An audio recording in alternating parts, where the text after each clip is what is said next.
Poems by Currer, Ellis, and Acton Bell *******. Poems by Currer, Ellis, and Acton Bell, Charlotte, Emily and Anne Brontë.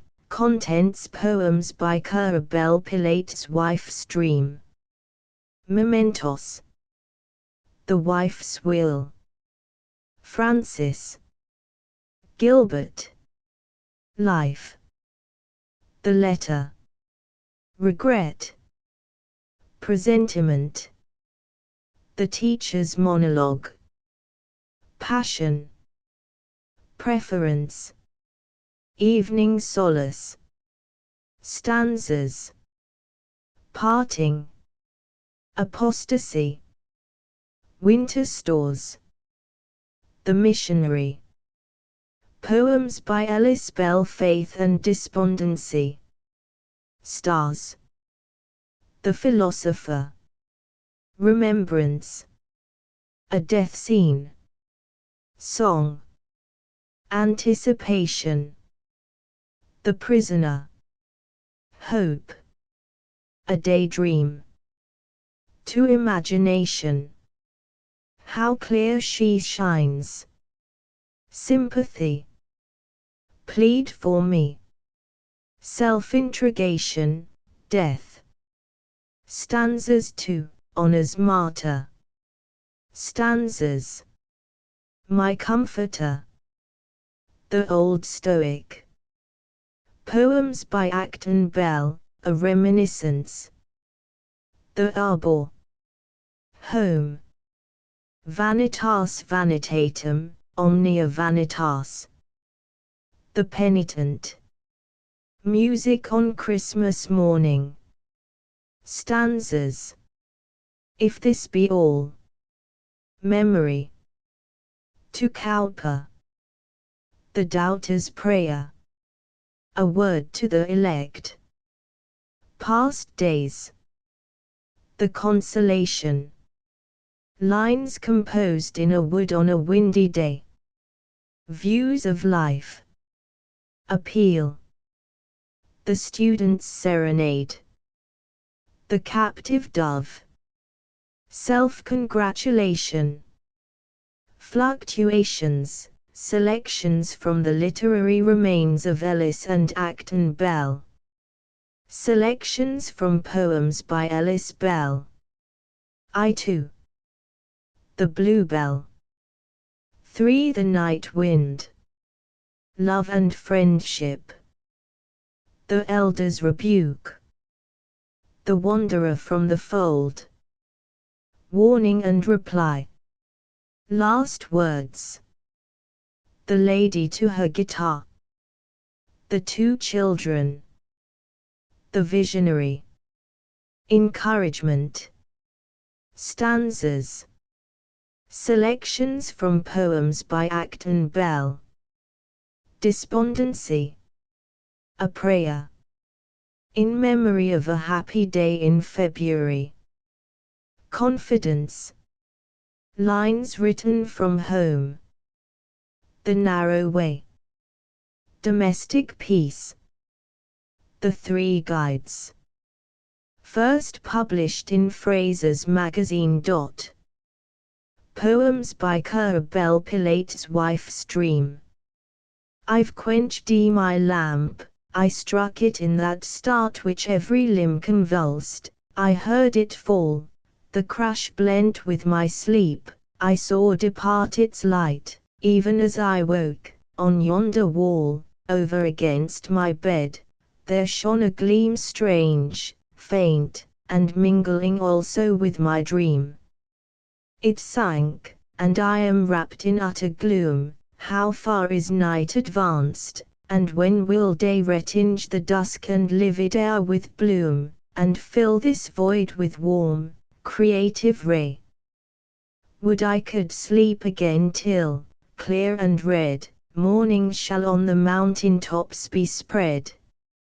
I'd call my women, but to break their sleep, because my own is broken, were unjust. They've wrought all day, and well-earned slumbers steep their labors in forgetfulness, I trust, let me my feverish watch with patience bear, thankful that none with me its sufferings share. Yet, oh, for light! One ray would tranquilize my nerves, my pulses, more than effort can. I'll draw my curtain and consult the skies. These trembling stars at dead of night look wan, wild, restless, strange, yet cannot be more drear than this my couch, shared by a nameless fear. All black, one great cloud, drawn from east to west, conceals the heavens, but there are lights below, torches burn in Jerusalem, and cast on yonder stony mount a lurid glow. I see men stationed there, and gleaming spears, a sound, too, from afar, invades my ears. Dull, measured strokes of axe and hammer ring from street to street, not loud, but through the night distinctly heard, and some strange spectral thing is now upreared, and, fixed against the light of the pale lamps, defined upon that sky, it stands up like a column, straight and high.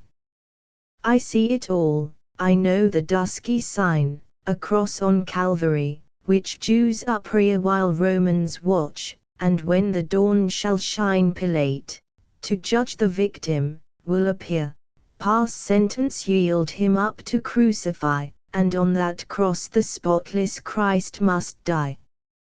Dreams, then, are true, for thus my vision ran, surely some oracle has been with me, the gods have chosen me to reveal their plan, to warn an unjust judge of destiny. I, slumbering, heard and saw, awake I know, Christ's coming death, and Pilate's life of woe.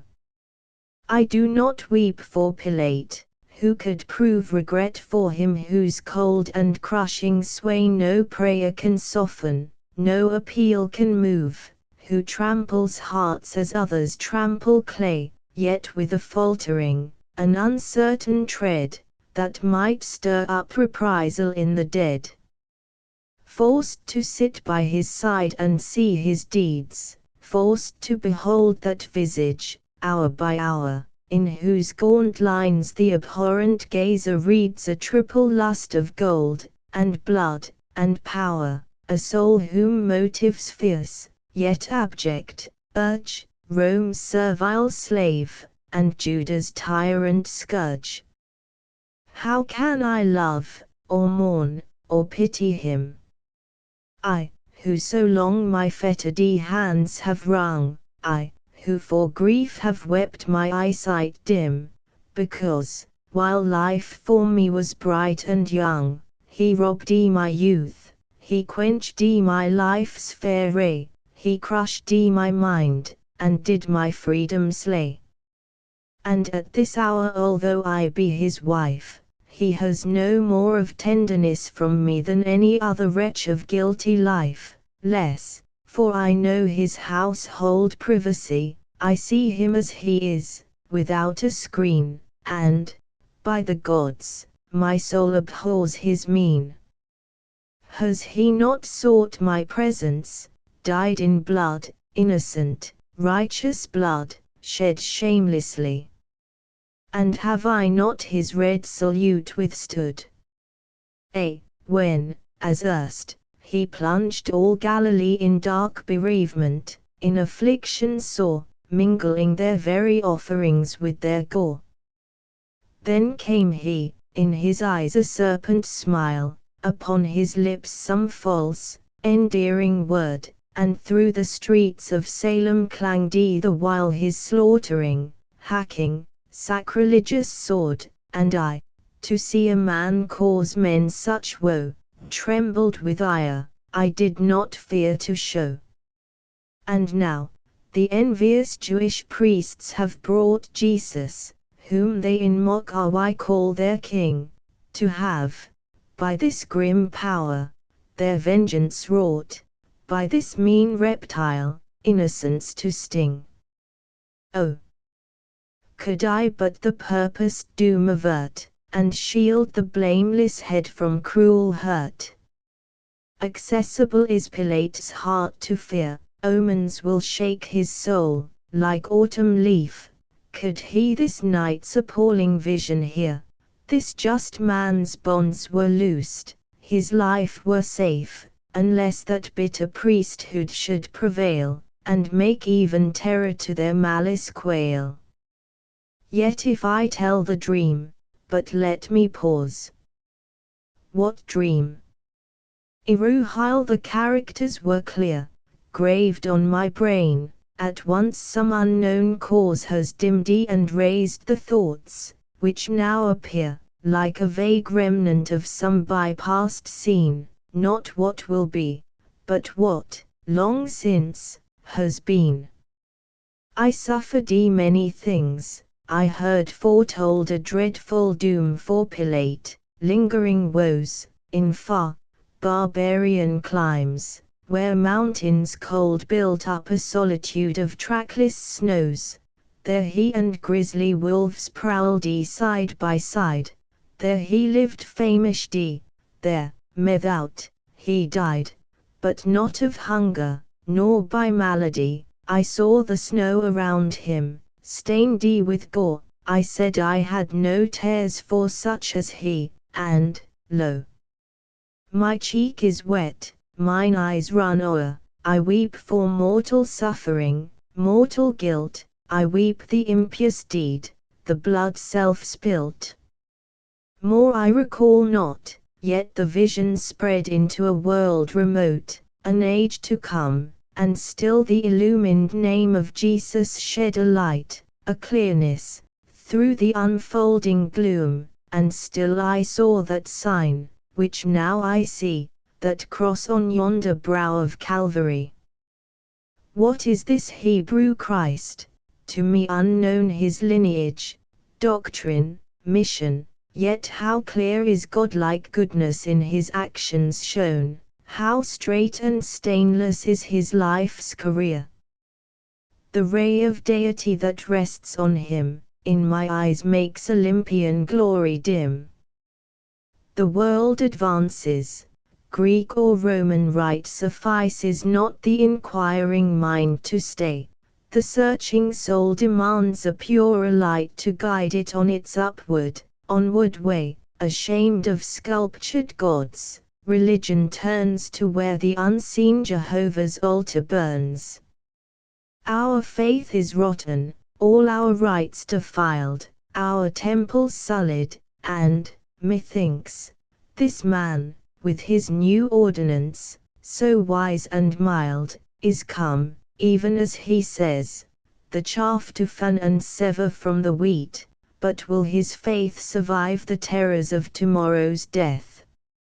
Asterisk asterisk asterisk asterisk asterisk asterisk asterisk I feel a firmer trust, a higher hope rise in my soul, it dawns with dawning day, lo!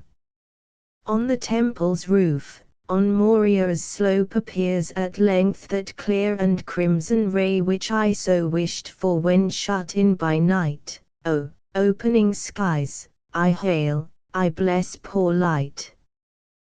Part, clouds and shadows. Glorious sun appear.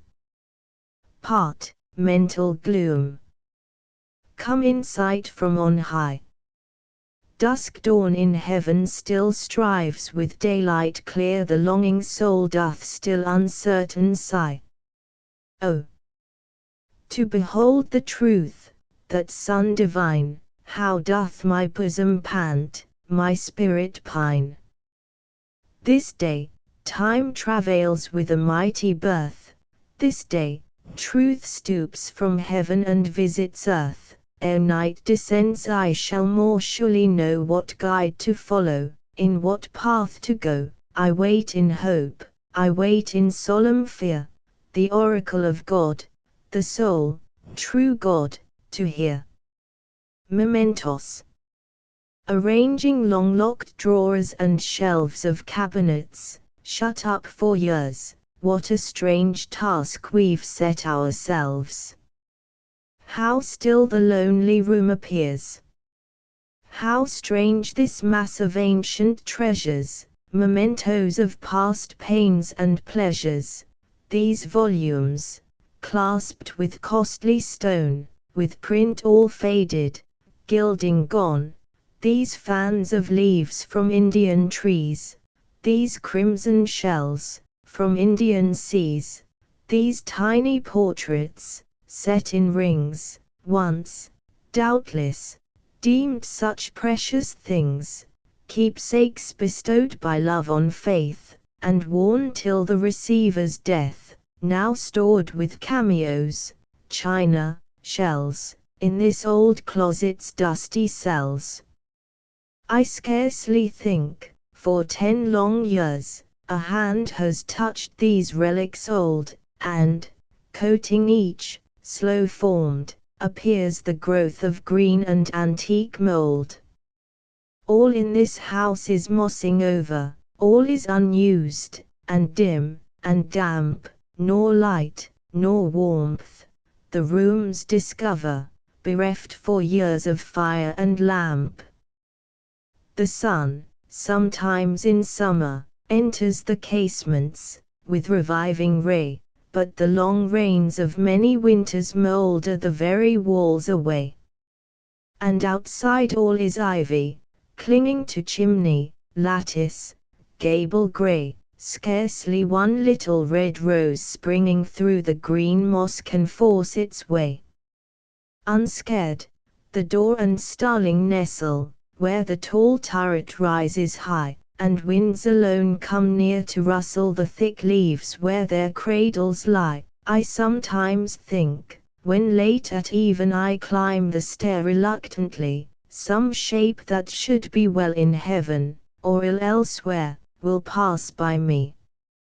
I fear to see the very faces, familiar 30 years ago, even in the old accustomed places which look so cold and gloomy now. I've come, to close the window, hither, at twilight, when the sun was down, and fear my very soul would wither, lest something should be dimly shown, too much the buried form resembling, of her who once was mistress here, lest doubtful shade, or moonbeam trembling, might take her aspect, once so dear.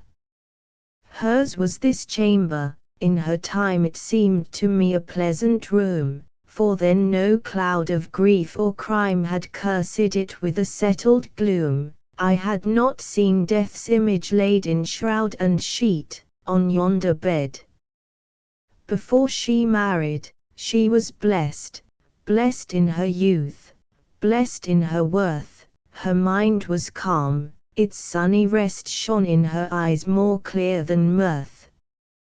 And when attired in rich array, light, lustrous hair about her brow, she yonder sat, a kind of day lit up what seems so gloomy now. These grim oak walls even then were grim, that old carved chair was then antique, but what around looked dusk and dim served as a foil to her fresh cheek, her neck and arms, of hue so fair, eyes of unclouded, smiling light, her soft, and curled, and floating hair, gems and attire, as rainbow bright.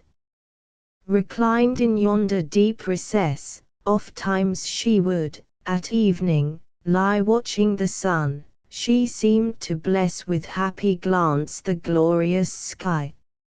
She loved such scenes, and as she gazed, her face evinced her spirit's mood. Beauty or grandeur ever raised in her a deep-felt gratitude. But of all lovely things, she loved a cloudless moon, on summer night. Full oft have I impatience proved to see how long her still delight would find a theme in reverie, out on the lawn, or where the trees let in the lustre fitfully, as their boughs parted momently, to the soft, languid, summer breeze. Alas!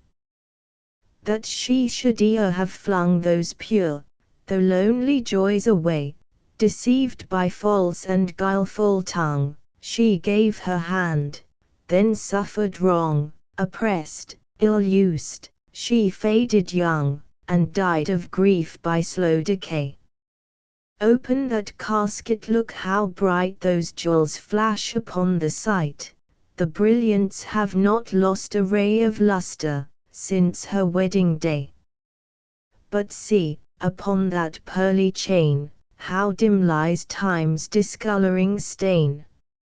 I've seen that by her daughter worn, for, ere she died, a child was born, a child that ne'er its mother knew, that lone, and almost friendless grew, for, ever, when its step drew nigh, averted was the father's eye, and then, a life impure and wild made him a stranger to his child, absorbed in vice, he little cared on what she did, or how she fared.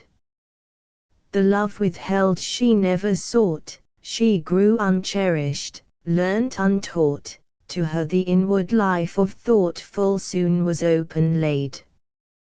I know not if her friendlessness did sometimes on her spirit press, but plaint she never made. The bookshelves were her darling treasure, she rarely seemed the time to measure while she could read alone. And she too loved the twilight wood, and often, in her mother's mood, away to yonder hill would hie, like her, to watch the setting sun, or see the stars born, one by one, out of the darkening sky. Nor would she leave that hill till night trembled from pole to pole with light. Even then, upon her homeward way, long, long her wandering steps delayed to quit the sombre forest shade, through which her eerie pathway lay. You ask if she had beauty's grace. I know not, but a nobler face my eyes have seldom seen, a keen and fine intelligence, and, better still, the truest sense were in her speaking mien. But bloom or lustre was there none, only at moments, fitful shone an ardour in her eye, that kindled on her cheek a flush, warm as a red sky's passing blush and quick with energy. Her speech, too, was not common speech, no wish to shine, or aim to teach, was in her words displayed. She still began with quiet sense, but oft the force of eloquence came to her lips in aid, language and voice unconscious changed, and thoughts, in other words arranged, her fervid soul transfused into the hearts of those who heard, and transient strength and ardour stirred, in minds to strength unused, yet in gay crowd or festal glare, grave and retiring was her air, 'twas seldom, save with me alone, that fire of feeling freely shone. She loved not awes nor wonders gaze, nor even exaggerated praise, nor even notice, if too keen the curious gazer searched her mien. Nature's own green expanse revealed the world, the pleasures she could prize, on free hillside, in sunny field, in quiet spots by woods concealed, grew wild and fresh her chosen joys, yet nature's feelings deeply lay in that endowed and youthful frame, shrined in her heart and hid from day, they burned unseen with silent flame. In youth's first search for mental light, she lived but to reflect and learn, but soon her mind's maturer might for stronger task did pant and yearn, and stronger task did fate assign, task that a giant's strength might strain, to suffer long and ne'er repine, be calm in frenzy, smile at pain. Pale with the secret war of feeling, sustained with courage, mute, yet high, the wounds at which she bled, revealing only by altered cheek and eye, she bore in silence, but when passion surged in her soul with ceaseless foam, The storm at last brought desolation, and drove her exiled from her home. And silent still, she straight assembled the wrecks of strength her soul retained, for though the wasted body trembled, the unconquered mind, to quail, disdained. She crossed the sea, now lone she wanders by Seines, or Rhines, or Arno's flow. Fain would I know if distance renders relief or comfort to her woe. Fain would I know if, henceforth, ever, these eyes shall read in hers again, that light of love which faded never, though dimmed so long with secret pain. She will return, but cold and altered, like all whose hopes too soon depart, like all on whom have beat, unsheltered, the bitter blasts that blight the heart. No more shall I behold her lying calm on a pillow, smoothed by me, no more that spirit, worn with sighing, will know the rest of infancy.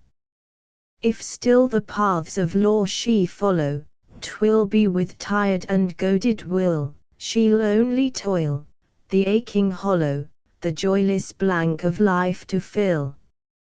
And oh, full oft, quite spent and weary, her hand will pause, her head decline, that labour seems so hard and dreary, on which no ray of hope may shine. Thus the pale blight of time and sorrow will shade with grey her soft, dark hair, then comes the day that knows no morrow, and death succeeds to long despair. So speaks experience, sage and hoary, I see it plainly, know it well, like one who, having read a story, each incident therein can tell. Touch not that ring, 'twas his, the sire of that forsaken child, and naught his relics can inspire save memories, cinder-filed. I, who sat by his wife's deathbed, I, who his daughter loved, could almost curse the guilty dead, for woes the guiltless proved. And heaven did curse, they found him laid, when crime for wrath was rife, cold, with the suicidal blade clutched in his desperate gripe. 'Twas near that long deserted hut, which in the wood decays, Death's axe, self-wielded, struck his root, and lopped his desperate days. You know the spot, where 3 black trees, lift up their branches fell, and moaning, ceaseless as the seas, still seem, in every passing breeze, the deed of blood to tell. They named him mad, and laid his bones where holier ashes lie, yet doubt not that his spirit groans in hell's eternity. But, lo! Night, closing o'er the earth, infects our thoughts with gloom. Come, let us strive to rally mirth where glows a clear and tranquil hearth in some more cheerful room. The wife's will. Sit still, a word, a breath may break, as light airs stir a sleeping lake, the glassy calm that soothes my woes, the sweet, the deep, the full repose. O leave me not! Forever be thus, more than life itself to me. Yes, close beside thee let me kneel, give me thy hand, that I may feel the friend so true, so tried, so dear, my heart's own chosen, indeed is near, and check me not, this hour divine belongs to me, is fully mine. 'Tis thy own hearth thou sittest beside, after long absence, wandering wide, 'tis thy own wife reads in thine eyes a promise clear of stormless skies, for faith and true love light the rays which shine responsive to her gaze. Well that single tear may fall, 10,000 might mine eyes recall, which from their lids ran blinding fast, in hours of grief, yet scarcely past. Well mayst thou speak of love to me, for, oh, most truly, I love thee. Yet smile, for we are happy now. Whence, then, that sadness on thy brow? What say'st thou? We muse once again, ere long, be severed by the main. I knew not this, I deemed no more thy step would err from Britain's shore. Duty commands. 'Tis true, 'tis just, thy slightest word I wholly trust, nor by request, nor faintest sigh, would I to turn thy purpose try.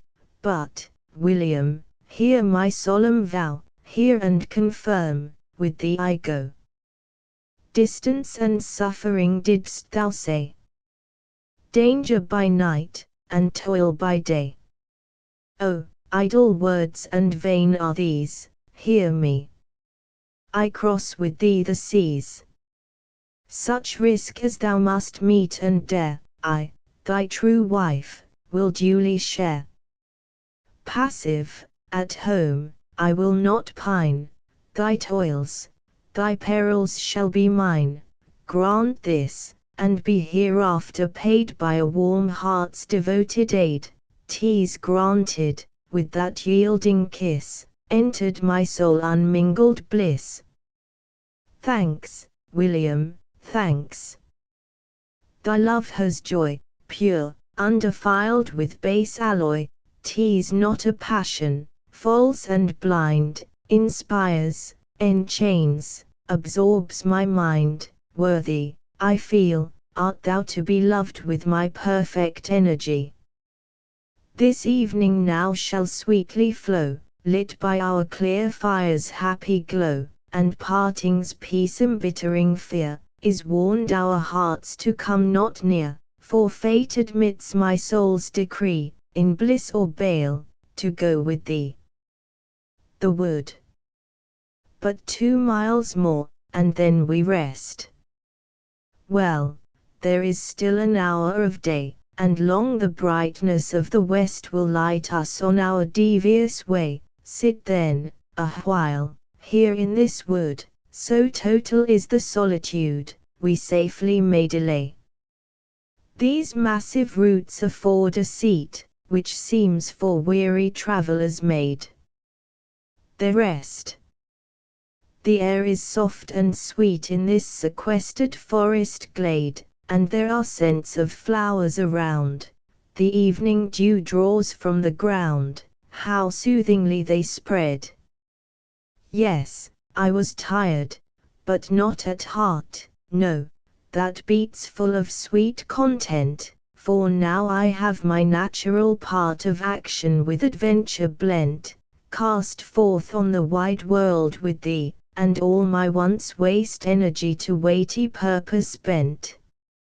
Yet, say'st thou, spies around us roam, our aims are termed conspiracy. Haply, no more our English home an anchorage for us may be. That there is risk our mutual blood may redden in some lonely wood the knife of treachery. Say'st thou, that where we lodge each night, in each lone farm, or lonelier hall of Norman peer, ere morning light suspicion must as duly fall, as day returns, such vigilance presides and watches over France, such rigour governs all. I fear not, William, dost thou fear? So that the knife does not divide, it may be ever hovering near, I could not tremble at thy side, and strenuous love, like mine for thee, is buckler strong gainst treachery, and turns its stab aside. I am resolved that thou shalt learn to trust my strength as I trust thine. I am resolved our souls shall burn with equal, steady, mingling shine. Part of the field is conquered now, our lives in the same channel flow, along the self-same line, and while no groaning storm is heard, thou seemest content it should be so. But soon as comes a warning word of danger, straight thine anxious brow bends over me a mournful shade, as doubting if my powers are made to ford the floods of woe. No, then it is my spirit swells, and drinks, with eager joy, the air of freedom, where at last it dwells, chartered, a common task to share with thee, and then it stirs alert, and pants to learn what menaced hurt demands for thee its care. Remember, I have crossed the deep, and stood with thee on deck, to gaze on waves that rose in threatening heap, while stagnant lay a heavy haze, dimly confusing sea with sky, and baffling, even, the pilot's eye, intent to thread the maze of rocks on Bretagn's dangerous coast, and find a way to steer our band to the one point obscure, which lost, flung us, as victims, on the strand. All elsewhere gleamed the Gallic sword, and not a wherry could be moored along the guarded land. I feared not then, I fear not now. The interest of each stirring scene wakes a new sense, a welcome glow, in every nerve and bounding vein, alike on turbid Channel sea, or in still wood of Normandy, I feel as born again. The rain descended that wild morn when, anchoring in the cove at last, our band, all weary and forlorn ashore, like wave-worn sailors, sought for a sheltering roof in vain, and scarce could scanty food obtain to break their morning fast. Thou didst thy crust with me divide, thou didst thy cloak around me fold, and, sitting silent by thy side, I ate the bread in peace untold, given kindly from thy hand. 'Twas sweet as costly fare or princely treat on royal plate of gold. Sharp blew the sleet upon my face, and, rising wild, the gusty wind drove on those thundering waves apace. Our crew so late had left behind, but, spite of frozen shower and storm, so close to thee, my heart beat warm, and tranquil slept my mind. So now, nor footsore nor oppressed with walking all this August day, I taste a heaven in this brief rest, this gypsy halt beside the way. England's wild flowers are fair to view, like balm is England's summer dew, like gold her sunset ray. But the white violets, growing here, are sweeter than I yet have seen, and ne'er did dew so pure and clear distil on forest mosses green, as now, called forth by summer heat, perfumes our cool and fresh retreat, these fragrant limes between.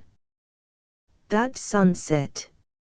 Look beneath the boughs, over the copse, beyond the hills, how soft, yet deep and warm it glows, and heaven with rich suffusion fills, with hues where still the opal's tint, its gleam of prisoned fire is blent, where flame through azure thrills. Depart we now, for fast will fade that solemn splendor of decline, and deep must be the after-shade as stars alone tonight will shine. No moon is destined, pale, to gaze on such a day's vast phoenix blaze, a day in fires decayed. There, hand in hand we tread again the mazes of this varying wood, and soon, amid a cultured plain, girt in with fertile solitude, we shall our resting place descry, marked by one roof tree, towering high above a farmstead rude. Refreshed, ere long, with rustic fare, we'll seek a couch of dreamless ease. Courage will guard thy heart from fear, and love give mine divinest peace.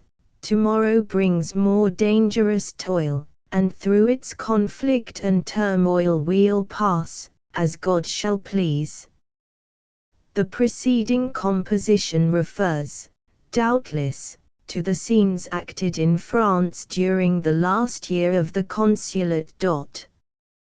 Francis.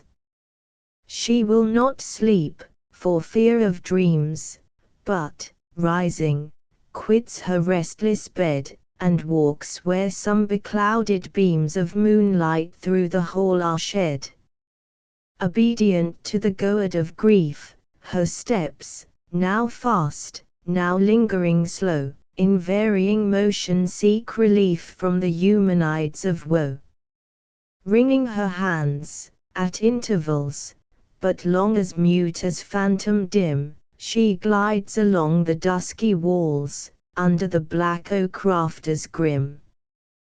The close air of the grated tower stifles a heart that scarce can beat, and, though so late and lone the hour, forth pass her wandering, faltering feet, and on the pavement spread before the long front of the mansion grey, her steps imprint the night frost hoar, which pale on grass and granite lay. Not long she stayed where misty moon and shimmering stars could on her look, but through the garden archway soon her strange and gloomy path she took. Some firs, coeval with the tower, their straight black boughs stretched o'er her head, unseen, beneath this sable bower, rustled her dress and rapid tread. There was an alcove in that shade, screening a rustic seat and stand, weary she sat her down, and laid her hot brow on her burning hand. To solitude and to the night, some words she now, in murmurs, said, and trickling through her fingers white, some tears of misery she shed. God help me in my grievous need, God help me in my inward pain, which cannot ask for pity's meed, which has no license to complain, which must be borne, yet who can bear, hours long, days long, a constant weight, the yoke of absolute despair, a suffering wholly desolate? Who can forever crush the heart, restrain its throbbing, curb its life? Dissemble truth with ceaseless art, with outward calm mask inward strife. She waited, as for some reply, the still and cloudy night gave none, ere long, with deep-drawn, trembling sigh, her heavy plaint again begun. Unloved, I love, unwept, I weep, grief I restrain, hope I repress, vain is this anguish, fixed and deep, vainer, desires and dreams of bliss. My love awakes no love again, my tears collect, and fall unfelt, my sorrow touches none with pain, my humble hopes to nothing melt.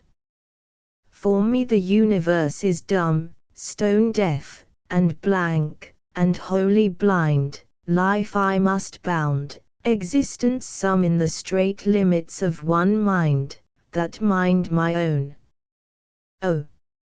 Narrow cell, dark, imageless, a living tomb. There must I sleep, there wake and dwell content, with palsy, pain, and gloom. Again she paused, a moan of pain, a stifled sob, alone was heard, long silence followed, then again her voice the stagnant midnight stirred. Must it be so? Is this my fate? Can I nor struggle, nor contend? And am I doomed for years to wait, watching death's lingering axe descend? And when it falls, and when I die, what follows? Vacant nothingness. The blank of lost identity. Erasure both of pain and bliss. I've heard of heaven, I would believe, for if this earth indeed be all, who longest lives may deepest grieve, most blessed, whom sorrows soonest call. Oh! Leaving disappointment here, will man find hope on yonder coast? Hope, which, on earth, shines never clear, and oft in clouds is wholly lost. Will he hope's source of light behold, fruition's spring, where doubts expire, and drink, in waves of living gold, contentment, full, for long desire? Will he find bliss, which here he dreamed? Rest, which was weariness on earth? Knowledge, which, if o'er life it beamed, served but to prove it void of worth? Will he find love without lust's leaven, love fearless, tearless, perfect, pure, to all with equal bounty given, in all, unfeigned, unfailing, sure? Will he, from penal sufferings free, released from shroud and wormy clod, all calm and glorious, rise and see creation's sire, existence God? Then, glancing back on time's brief woes, will he behold them, fading, fly, swept from eternity's repose, like sullying cloud from pure blue sky? If so, endure, my weary frame, and when thy anguish strikes too deep, and when all troubled burns life's flame, think of the quiet, final sleep, think of the glorious waking hour, which will not dawn on grief and tears, but on a ransomed spirit's power, certain, and free from mortal fears. Seek now thy couch, and lie till morn, then from thy chamber, calm, descend, with mind nor tossed, nor anguish torn, but tranquil, fixed, to wait the end. And when thy opening eyes shall see mementos, on the chamber wall, of one who has forgotten thee, shed not the tear of acrid gall. The tear which, welling from the heart, burns where its drop corrosive falls, and makes each nerve, in torture, start, at feelings it too well recalls, when the sweet hope of being loved through Eden's sunshine on life's way, when every sense and feeling proved expectancy of brightest day. When the hand trembled to receive a thrilling clasp, which seemed so near, and the heart ventured to believe another heart esteemed it dear. When words, half love, all tenderness, were hourly heard, as hourly spoken, when the long, sunny days of bliss only by moonlight nights were broken. Till, drop by drop, the cup of joy filled full, with purple light was glowing, and faith, which watched it, sparkling high still never dreamt the overflowing. It fell not with a sudden crashing, it poured not out like open sluice, no, sparkling still, and redly flashing, drained, drop by drop, the generous juice. I saw it sink, and strove to taste it, my eager lips approached the brim, the movement only seemed to waste it, it sank to dregs, all harsh and dim. These I have drunk, and they forever have poisoned life and love for me. A draught from Sodom's lake could never more fiery, salt, and bitter, be. Oh! Love was all a thin illusion joy, but the desert's flying stream, and glancing back on long delusion, my memory grasps a hollow dream. Yet whence that wondrous change of feeling, I never knew, and cannot learn, nor why my lover's eye, congealing, grew cold and clouded, proud and stern. Nor wherefore, friendship's forms forgetting, he careless left, and cool withdrew, nor spoke of grief, nor fond regretting, nor e'en one glance of comfort threw. And neither word nor token sending, of kindness, since the parting day, his course, for distant regions bending, went, self-contained and calm, away.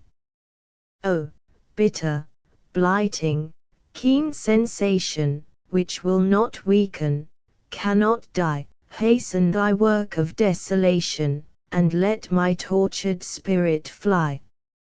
Vain as the passing gale, my crying, though lightning struck, I must live on, I know, at heart, there is no dying of love, and ruined hope, alone. Still strong and young, and warm with vigor, though scathed, I long shall greenly grow, and many a storm of wildest rigor shall yet break o'er my shivered bough. Rebellious now to blank inertion, my unused strength demands a task. Travel, and toil, and full exertion, are the last, only boon I ask. Whence, then, this vain and barren dreaming of death, and dubious life to come? I see a nearer beacon gleaming over dejection's sea of gloom.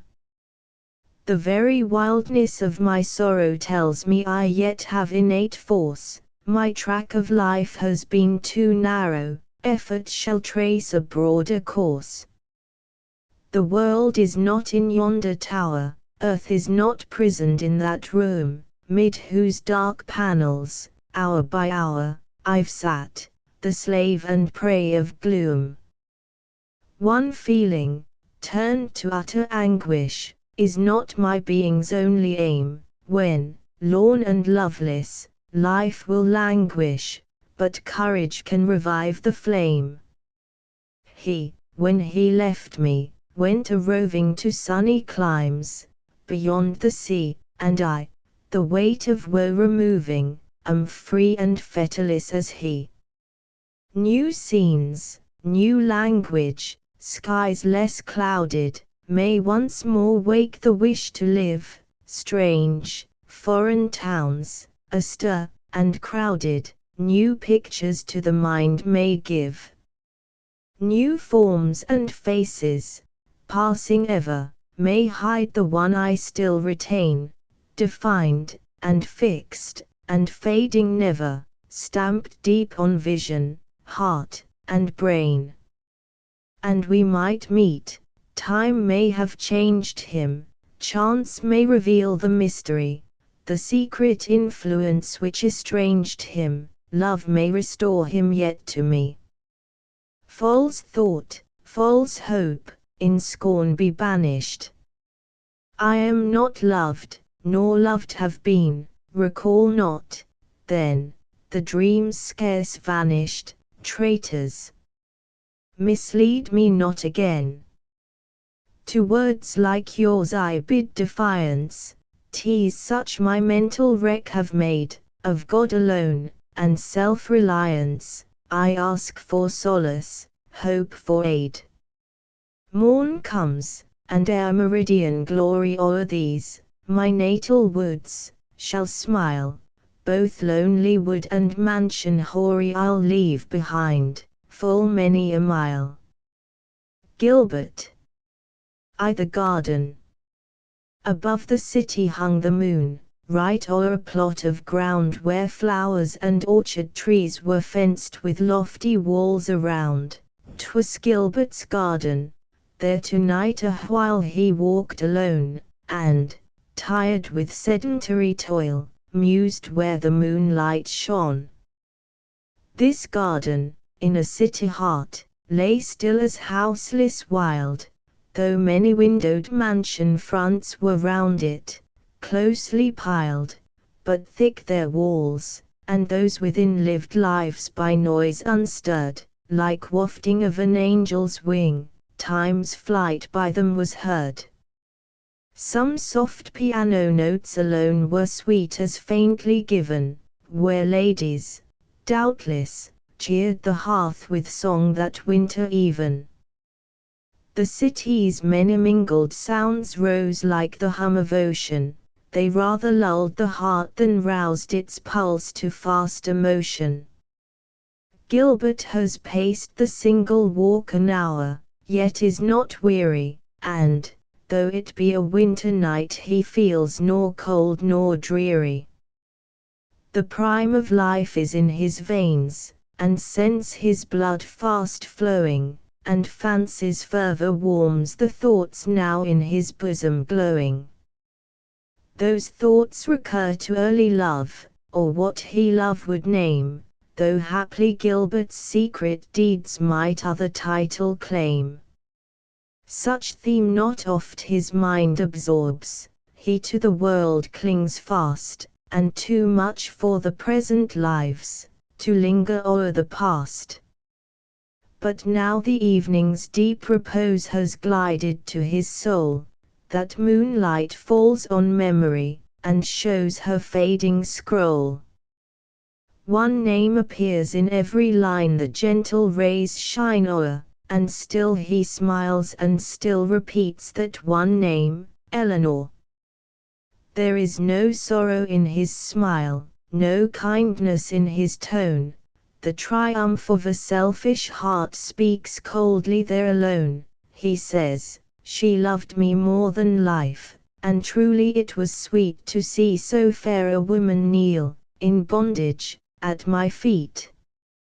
There was a sort of quiet bliss to be so deeply loved, to gaze on trembling eagerness and sit myself unmoved. And when it pleased my pride to grant at last some rare caress, to feel the fever of that hand my fingers deigned to press, 'twas sweet to see her strive to hide what every glance revealed, endowed, the while, with despot might her destiny to wield. I knew myself no perfect man, nor, as she deemed, divine. I knew that I was glorious, but by her reflected shine, her youth, her native energy, her powers newborn and fresh, 'twas these with Godhead sanctified my sensual frame of flesh. Yet, like a god did I descend at last, to meet her love, and, like a god, I then withdrew to my own heaven above. And never more could she invoke my presence to her sphere, no prayer, no plaint, no cry of hers could win my awful ear. I knew her blinded constancy would ne'er my deeds betray, and, calm in conscience, whole in heart, I went my tranquil way.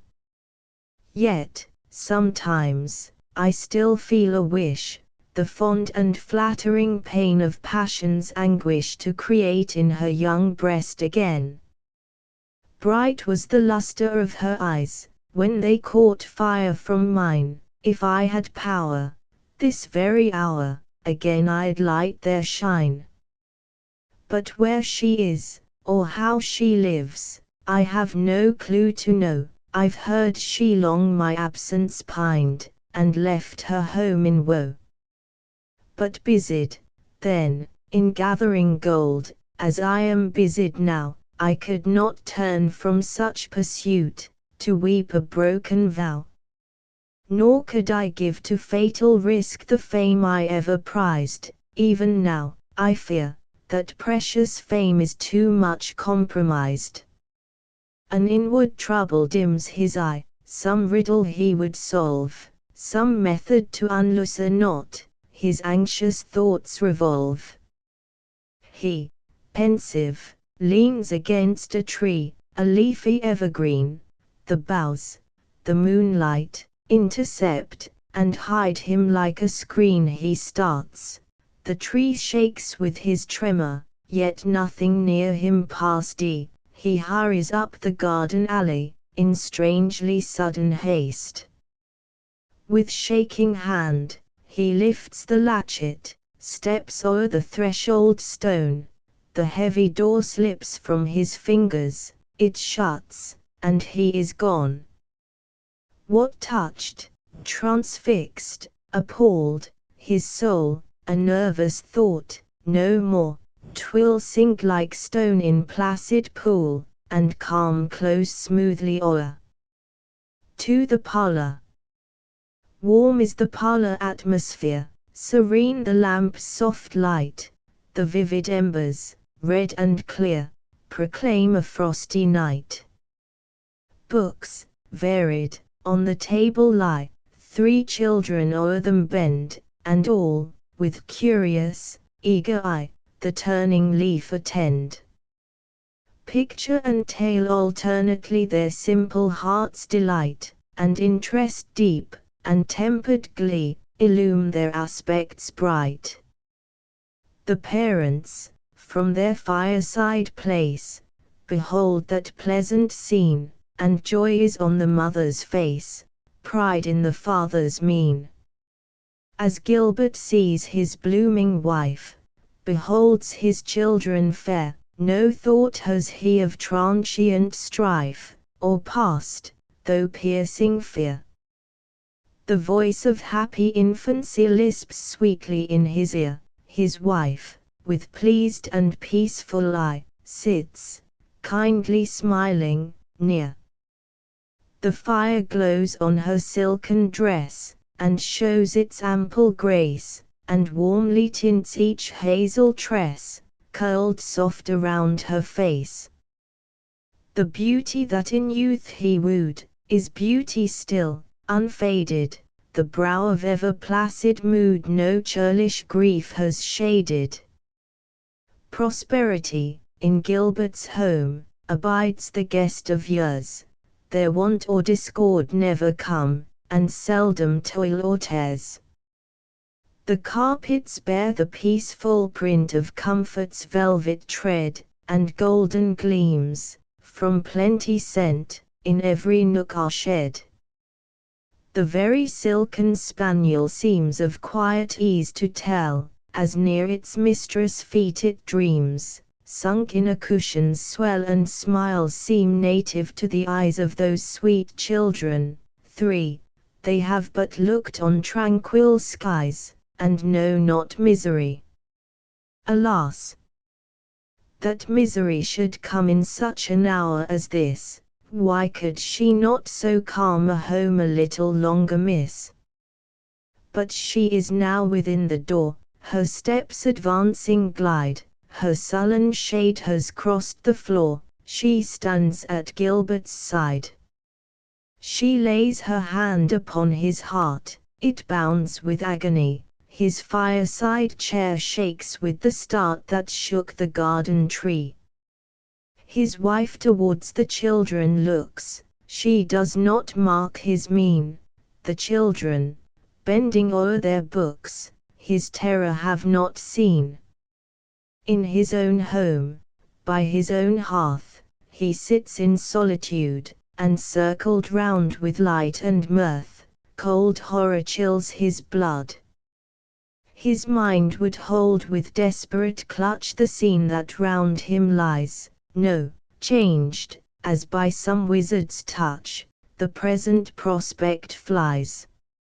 A tumult vague, a viewless strife his futile struggles crush, twixt him and his an unknown life and unknown feelings rush. He sees, but scarce can language paint the tissue fancy weaves, for words oft give but echo faint of thoughts the mind conceives.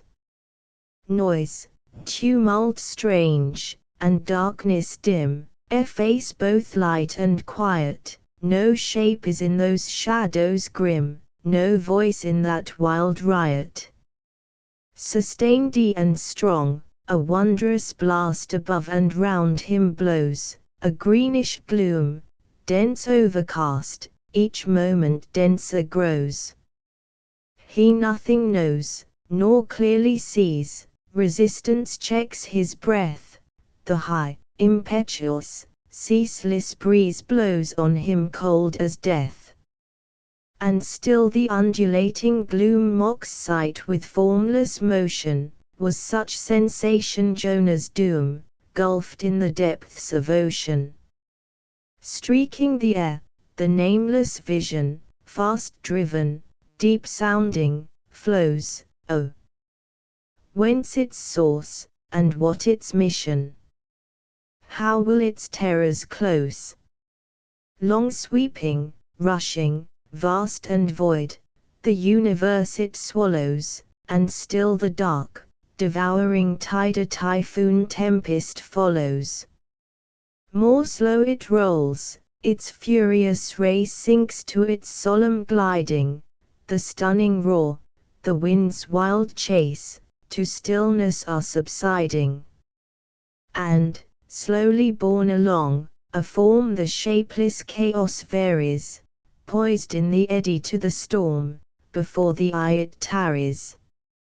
A woman drowned, sunk in the deep, on a long wave reclining, the circling waters crystal sweep, like glass, her shape enshrining.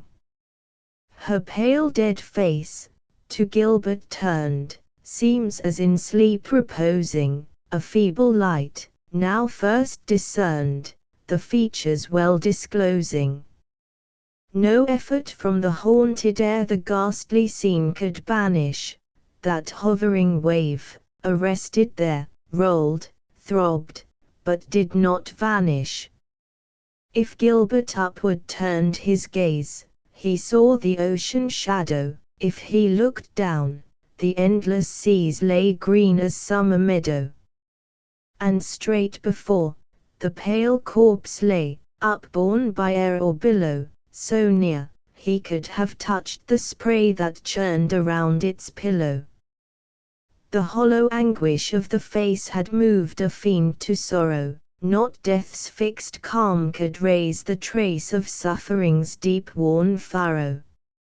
All moved, a strong returning blast, the mass of waters raising, bore wave and passive carcass past, while Gilbert yet was gazing. Deep in her all-conceiving womb, it seemed the ocean thundered, and soon, by realms of rushing gloom, were seer and phantom sundered. Then swept some timbers from a wreck, on following surges riding, then seaweed, in the turbid rack uptorn, went slowly gliding. The horrid shade, by slow degrees, a beam of light defeated, and then the roar of raving seas, fast, far, and faint, retreated. And all was gone, gone like a mist, course, billows, tempest, wreck. 3 children close to Gilbert pressed and clung around his neck. "Good night. Good night," the prattlers said, and kissed their father's cheek. 'Twas now the hour their quiet bed and placid rest to seek. The mother with her offspring goes to hear their evening prayer, she naught of Gilbert's vision knows, and naught of his despair. Yet, pitying God, abridge the time of anguish, now his fate. Though, haply, great has been his crime, thy mercy, too, is great. Gilbert, at length, uplifts his head, bent for some moments low, and there is neither grief nor dread upon his subtle brow.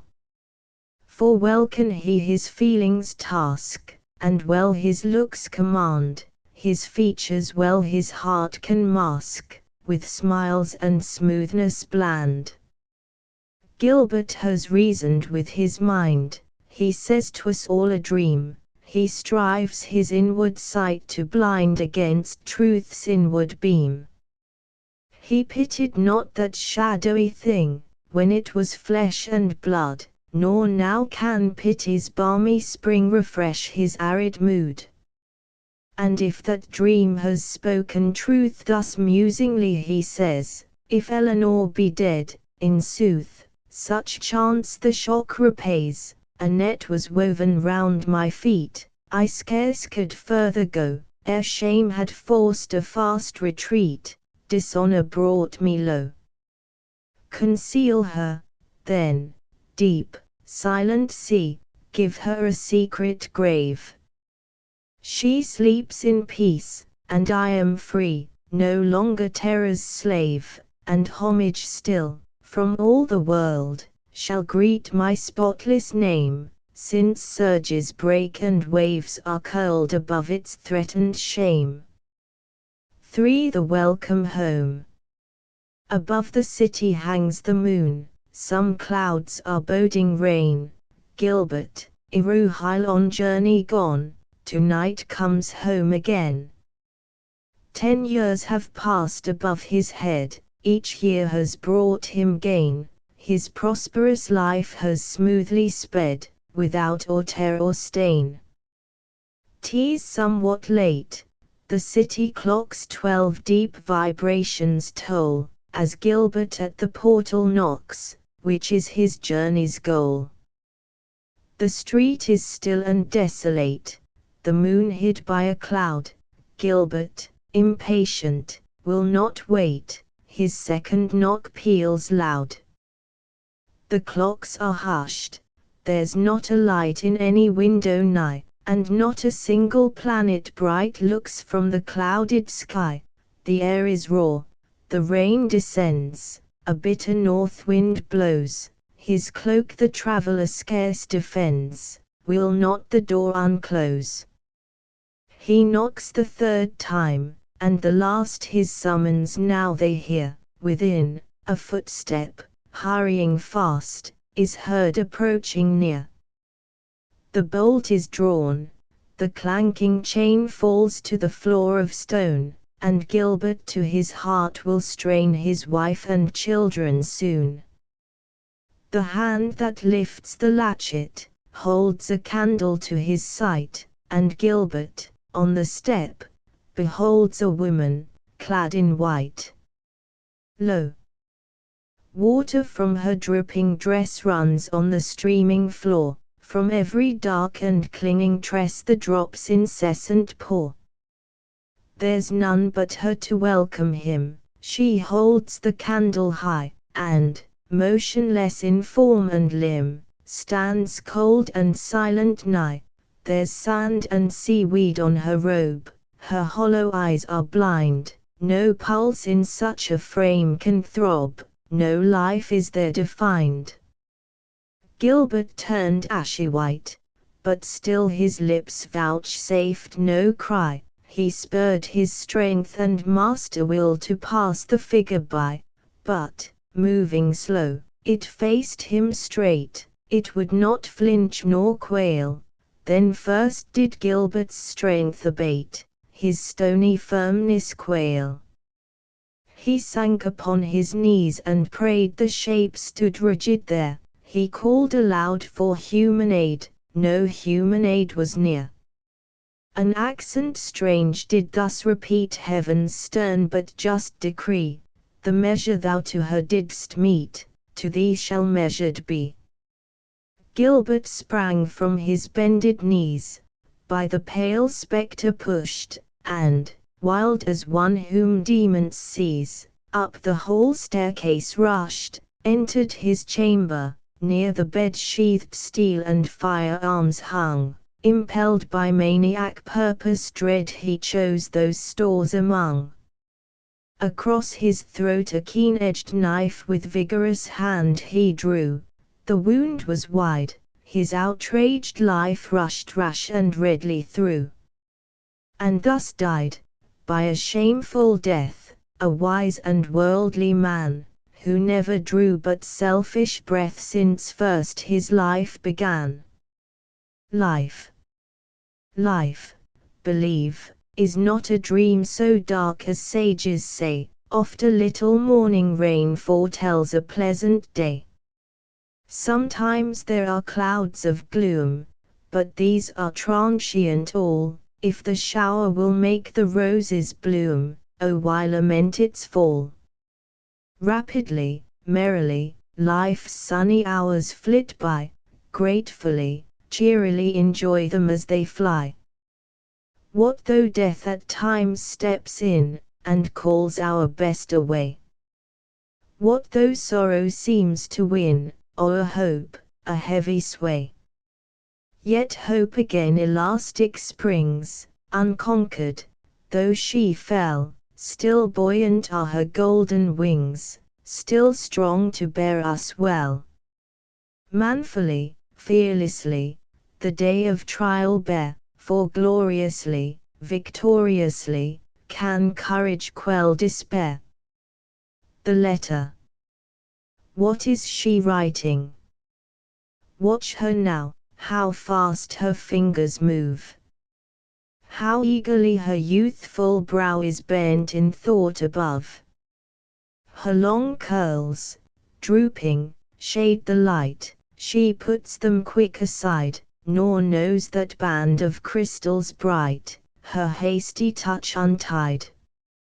It slips adown her silken dress, falls glittering at her feet, unmarked it falls, for she no less pursues her labor sweet. The very loveliest hour that shines, is in that deep blue sky, the golden sun of June declines, it has not caught her eye. The cheerful lawn, and unclosed gate, the white road, far away, in vain for her light footsteps wait, she comes not forth today. There is an open door of glass close by that lady's chair, from thence, to slopes of messy grass, descends a marble stair. Tall plants of bright and spicy bloom around the threshold grow, their leaves and blossoms shade the room from that sun's deepening glow. Why does she not a moment glance between the clustering flowers, and mark in heaven the radiant dance of evening's rosy hours? Oh, look again! Still fixed her eye, unsmiling, earnest, still, and fast her pen and fingers fly, urged by her eager will. Her soul is in absorbing task, to whom, then, doth she write? Nay, watch her still more closely, ask her own eyes' serious light, where do they turn, as now her pen hangs o'er unfinished line? Whence fell the tearful gleam that then did in their dark spheres shine? The summer parlor looks so dark, when from that sky you turn, and from expanse of that green park, you scarce may aught discern. Yet, o'er the piles of porcelain rare, o'er flower stand, couch, and vase, sloped, as if leaning on the air, one picture meets the gaze. There she turns, you may not see distinct, what form defines the clouded mass of mystery yon broad gold frame confines. But look again, inured to shade your eyes now faintly trace a stalwart form, a massive head, a firm, determined face. Black Spanish locks, a sunburnt cheek, a brow high, broad, and white, where every furrow seems to speak of mind and moral might.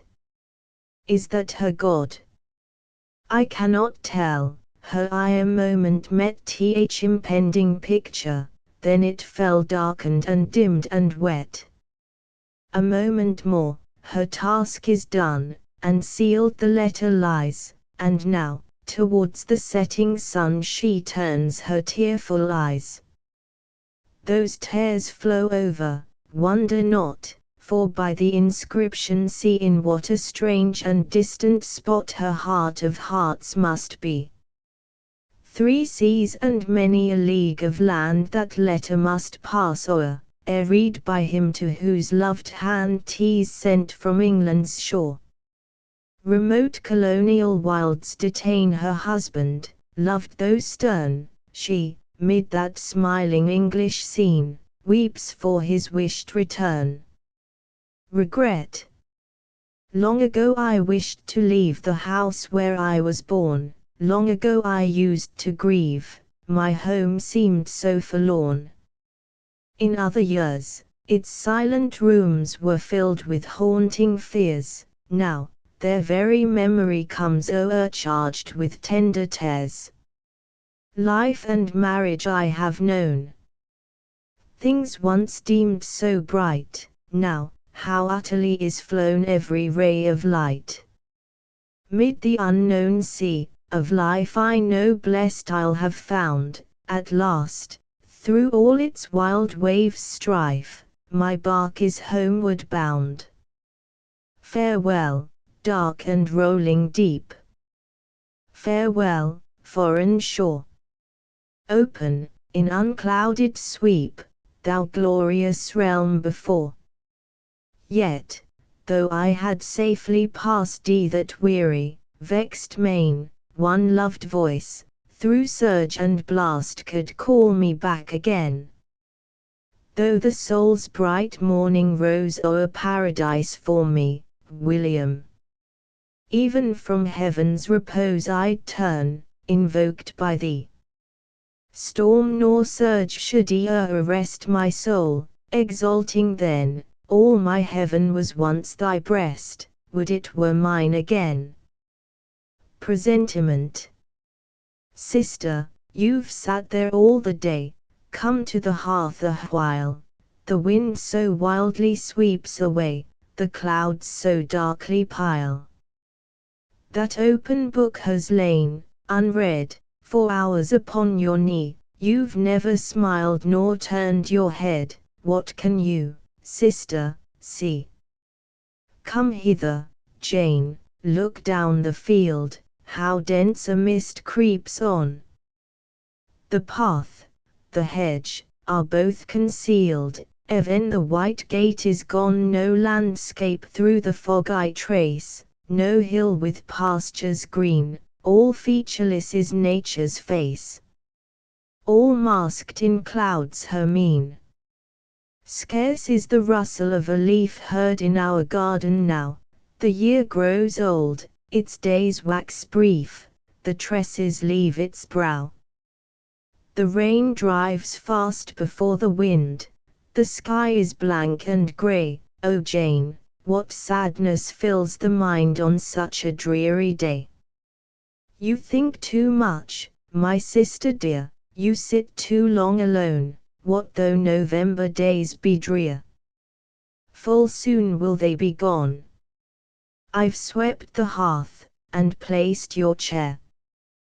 Come, Emma, sit by me, our own fireside is never drear, though late and wintry wane the year, though rough the night may be. The peaceful glow of our fireside imparts no peace to me, my thoughts would rather wander wide than rest, dear Jane, with thee. I'm on a distant journey bound, and if, about my heart, too closely kindred ties were bound, 'twould break when forced to part. Soon will November days be o'er. Well have you spoken, Jane, my own forebodings tell me more, for me, I know by presage sure, they'll ne'er return again. Ere long, nor sun nor storm to me will bring or joy or gloom, they reach not that eternity which soon will be my home. 8 months are gone, the summer sun sets in a glorious sky, a quiet field, all green and lone, receives its rosy dye. Jane sits upon a shaded stile, alone she sits there now, her head rests on her hand the while, and thought o'ercasts her brow. She's thinking of one winter's day, a few short months ago, then Emma's bier was borne away o'er wastes of frozen snow. She's thinking how that drifted snow dissolved in spring's first gleam, and how her sister's memory now fades, even as fades a dream. The snow will whiten earth again, but Emma comes no more, she left, mid winter's sleet and rain, this world for heaven's far shore. On Beulah's hills she wanders now, on Eden's tranquil plain, to her shall Jane hereafter go, she ne'er shall come to Jane. The Teacher's Monologue. The room is quiet, thoughts alone people its mute tranquility. The yoke put off, the long task done, I am, as it is bliss to be, still and untroubled. Now, I see, for the first time, how soft the day o'er waveless water, stirless tree, silent and sunny, wings its way.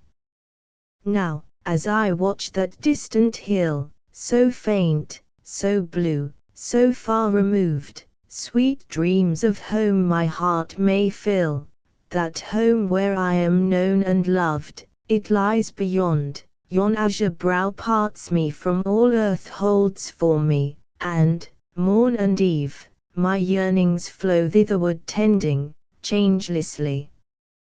My happiest hours, all the time, I love to keep in memory, lapsed among moors, ere life's first prime decayed to dark anxiety.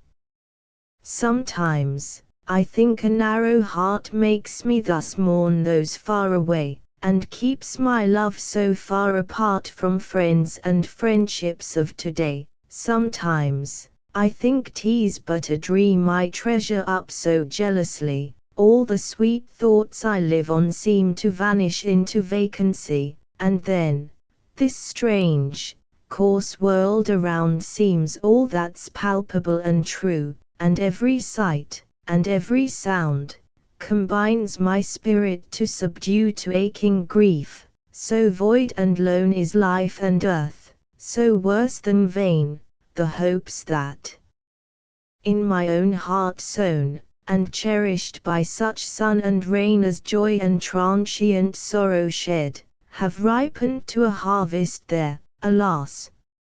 Methinks I hear it said, thy golden sheaves are empty ere all fades away, my very home I think will soon be desolate. I hear, at times, a warning come of bitter partings at its gate, and, if I should return and see the hearth fire quenched, the vacant chair, and hear it whispered mournfully, that farewells have been spoken there, what shall I do, and whither turn? Where look for peace? When cease to mourn? 'Tis not the air I wished to play, the strain I wished to sing. My wilful spirit slipped away and struck another string. I neither wanted smile nor tear, bright joy nor bitter woe, but just a song that sweet and clear, though haply sad, might flow. A quiet song, to solace me when sleep refused to come, a strain to chase despondency, when sorrowful for home. In vain I try, I cannot sing, all feels so cold and dead, no wild distress, no gushing spring of tears in anguish shed, but all the impatient gloom of one who waits a distant day, when, some great task of suffering done, repose shall toil repay. For youth departs, and pleasure flies, and life consumes away, and youth's rejoicing ardor dies beneath this drear delay, and patience, weary with her yoke, is yielding to despair, and health's elastic spring is broke beneath the strain of care. Life will be gone ere I have lived, where now is life's first prime. I've worked and studied, longed and grieved, through all that rosy time.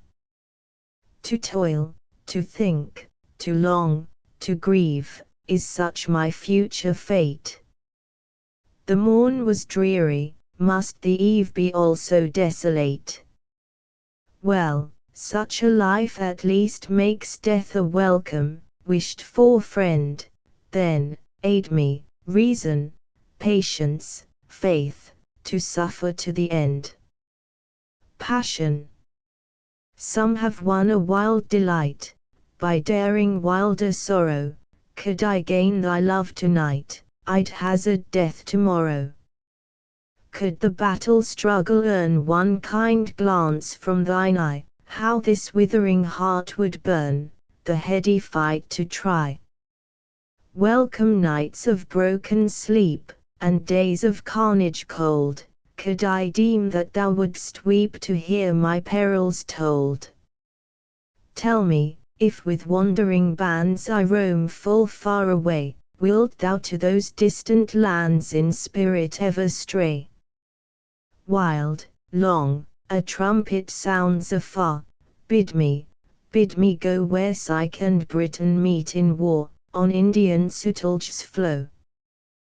Blood has dyed the Sutlej's waves with scarlet stain, I know, Indus borders yawn with graves, yet, command me go.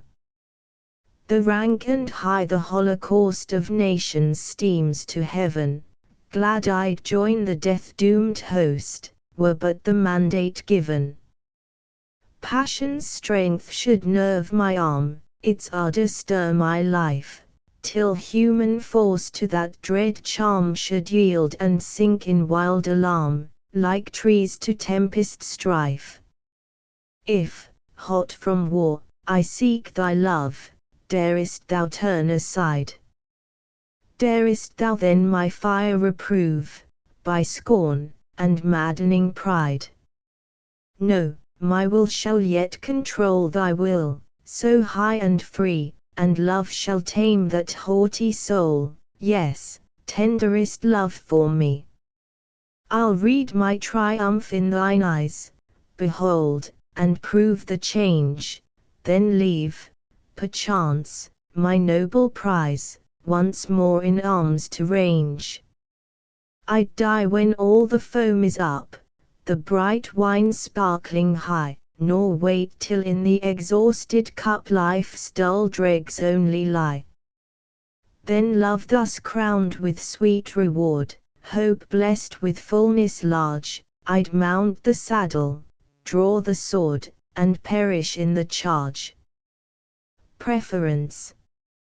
Not in scorn do I reprove thee, not in pride thy vows I waive, but, believe, I could not love thee, would thou prince, and I a slave. These, then, are thine oaths of passion. This, thy tenderness for me. Judged, even, by thine own confession, thou art steeped in perfidy. Having vanquished, thou wouldst leave me. Thus I read thee long ago, therefore, dared I not deceive thee, even with friendship's gentle show. Therefore, with impassive coldness have I ever met thy gaze, though, full oft, with daring boldness, thou thine eyes to mine didst raise. Why that smile? Thou now art deeming this my coldness all untrue, but a mask of frozen seeming, hiding secret fires from view. Touch my hand, thou self-deceiver, nay be calm, for I am so. Does it burn? Does my lip quiver? Has mine eye a troubled glow? Canst thou call a moment's colour to my forehead, to my cheek? Canst thou tinge their tranquil pallor with one flattering, feverish streak? Am I marble? What? No woman could so calm before thee stand. Nothing living, sentient, human, could so coldly take thy hand. Yes, a sister might, a mother, my goodwill is sisterly, dream not, then, I strive to smother fires that inly burn for thee. Rave not, rage not, wrath is fruitless, fury cannot change my mind, I but deem the feeling rootless which so whirls in passion's wind. Can I love? Oh, deeply, truly, warmly, fondly, but not thee, and my love is answered duly, with an equal energy. Wouldst thou see thy rival? Hasten, draw that curtain soft aside, look where yon thick branches chasten noon, with shades of eventide. In that glade, where foliage blending forms a green arch overhead, sits thy rival, thoughtful bending o'er a stand with papers spread, motionless, his fingers plying that untired, unresting pen, time and tide unnoticed flying. There he sits, the first of men. Man of conscience, man of reason, stern, perchance, but ever just, foe to falsehood, wrong, and treason, honor's shield, and virtue's trust. Worker, thinker, firm defender of heaven's truth, man's liberty, soul of iron, proof to slander, rock where founders tyranny. Fame he seeks not, but full surely she will seek him, in his home, this I know, and wait securely for the atoning hour to come. To that man my faith is given, therefore, soldier, cease to sue, while God reigns in earth and heaven, I to him will still be true. Evening Solace. The human heart has hidden treasures, in secret kept, in silence sealed, the thoughts, the hopes, the dreams, the pleasures, whose charms were broken if revealed. And days may pass in gay confusion, and nights in rosy riot fly, while, lost in fame's or wealth's illusion, the memory of the past may die. But there are hours of lonely musing, such as in evening silence come, when, soft as birds their pinions closing, the heart's best feelings gather home.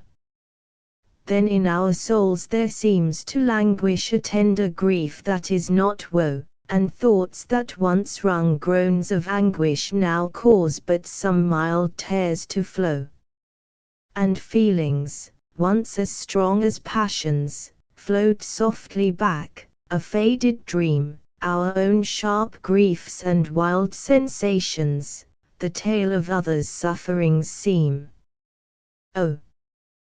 When the heart is freshly bleeding, how longs it for that time to be, when, through the mist of years receding, its woes but live in reverie.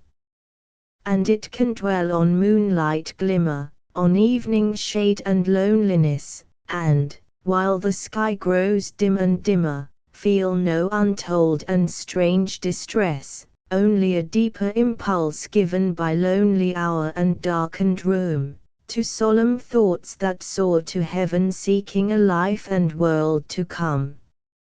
Stanzas. If thou be in a lonely place, if 1 hour's calm be thine, as evening bends her placid face o'er this sweet day's decline, if all the earth and all the heaven now look serene to thee, as o'er them shuts the summer even, 1 moment, think of me. Pause, in the lane, returning home, 'tis dusk, it will be still, pause near the elm, a sacred gloom its breezeless boughs will fill. Look at that soft and golden light, high in the unclouded sky, watch the last bird's belated flight, as it flits silent by. Hark! For a sound upon the wind, a step, a voice, a sigh, if all be still, then yield thy mind, unchecked, to memory. If thy love were like mine, how blessed that twilight hour would seem, when, back from the regretted past, returned our early dream. If thy love were like mine, how wild thy longings, even to pain, for sunset soft, and moonlight mild, to bring that hour again. But oft, when in thine arms I lay, I've seen thy dark eyes shine, and deeply felt their changeful ray spoke other love than mine. My love is almost anguish now, it beats so strong and true, 'twere a rapture, could I deem that thou such anguish ever knew. I have been but thy transient flower, thou wert my God divine, till checked by death's congealing power, this heart must throb for thine. And well my dying hour were blessed, if life's expiring breath should pass, as thy lips gently pressed my forehead cold in death, and sound my sleep would be, and sweet, beneath the churchyard tree, if sometimes in thy heart should beat one pulse, still true to me. Parting. There's no use in weeping, though we are condemned to part. There's such a thing as keeping a remembrance in one's heart. There's such a thing as dwelling on the thought ourselves have nursed, and with scorn and courage telling the world to do its worst. We'll not let its follies grieve us, we'll just take them as they come, and then every day will leave us a merry laugh for home. When we've left each friend and brother, when we're parted wide and far, we will think of one another, as even better than we are. Every glorious sight above us, every pleasant sight beneath, we'll connect with those that love us, whom we truly love till death. In the evening, when we're sitting by the fire, perchance alone, then shall heart with warm heart meeting, give responsive tone for tone. We can burst the bonds which chain us, which cold human hands have wrought, and where none shall dare restrain us we can meet again, in thought. So there's no use in weeping, bear a cheerful spirit still, never doubt that fate is keeping future good for present ill. Apostasy. This last denial of my faith, thou, solemn priest, hast heard, and, though upon my bed of death, I call not back a word. Point not to thy Madonna, priest, thy sightless saint of stone, she cannot, from this burning breast, wring one repentant moan. Thou sayest, that when a sinless child, I duly bent the knee, and prayed to what in marble smiled cold, lifeless, mute, on me. I did. But listen. Children spring full soon to riper youth, and, for love's vow and wedlock's ring, I sold my early truth. 'Twas not a grey, bare head, like thine, bent o'er me, when I said, that land and God and faith are mine, for which thy fathers bled. I see thee not, my eyes are dim, but well I hear thee say, O daughter, cease to think of him who led thy soul astray.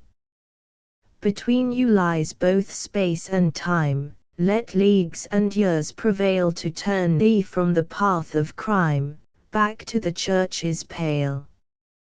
And, did I need that, thou shouldst tell what mighty barriers rise to part me from that dungeon cell, where my loved Walter lies.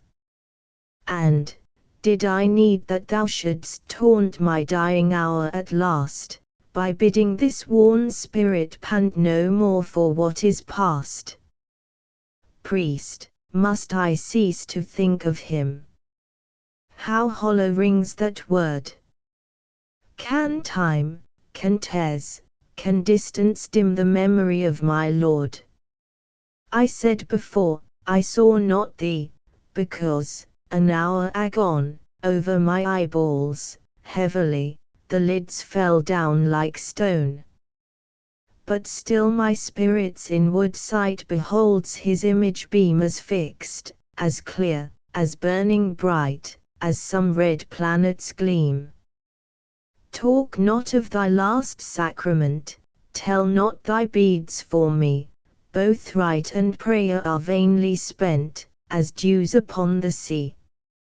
Speak not one word of heaven above, rave not of hell's alarms, give me but back my Walter's love, restore me to his arms.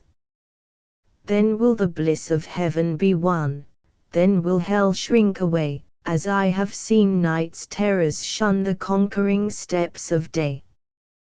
'Tis my religion thus to love, my creed thus fixed to be, not death shall shake, nor priestcraft break my rock-like constancy. Now go, for at the door there waits another stranger guest. He calls, I come, my pulse scarce beats, my heart fails in my breast. Again that voice, how far away, how dreary sounds that tone. And I, methinks, am gone astray in trackless wastes and lone. I fain would rest a little while, where can I find a stay, till dawn upon the hills shall smile, and show some trodden way. I come, in haste she said, 'twas Walter's voice I heard. Then up she sprang, but fell back, dead, his name her latest word. Winter stores. We take from life one little share, and say that this shall be a space, redeemed from toil and care, from tears and sadness free. And, haply, death unstrings his bow, and sorrow stands apart, and, for a little while, we know the sunshine of the heart. Existence seems a summer eve, warm, soft, and full of peace. Our free, unfettered feelings give the soul its full release. A moment, then, it takes the power to call up thoughts that throw around that charmed and hallowed hour, this life's divinest glow. But time, though viewlessly it flies, and slowly, will not stay, alike, through clear and clouded skies, it cleaves its silent way. Alike the bitter cup of grief, alike the draught of bliss, its progress leaves but moment brief for baffled lips to kiss. The sparkling draught is dried away, the hour of rest is gone, and urgent voices, round us, say, Ho, lingerer, hasten on. And has the soul, then, only gained, from this brief time of ease, a moment's rest, when overstrained, one hurried glimpse of peace?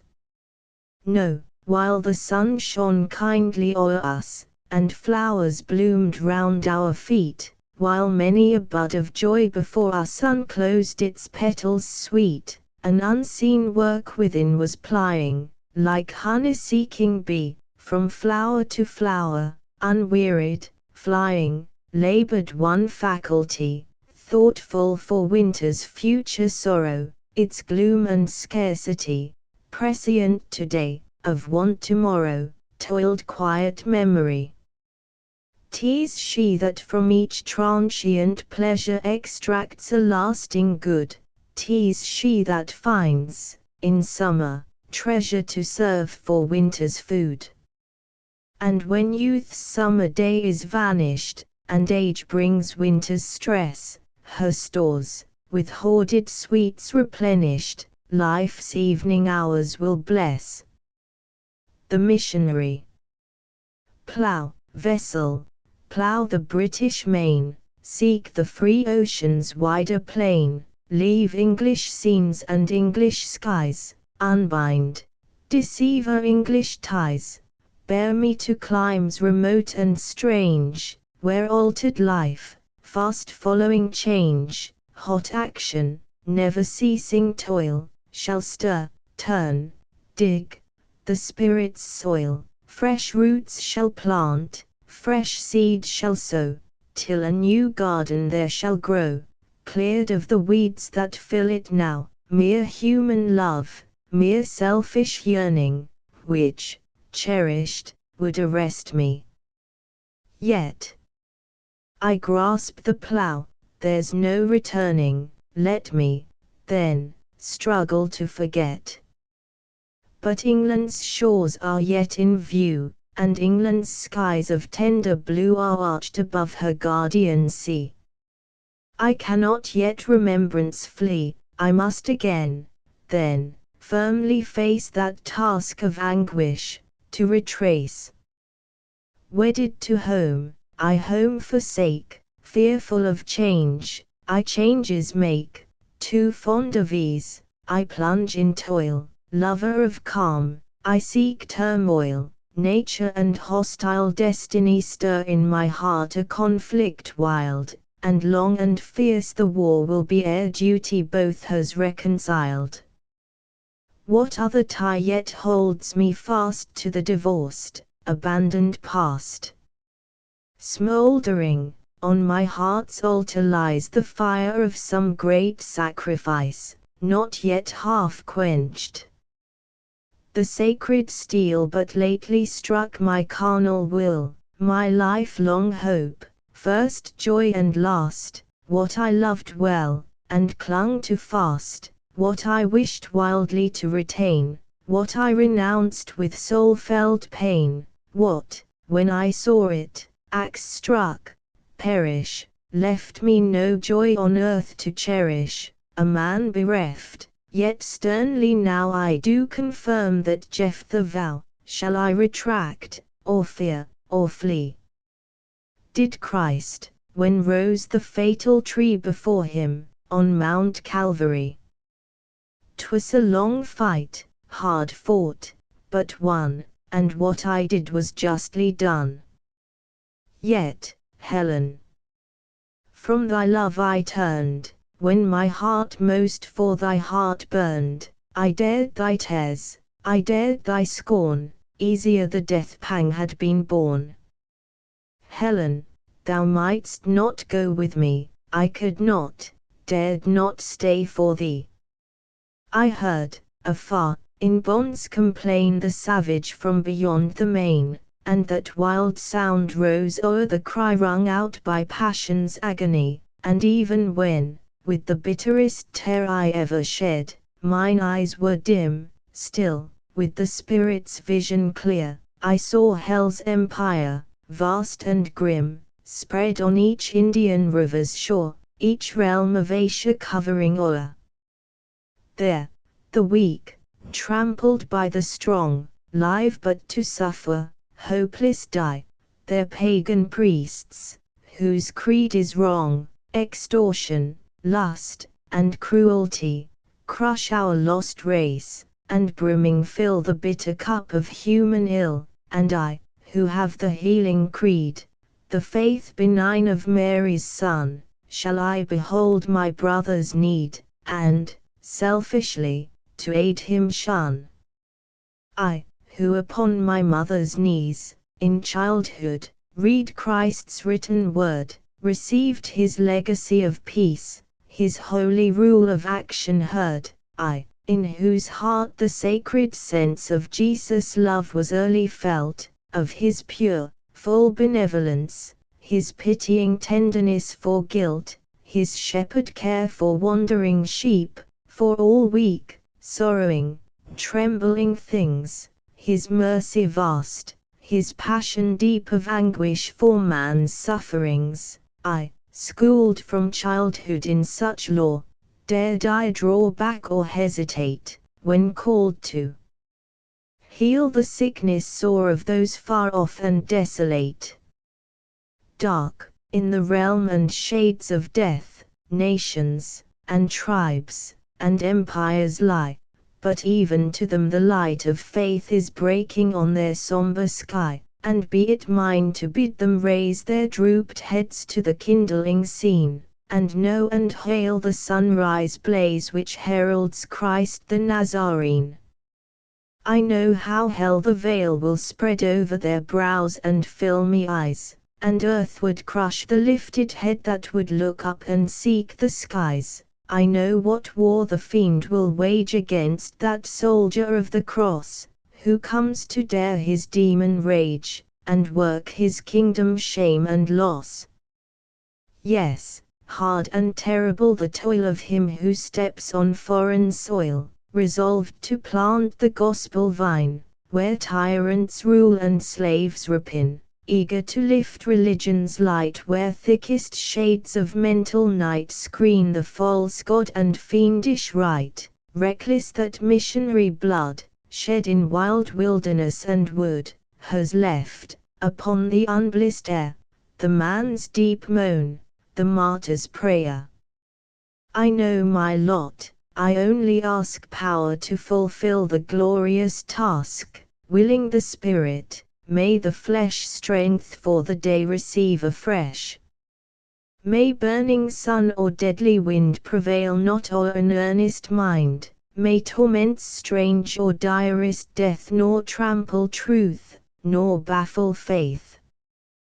Though such blood drops should fall from me as fell in old Gethsemane, welcome the anguish, so it gave more strength to work, more skill to save. And, oh, if brief must be my time, if hostile hand or fatal climb cut short my course, still o'er my grave, Lord, may thy harvest whitening wave.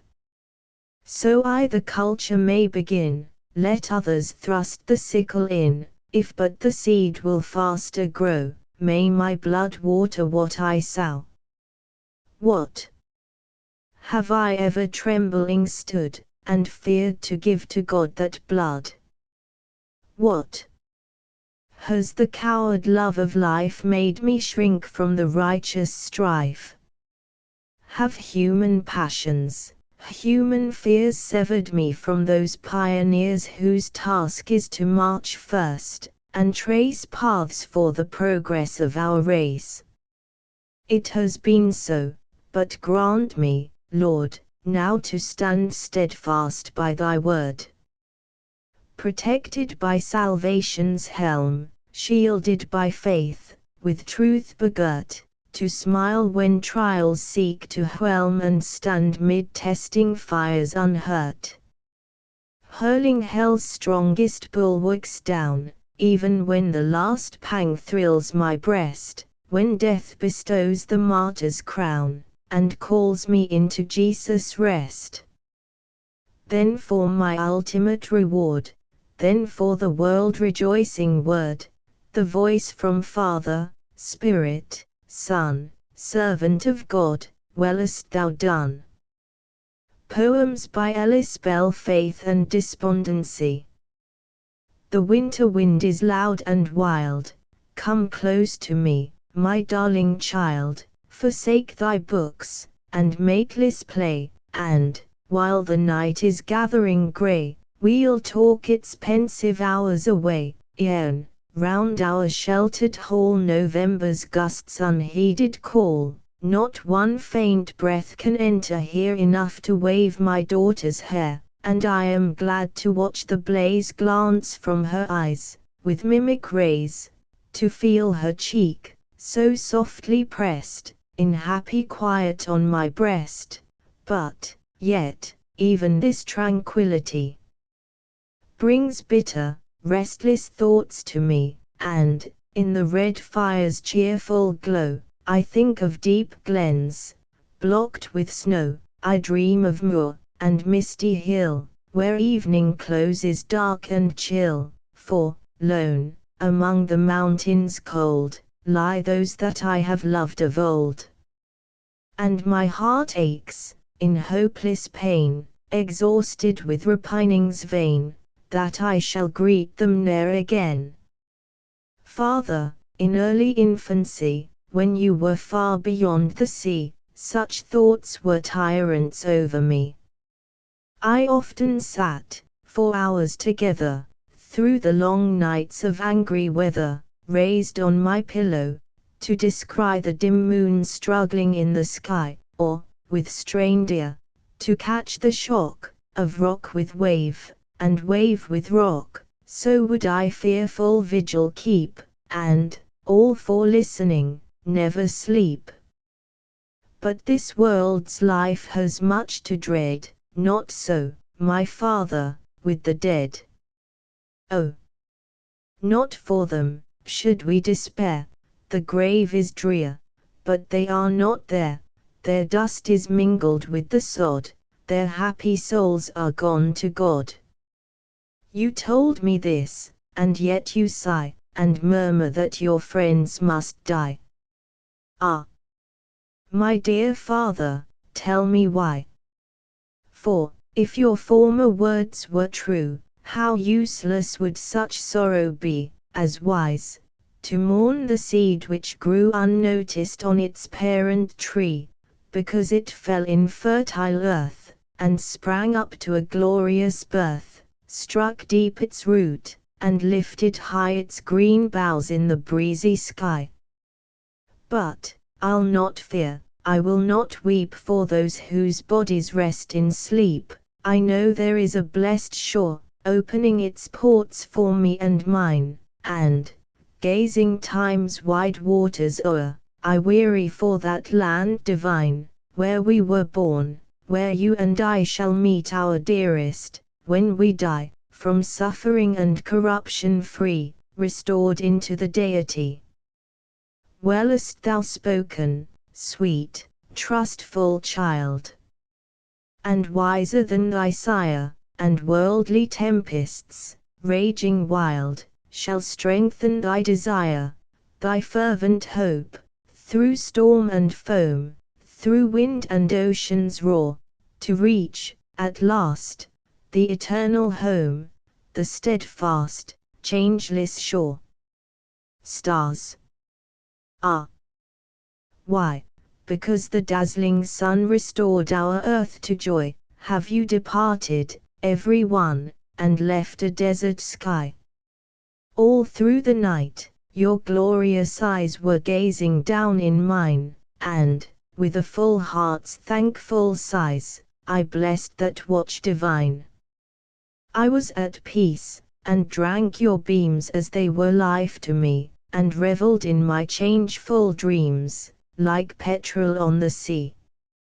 Thought followed thought, star followed star, through boundless regions, on, while one sweet influence, near and far, thrilled through, and proved us one. Why did the morning dawn to break so great, so pure, a spell, and scorch with fire the tranquil cheek, where your cool radiance fell? Blood red, he rose, and, arrow straight, his fierce beams struck my brow, the soul of nature sprang, elate, but mine sank sad and low. My lids closed down, yet through their veil I saw him, blazing, still, and steep in gold the misty dale, and flash upon the hill. I turned me to the pillow, then, to call back night, and see your worlds of solemn light, again, throb with my heart, and me.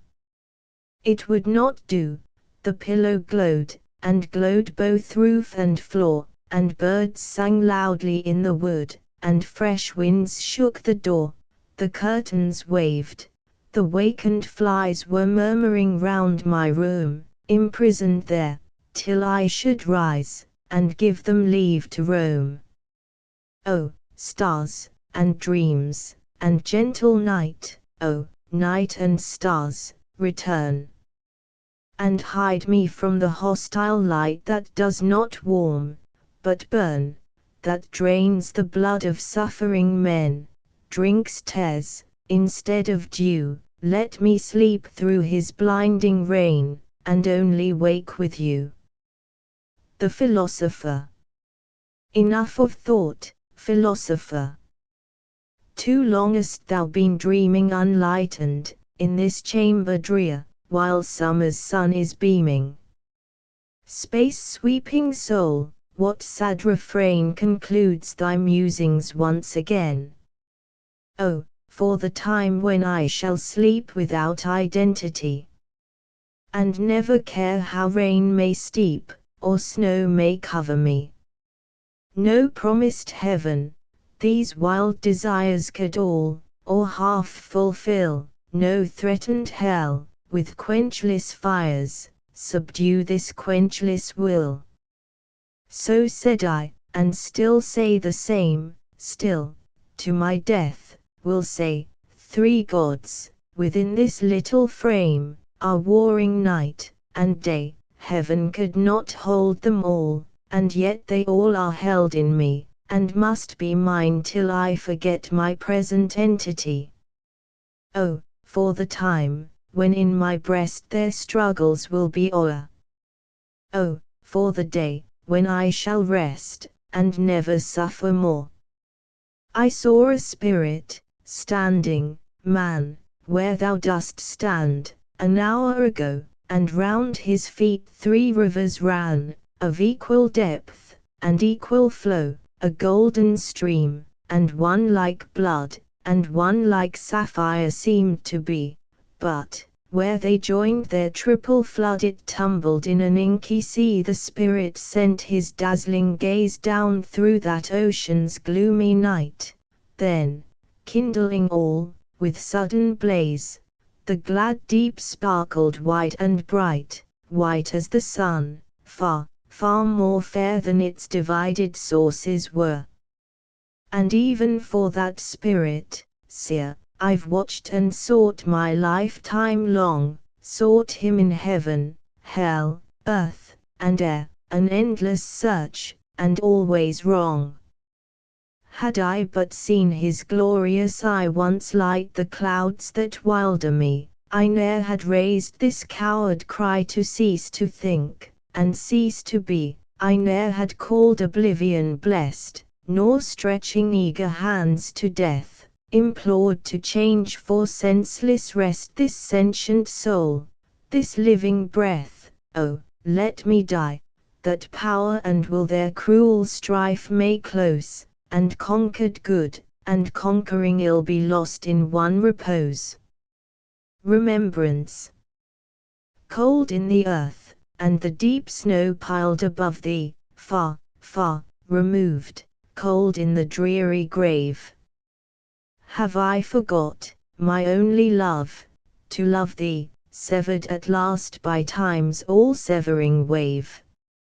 Now, when alone, do my thoughts no longer hover over the mountains, on that northern shore, resting their wings where heath and fern leaves cover thy noble heart forever, evermore? Cold in the earth, and 15 wild Decembers, from those brown hills, have melted into spring. Faithful, indeed, is the spirit that remembers after such years of change and suffering. Sweet love of youth, forgive, if I forget thee, while the world's tide is bearing me along. Other desires and other hopes beset me, hopes which obscure, but cannot do thee wrong. No later light has lightened up my heaven, no second morn has ever shone for me. All my life's bliss from thy dear life was given, all my life's bliss is in the grave with thee. But, when the days of golden dreams had perished, and even despair was powerless to destroy, then did I learn how existence could be cherished, strengthened, and fed without the aid of joy. Then did I check the tears of useless passion, weaned my young soul from yearning after thine, sternly denied its burning wish to hasten down to that tomb already more than mine. And, even yet, I dare not let it languish, dare not indulge in memory's rapturous pain. Once drinking deep of that divinest anguish, how could I seek the empty world again? A death scene. O day! He cannot die when thou so fair art shining. O sun, in such a glorious sky, so tranquilly declining, he cannot leave thee now, while fresh west winds are blowing, and all around his youthful brow thy cheerful light is glowing. Edward, awake, awake, the golden evening gleams warm and bright on Arden's lake, arouse thee from thy dreams. Beside thee, on my knee, my dearest friend, I pray that thou, to cross the eternal sea, wouldst yet 1 hour delay, I hear its billows roar, I see them foaming high, but no glimpse of a further shore has blessed my straining eye. Believe not what they urge of Eden isles beyond, turn back, from that tempestuous surge, to thy own native land. It is not death, but pain that struggles in thy breast, nay, rally, Edward, rouse again, I cannot let thee rest. One long look, that sore reproved me for the woe I could not bear, one mute look of suffering moved me to repent my useless prayer, and, with sudden check, the heaving of distraction passed away, not a sign of further grieving stirred my soul that awful day. Paled, at length, the sweet sun setting, sunk to peace the twilight breeze, summer dews fell softly, wetting glen, and glade, and silent trees. Then his eyes began to weary, weighed beneath a mortal sleep, and their orbs grew strangely dreary, clouded, even as they would weep. But they wept not, but they changed not, never moved, and never closed, troubled still, and still they ranged not, wandered not, nor yet reposed.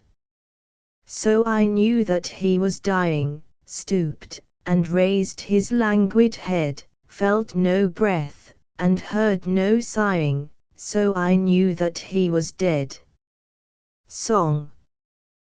The linnet in the rocky dells, the moorlark in the air, the bee among the heather bells that hide my lady fair, the wild deer browse above her breast, the wild birds raise their brood, and they, her smiles of love caressed, have left her solitude.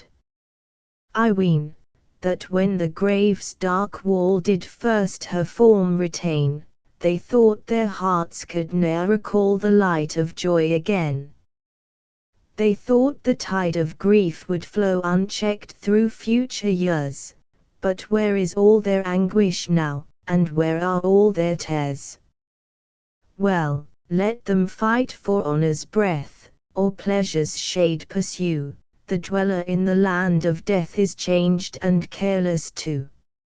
And, if their eyes should watch and weep till sorrow's source were dry, she would not, in her tranquil sleep, return a single sigh.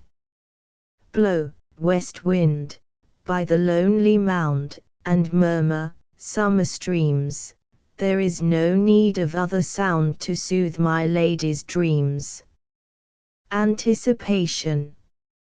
How beautiful the earth is still, to thee, how full of happiness. How little fraught with real ill, or unreal phantoms of distress. How spring can bring thee glory, yet, and summer win thee to forget December's sullen time. Why dost thou hold the treasure fast, of youth's delight, when youth is past, and thou art near thy prime? When those who were thy own compeers, equals in fortune and in years, have seen their morning melt in tears, to clouded, smileless day, blessed, had they died untried and young, before their hearts went wandering wrong, poor slaves, subdued by passions strong, a weak and helpless prey. Because, I hoped while they enjoyed, and by fulfillment, hope destroyed, as children hope, with trustful breast, I waited bliss, and cherished rest. A thoughtful spirit taught me soon, that we must long till life be done, that every phase of earthly joy must always fade, and always cloy. This I foresaw, and would not chase the fleeting treacheries, but, with firm foot and tranquil face, held backward from that tempting race, gazed o'er the sands the waves efface, to the enduring seas, there cast my anchor of desire deep in unknown eternity, nor ever let my spirit tire, with looking for what is to be. It is hope's spell that glorifies, like youth, to my maturer eyes, all nature's million mysteries, the fearful and the fair. Hope soothes me in the griefs I know, she lulls my pain for others' woe, and makes me strong to undergo what I am born to bear. Glad comforter, will I not brave, unawed, the darkness of the grave? Nay, smile to hear death's billows rave, sustained, my guide, by thee. The more unjust seems present fate, the more my spirit swells elate, strong, in thy strength, to anticipate rewarding destiny. The prisoner. A fragment. In the dungeon crypts idly did I stray, reckless of the lives wasting there away, draw the ponderous bars. Open, warder stern. He dared not say me nay, the hinges harshly turn. Our guests are darkly lodged, I whispered, gazing through the vault, whose grated eye showed heaven more grey than blue. This was when glad spring laughed in a waking pride, winking smiley. Darkly lodged enough, returned my sullen guide. Then, God forgive my youth, forgive my careless tongue, I scoffed, as the chill chains on the damp flagstones rung. Confined in triple walls, art thou so much to fear, that we must bind thee down and clench thy fetters here? The captive raised her face, it was as soft and mild as sculptured marble saint, or slumbering unwendy child. It was so soft and mild, it was so sweet and fair, pain could not trace a line, nor grief a shadow there. The captive raised her hand and pressed it to her brow. I have been struck, she said, and I am suffering now, yet these are little worth, your bolts and irons strong, and, were they forged in steel, they could not hold me long. Hoarse laughed the jailer grim, shall I be one to hear? Dost think, fond, dreaming wretch, that I shall grant thy prayer? Or, better still, wilt melt my master's heart with groans? Ah! Sooner might the sun thaw down these granite stones.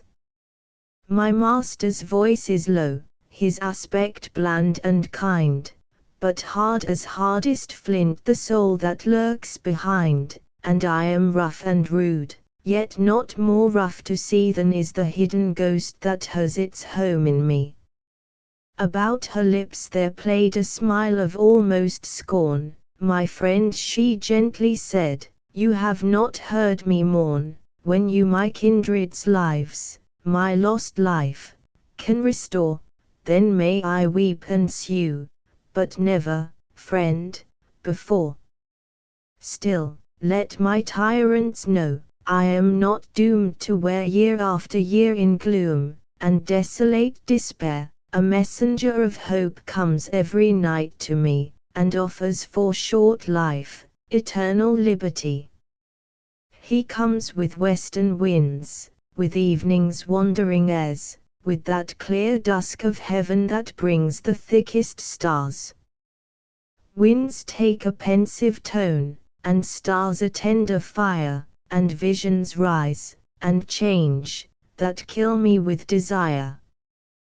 Desire for nothing known in my maturer years, when joy grew mad with awe, at counting future tears. When, if my spirit's sky was full of flashes warm, I knew not whence they came, from sun or thunderstorm. But, first, a hush of peace, a soundless calm descends, the struggle of distress, and fierce impatience ends. Mute music soothes my breast, unuttered harmony, that I could never dream, till earth was lost to me. Then dawns the invisible, The unseen its truth reveals, my outward sense is gone, my inward essence feels, its wings are almost free, its home, its harbor found, measuring the gulf, it stoops and dares the final bound. Oh, I dreadful is the check, intense the agony, when the ear begins to hear, and the eye begins to see, when the pulse begins to throb, the brain to think again, the soul to feel the flesh, and the flesh to feel the chain.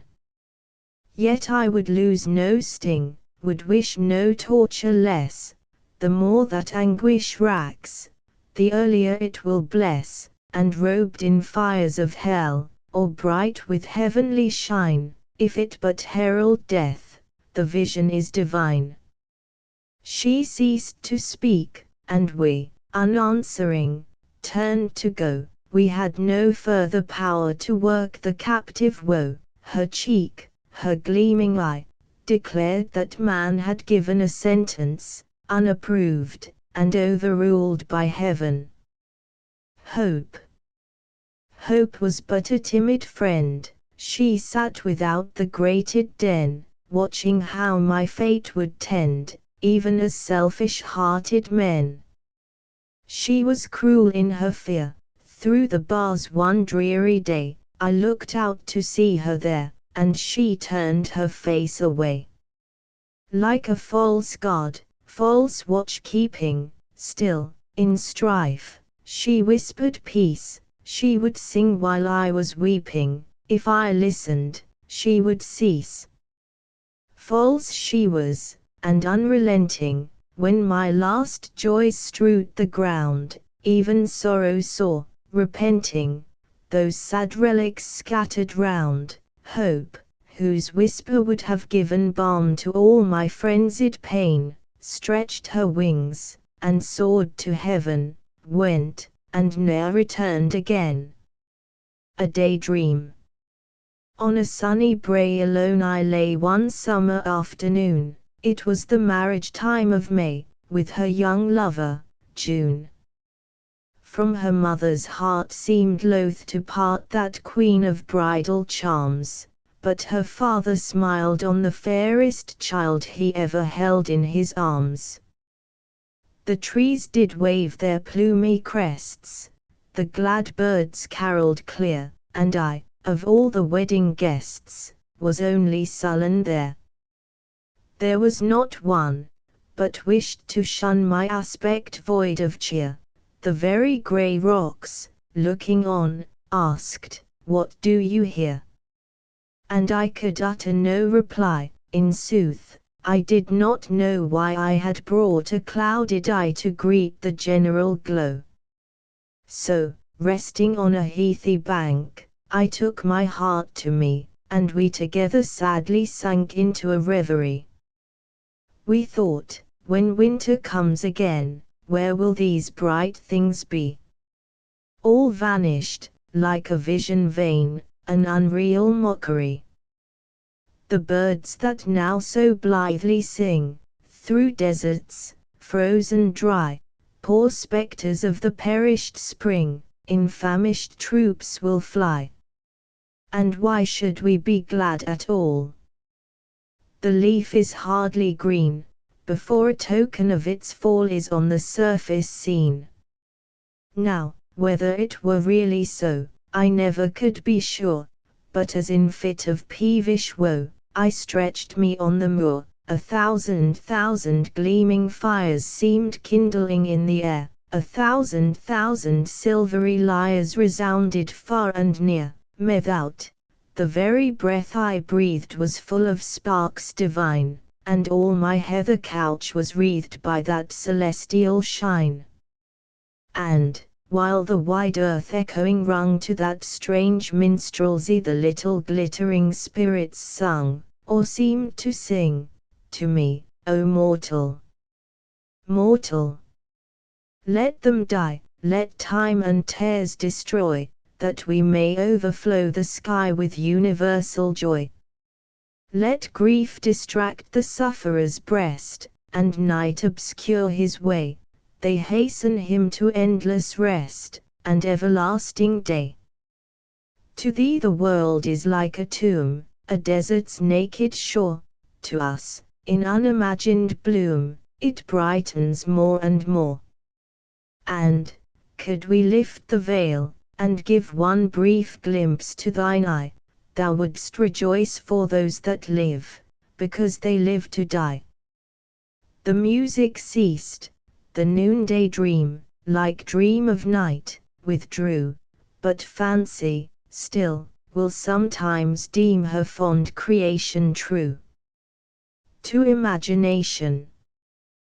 When weary with the long day's care, and earthly change from pain to pain, and lost, and ready to despair, thy kind voice calls me back again, O, my true friend. I am not lone, while then canst speak with such a tone. So hopeless is the world without, the world within I doubly prize, thy world, where guile, and hate, and doubt, and cold suspicion never rise, where thou, and I, and liberty, have undisputed sovereignty. What matters it, that all around danger, and guilt, and darkness lie, if but within our bosoms bound we hold a bright, untroubled sky, warm with 10,000 mingled rays of suns that know no winter days. Reason, indeed, may oft complain for nature's sad reality, and tell the suffering heart how vain its cherished dreams must always be, and truth may rudely trample down the flowers of fancy, newly blown, but thou art ever there, to bring the hovering vision back, and breathe new glories o'er the blighted spring, and call a lovelier life from death. And whisper, with a voice divine, of real worlds, as bright as thine. I trust not to thy phantom bliss, yet, still, in evening's quiet hour, with never-failing thankfulness, I welcome thee, benignant power, sure solacer of human cares, and sweeter hope, when hope despairs. How clear she shines! How clear she shines! How quietly I lie beneath her guardian light, while heaven and earth are whispering me, tomorrow, wake, but dream tonight. Yes, fancy, come, my fairy love. These throbbing temples softly kiss, and bend my lonely couch above, and bring me rest, and bring me bliss. The world is going, dark world, adieu. Grim world, conceal thee till the day, the heart thou canst not all subdue must still resist, if thou delay. Thy love I will not share, thy hatred only wakes a smile, thy griefs may wound, thy wrongs may tear, but, oh, thy lies shall ne'er beguile. While gazing on the stars that glow above me, in that stormless sea, I long to hope that all the woe creation knows, is held in thee. And this shall be my dream tonight, I'll think the heaven of glorious spheres is rolling on its course of light in endless bliss, through endless years, I'll think, there's not one world above, far as these straining eyes can see, where wisdom ever laughed at love, or virtue crouched to infamy, where, writhing 'neath the strokes of fate, the mangled wretch was forced to smile, to match his patience 'gainst her hate, his heart rebellious all the while. Where pleasure still will lead to wrong, and helpless reason worn in vain, and truth is weak, and treachery strong, and joy the surest path to pain, and peace, the lethargy of grief, and hope, a phantom of the soul, and life, a labor, void and brief, and death, the despot of the whole. Sympathy. There should be no despair for you while nightly stars are burning, while evening pours its silent dew, and sunshine gilds the morning. There should be no despair, though tears may flow down like a river. Are not the best beloved of years around your heart forever?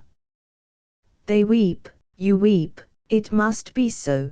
Winds sigh as you are sighing, and winter sheds its grief in snow where autumn's leaves are lying. Yet, these revive, and from their fate your fate cannot be parted. Then, journey on, if not elate, still, never broken-hearted. Plead for me. Oh, thy bright eyes must answer now, when reason, with a scornful brow, is mocking at my overthrow. Oh, thy sweet tongue must plead for me and tell why I have chosen thee. Stern reason is to judgment come, arrayed in all her forms of gloom. Wilt thou, my advocate, be dumb? No, radiant angel, speak and say, why I did cast the world away. Why I have persevered to shun the common paths that others run, and on a strange road journeyed on, heedless, alike of wealth and power, of glory's wreath and pleasure's flower.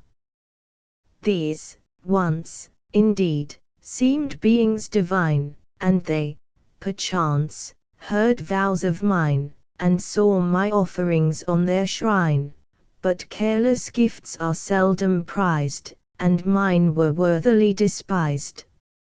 So, with a ready heart, I swore to seek their altar stone no more, and gave my spirit to adore thee, ever present, phantom thing, my slave, my comrade, and my king. A slave, because I rule thee still, incline thee to my changeful will, and make thy influence good or ill. A comrade, for by day and night thou art my intimate delight, my darling pain that wounds and sears, and wrings a blessing out from tears by deadening me to earthly cares. And yet, a king, though prudence well have taught thy subject to rebel under my wrong, to worship where faith cannot doubt, nor hope despair, since my own soul can grant my prayer. Speak, God of visions, plead for me, and tell why I have chosen thee. Self-introgation, the evening passes fast away. 'Tis almost time to rest. What thoughts has left the vanished day, what feelings in thy breast? The vanished day. It leaves a sense of labor hardly done, of little gained with vast expense, a sense of grief alone. Time stands before the door of death, upbraiding bitterly, and conscience, with exhaustless breath, pours black reproach on me. And though I've said that conscience lies and time should fate condemn, still, sad repentance clouds my eyes, and makes me yield to them. Then art thou glad to seek repose? Art glad to leave the sea, and anchor all thy weary woes in calm eternity? Nothing regrets to see thee go, not one voice sobs farewell. And where thy heart has suffered so, canst thou desire to dwell? Alas! The countless links are strong that bind us to our clay, the loving spirit lingers long, and would not pass away. And rest is sweet, when laureled fame will crown the soldier's crest, but a brave heart, with a tarnished name, would rather fight than rest. Well, thou hast fought for many a year, hast fought thy whole life through, hast humbled falsehood, trampled fear, what is there left to do?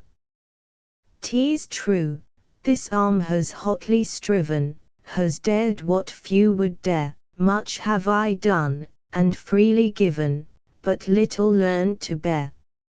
Look on the grave where thou must sleep thy last and strongest foe, it is endurance not to weep, if that repose seem woe. The long war closing in defeat, defeat serenely borne, thy midnight rest may still be sweet, and break in glorious morn. Death, death, that struck when I was most confiding in my certain faith of joy to be, strike again, time's withered branch dividing from the fresh root of eternity. Leaves, upon time's branch, were growing brightly, full of sap, and full of silver dew, birds beneath its shelter gathered nightly, daily round its flowers the wild bees flew. Sorrow passed, and plucked the golden blossom, guilt stripped off the foliage in its pride, but, within its parent's kindly bosom, flowed forever life's restoring tide. Little mourned I for the parted gladness, for the vacant nest and silent song, hope was there, and laughed me out of sadness, whispering, winter will not linger long. And, behold, with tenfold increase blessing, spring adorned the beauty-burdened spray, wind and rain and fervent heat, caressing, lavished glory on that 2nd May. High it rose, no winged grief could sweep it, sin was scared to distance with its shine, love, and its own life, had power to keep it from all wrong, from every blight but thine. Cruel death! The young leaves droop and languish, evening's gentle air may still restore, no. The morning sunshine mocks my anguished time, for me, must never blossom more. Strike it down, that other boughs may flourish where that perished sapling used to be, thus, at least, its mouldering corpse will nourish that from which it sprung, eternity. Stanzas 2. Well, some may hate, and some may scorn, and some may quite forget thy name, but my sad heart must ever mourn thy ruined hopes, thy blighted fame.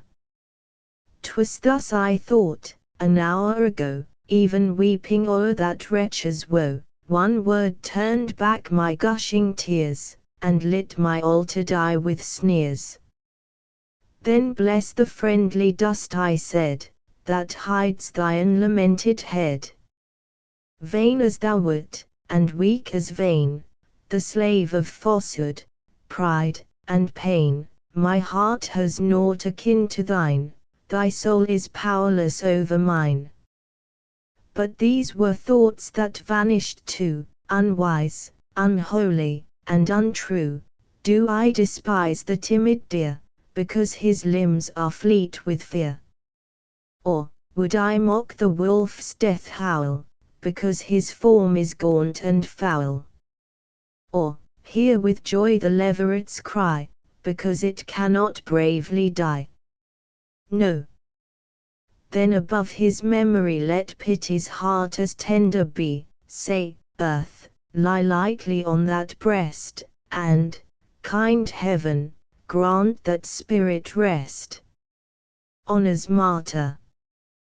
The moon is full this winter night, the stars are clear, though few, and every window glistens bright with leaves of frozen dew. The sweet moon through your lattice gleams, and lights your room like day, and there you pass, in happy dreams, the peaceful hours away.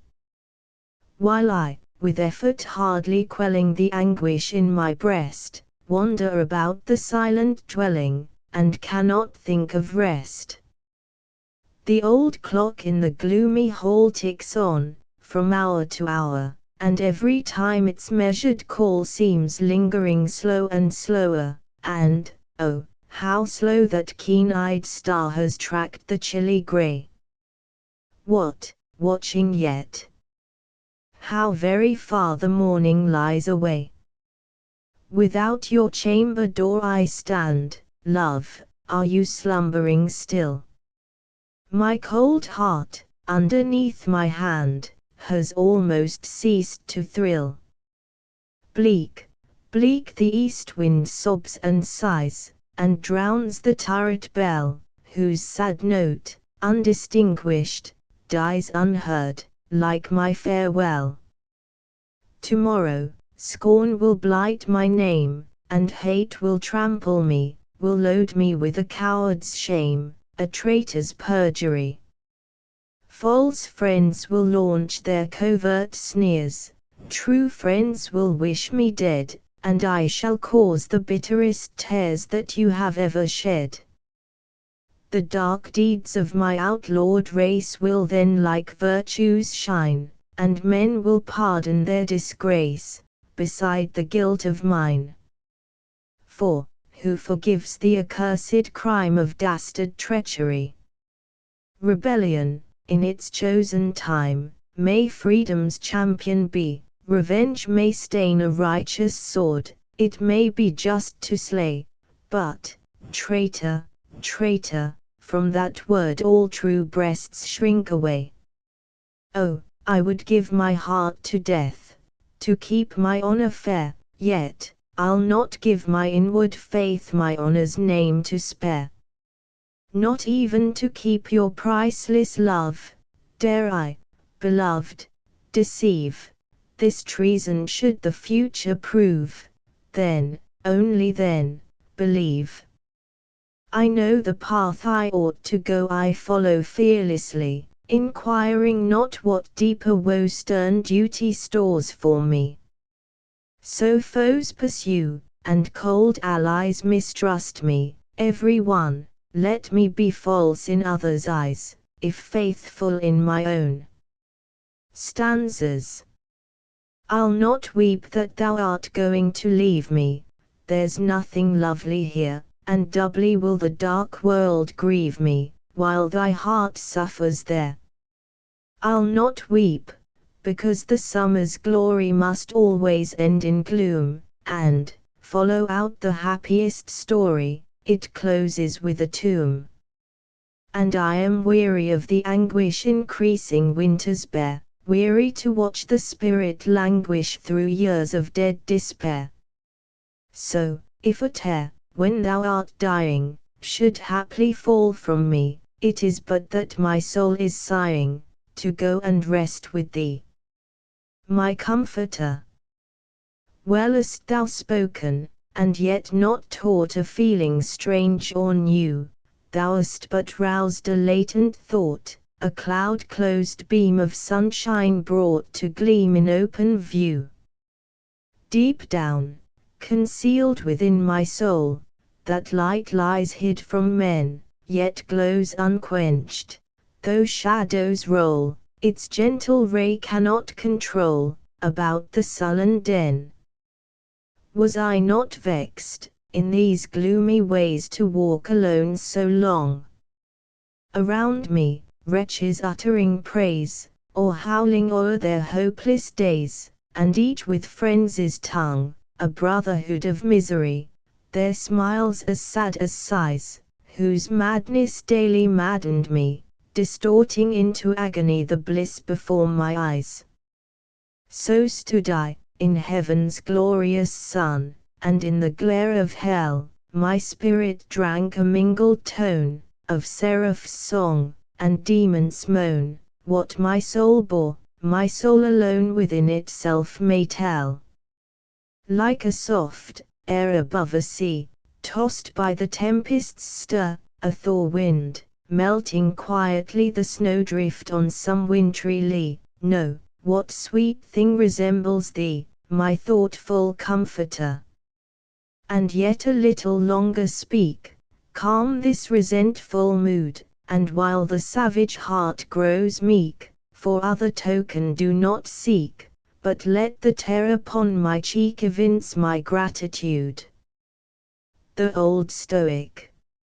Riches I hold in light esteem, and love I laugh to scorn, and lust of fame was but a dream, that vanished with the morn, and if I pray, the only prayer that moves my lips for me is, leave the heart that now I bear, and give me liberty. Yes, as my swift days near their goal, 'tis all that I implore, in life and death a chainless soul, with courage to endure. Poems by Acton Bell, a reminiscence.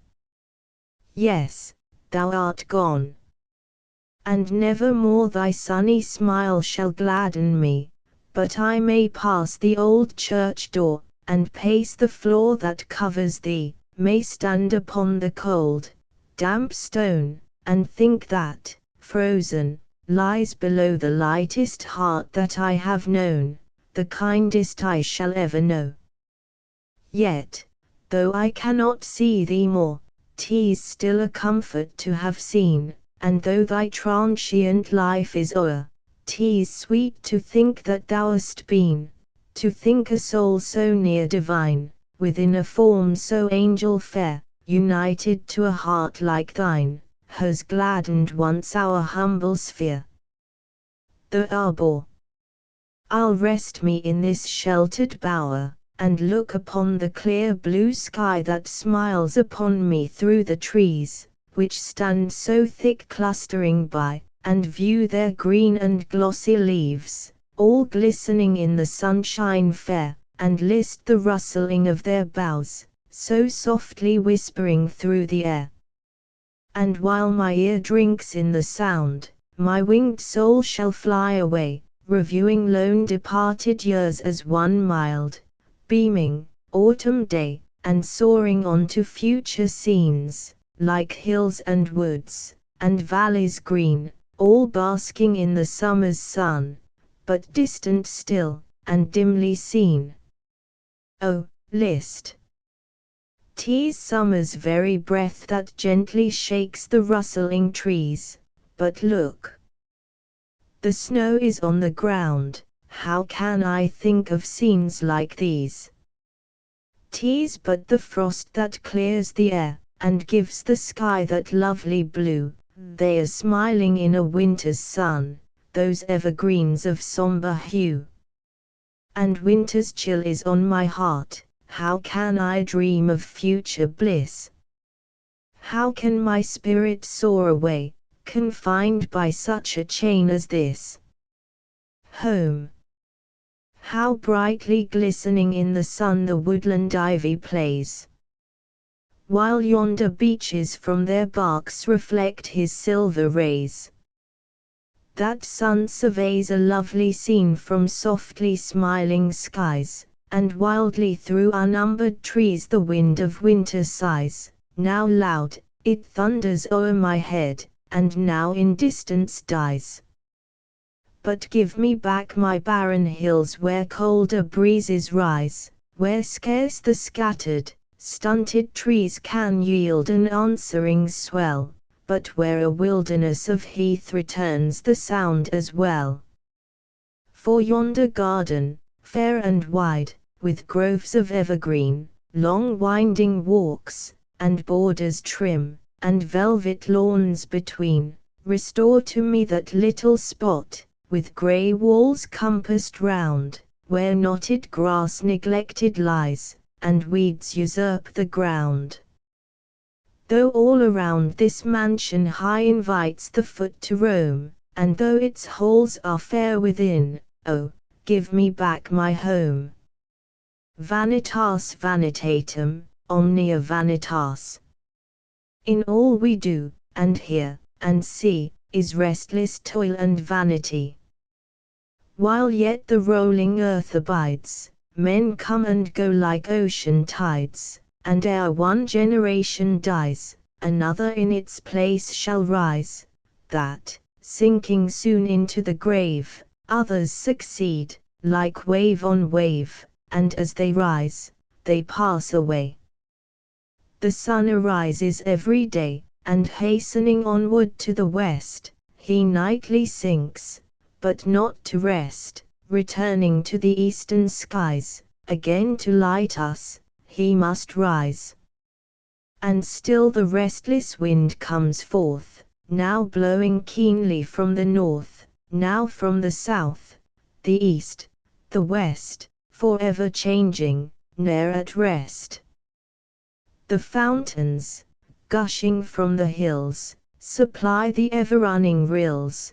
The thirsty rivers drink their store, and bear it rolling to the shore, but still the ocean craves for more. 'Tis endless labor everywhere. Sound cannot satisfy the ear, light cannot fill the craving eye, nor riches half our wants supply. Pleasure but doubles future pain, and joy brings sorrow in her train. Laughter is mad, and reckless mirth, what does she in this weary earth?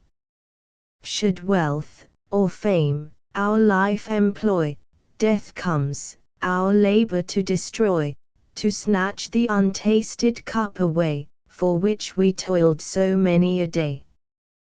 What, then, remains for wretched man? To use life's comforts while he can, enjoy the blessings heaven bestows, assist his friends, forgive his foes, trust God, and keep his statutes still, upright and firm, through good and ill, thankful for all that God has given, fixing his firmest hopes on heaven, knowing that earthly joys decay, but hoping through the darkest day. The penitent. I mourn with thee, and yet rejoice that thou shouldst sorrow so. With angel choirs I join my voice to bless the sinner's woe.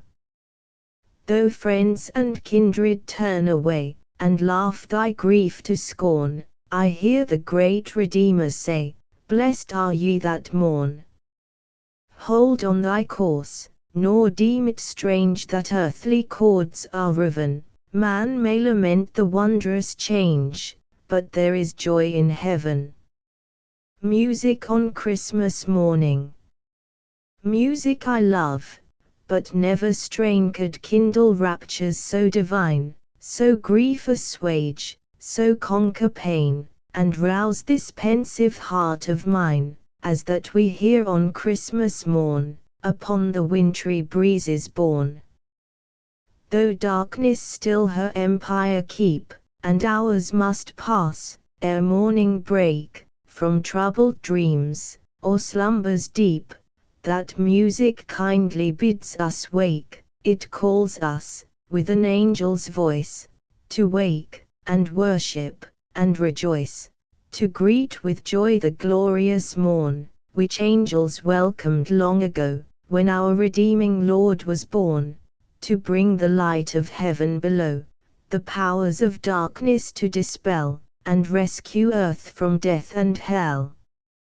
While listening to that sacred strain, my raptured spirit soars on high. I seem to hear those songs again resounding through the open sky, that kindled such divine delight, in those who watched their flocks by night. With them I celebrate his birth, glory to God, in highest heaven, goodwill to men, and peace on earth. To us a Saviour King is given, our God is come to claim his own, and Satan's power is overthrown. A sinless God, for sinful men, descends to suffer and to bleed. Hell must renounce its empire then. The price is paid, the world is freed, and Satan's self must now confess that Christ has earned a right to bless. Now holy peace may smile from heaven, and heavenly truth from earth shall spring. The captive's galling bonds are riven, for our Redeemer is our King, and he that gave his blood for men will lead us home to God again. Stanzas. Oh, weep not, love. Each tear that springs in those dear eyes of thine, to me a keener suffering brings than if they flowed from mine.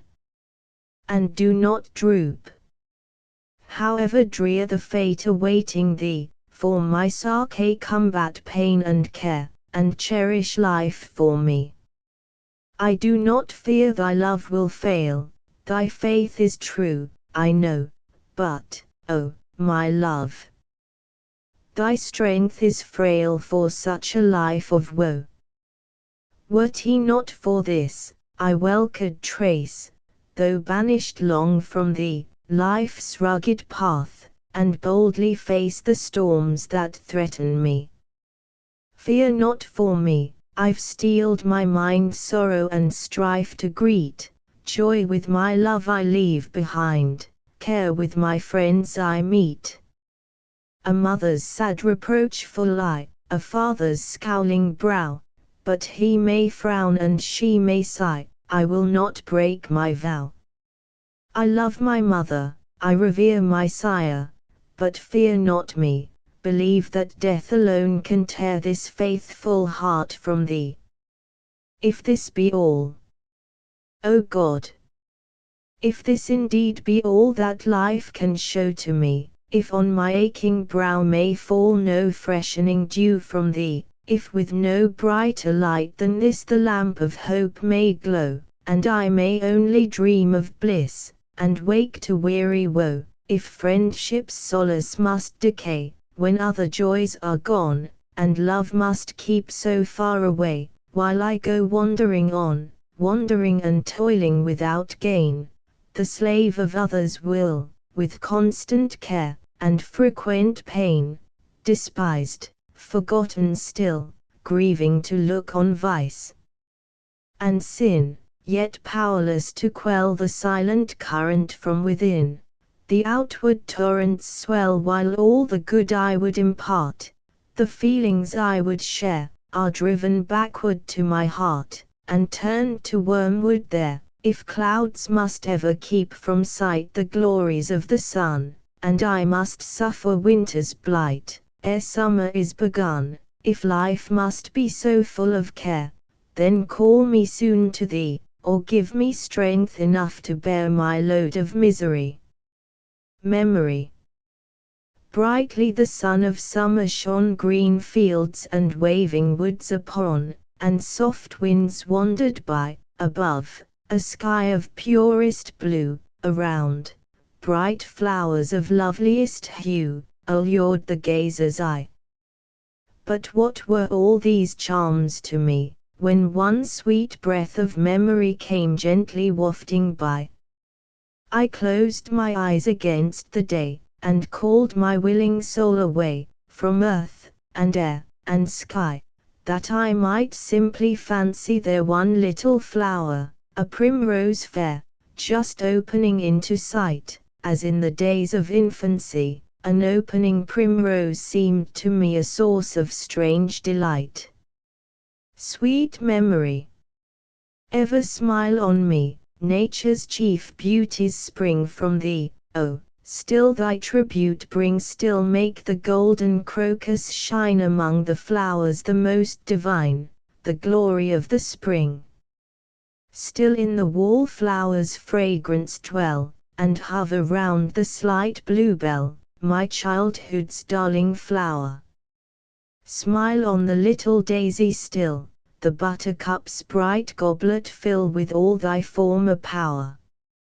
Forever hang thy dreamy spell round mountain star and heather bell, and do not pass away from sparkling frost, or wreathed snow, and whisper when the wild winds blow, or rippling waters play. Is childhood, then, so all divine? Or memory, is the glory thine, that halos thus the past? Not all divine, its pangs of grief, although, perchance, their stay be brief, are bitter while they last. Nor is the glory all thine own, for on our earliest joys alone that holy light is cast. With such a ray, no spell of thine can make our later pleasures shine, though long ago they passed. To Cowper.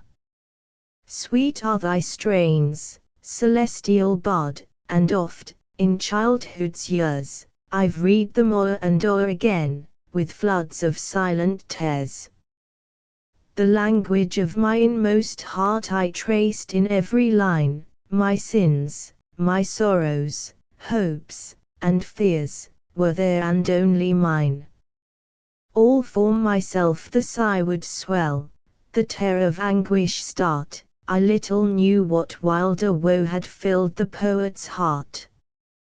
I did not know the nights of gloom, the days of misery, the long, long years of dark despair, that crushed and tortured thee.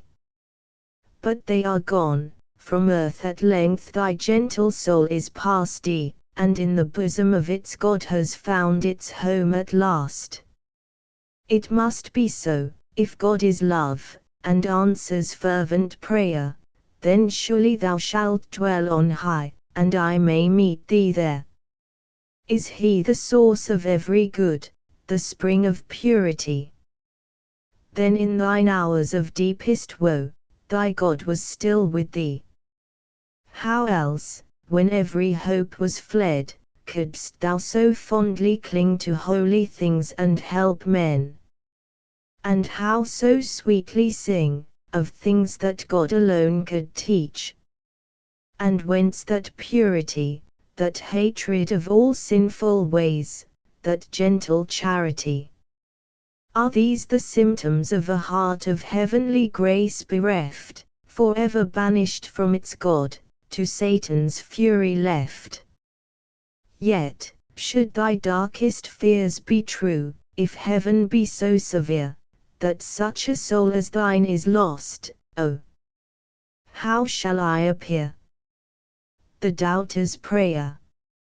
Eternal power, of earth and air, unseen, yet seen in all around, remote, but dwelling everywhere, though silent, heard in every sound, if e'er thine ear in mercy bent, when wretched mortals cried to thee, and if, indeed, thy Son was sent, to save lost sinners such as me, then hear me now, while kneeling here, I lift to thee my heart and all my soul ascends in prayer, oh, give me faith.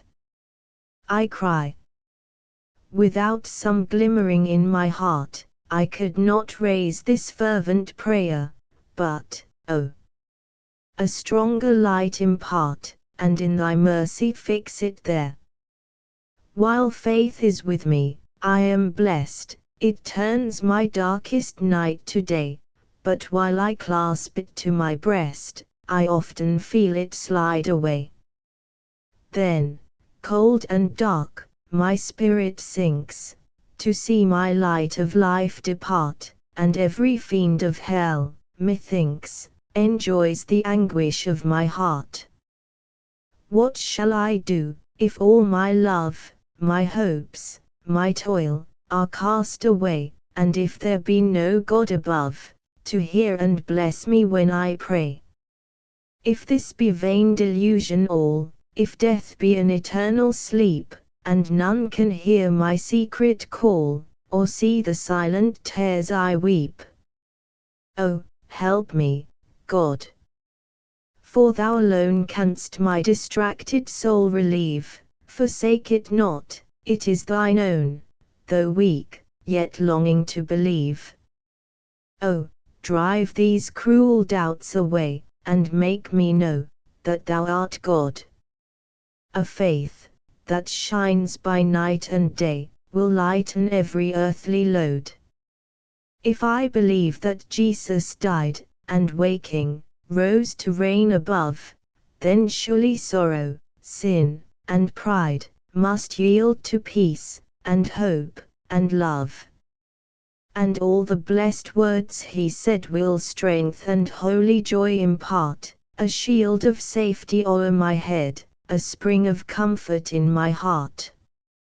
A word to the elect.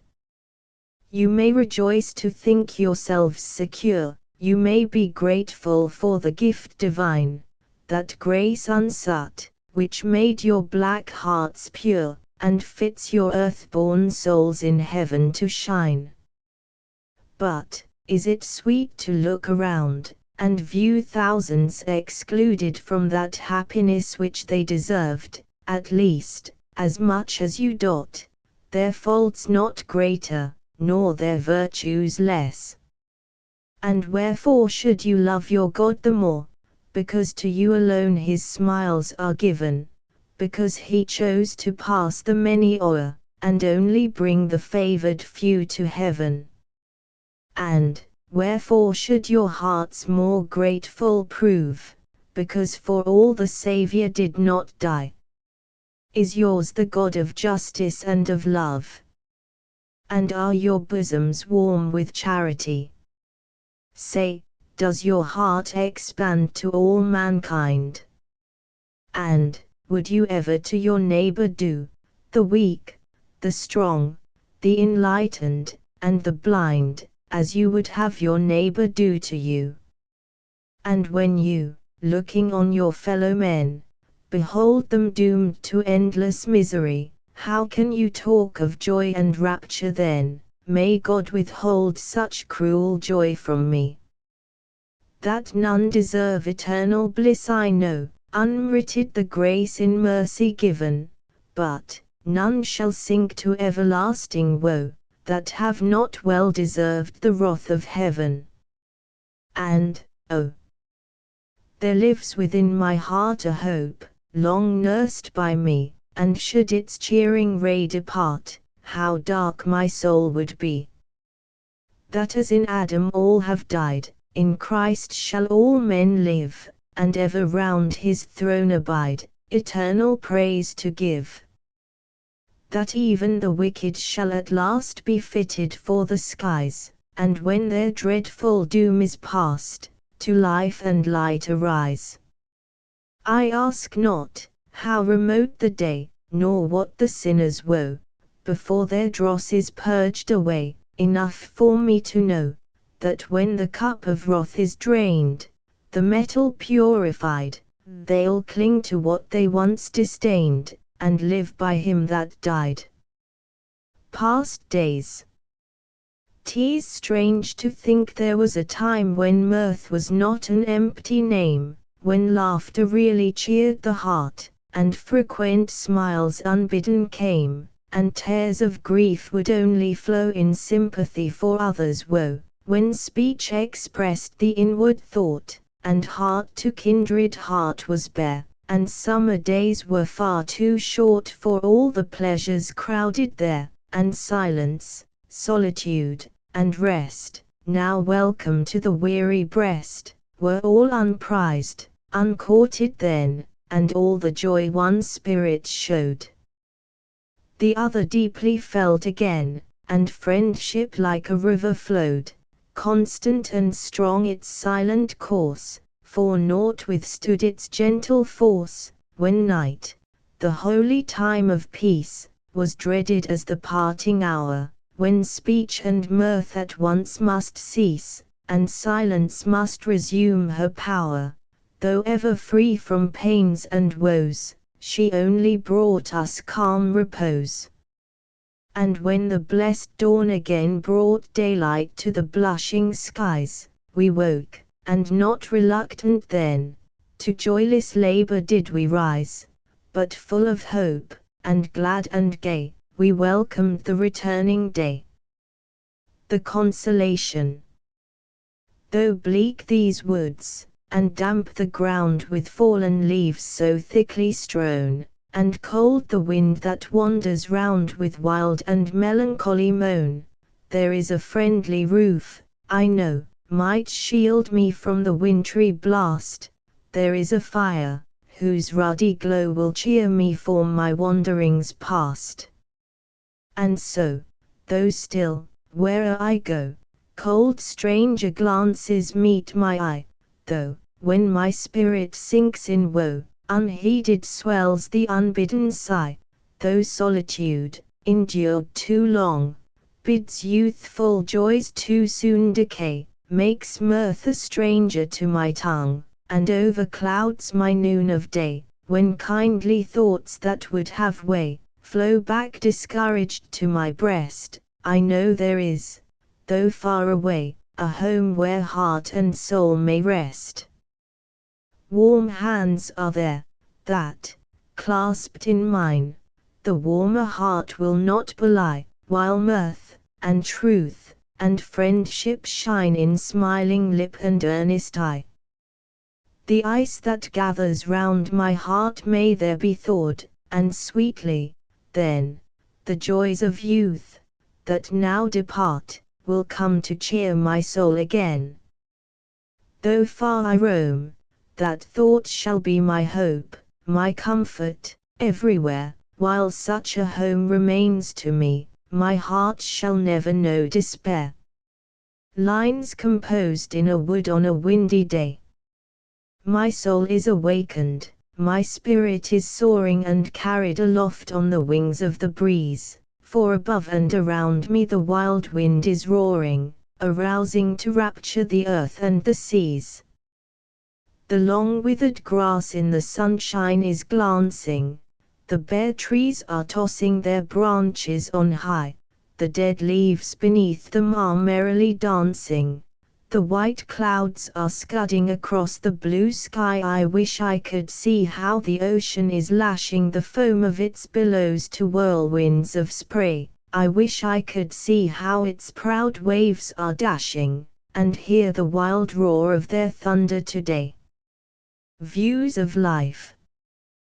When sinks my heart in hopeless gloom, and life can show no joy for me, and I behold a yawning tomb, where bowers and palaces should be, in vain you talk of morbid dreams, in vain you gaily smiling say, that what to me so dreary seems, the healthy mind deems bright and gay.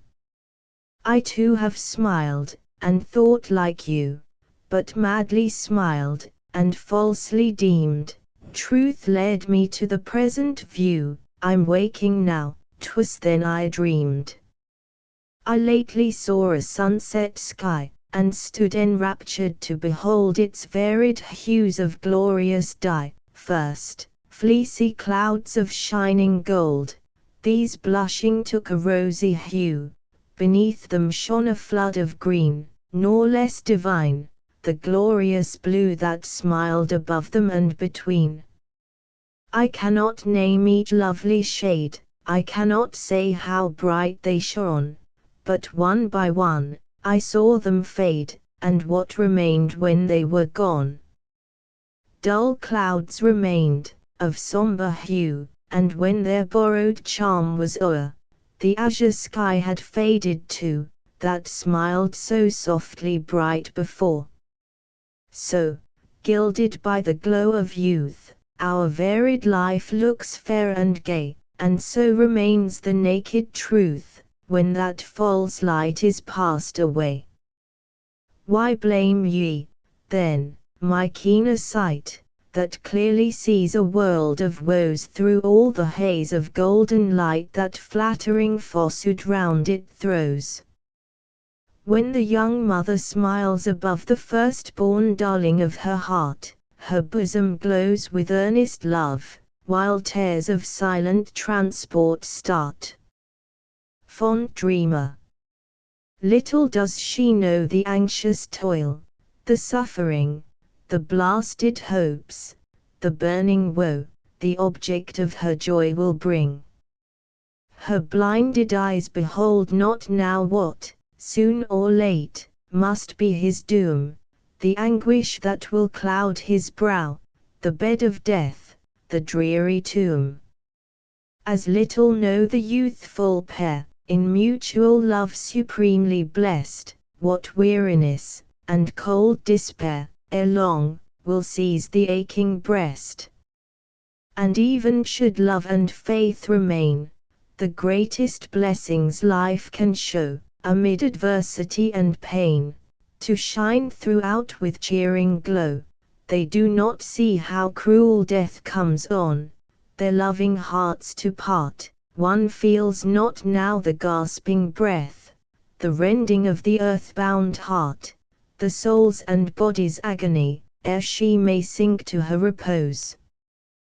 The sad survivor cannot see the grave above his darling close, nor how, despairing and alone, he then must wear his life away, and linger, feebly toiling on, and fainting, sink into decay. Asterisk asterisk asterisk asterisk oh, youth may listen patiently, while sad experience tells her tale, but doubt sits smiling in his eye, for ardent hope will still prevail. He hears how feeble pleasure dies, by guilt destroyed, and pain and woe, he turns to hope, and she replies, believe it not, it is not so. Oh, heed her not. Experience says, for thus she whispered once to me, she told me, in my youthful days, how glorious manhood's prime would be. When, in the time of early spring, too chill the winds that o'er me passed, she said, each coming day would bring a fairer heaven, a gentler blast. And when the sun too seldom beamed, the sky, o'ercast, too darkly frowned, the soaking rain too constant streamed, and mists too dreary gathered round, she told me, summer's glorious ray would chase those vapors all away, and scatter glories round, with sweetest music fill the trees, load with rich scent the gentle breeze, and strew with flowers the ground. But when, beneath that scorching ray, I languished, weary through the day, while birds refused to sing, verdure decayed from field and tree, and panting nature mourned with me the freshness of the spring.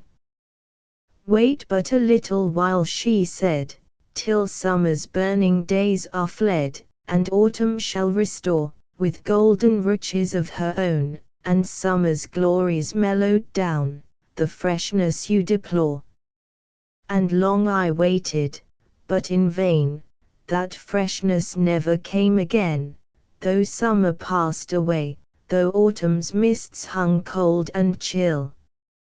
And drooping nature languished still, and sank into decay. Till wintry blasts foreboding blew through leafless trees, and then I knew that hope was all a dream. But thus, fond youth, she cheated me, and she will prove as false to thee, though sweet her words may seem. Stern prophet, cease thy bodings dire, thou canst not quench the ardent fire that warms the breast of youth. Oh, let it cheer him while it may, and gently, gently die away, chilled by the damps of truth. Tell him, that earth is not our rest, its joys are empty, frail at best, and point beyond the sky. But gleams of light may reach us here, and hope the roughest path can cheer, then do not bid it fly. Though hope may promise joys, that still unkindly time will ne'er fulfill, or, if they come at all, we never find them unalloyed, hurtful perchance, or soon destroyed, they vanish or they pall, yet hope itself a brightness throws o'er all our labors and our woes, while dark foreboding care a thousand ills will oft portend, that Providence may ne'er intend the trembling heart to bear. Or if they come, it oft appears, our woes are lighter than our fears, and far more bravely borne. Then let us not enhance our doom, but e'en in midnight's blackest gloom expect the rising morn. Because the road is rough and long, shall we despise the skylark's song, that cheers the wanderer's way? Or trample down, with reckless feet, the smiling flowerets, bright and sweet, because they soon decay? Pass pleasant scenes unnoticed by, because the next is bleak and drear, or not enjoy a smiling sky, because a tempest may be near? No. While we journey on our way, we'll smile on every lovely thing, and ever, as they pass away, to memory and hope we'll cling. And though that awful river flows before us, when the journey's past, perchance of all the pilgrim's woes most dreadful, shrink not, 'tis the last. Though icy cold, and dark, and deep, beyond it smiles that blessed shore, where none shall suffer, none shall weep, and bliss shall reign for evermore. Appeal. Oh, I am very weary, though tears no longer flow, my eyes are tired of weeping, my heart is sick of woe, my life is very lonely, my days pass heavily, I'm weary of repining, wilt thou not come to me? Oh, didst thou know my longings for thee, from day to day, my hopes, so often blighted, thou wouldst not thus delay. The Student's Serenade.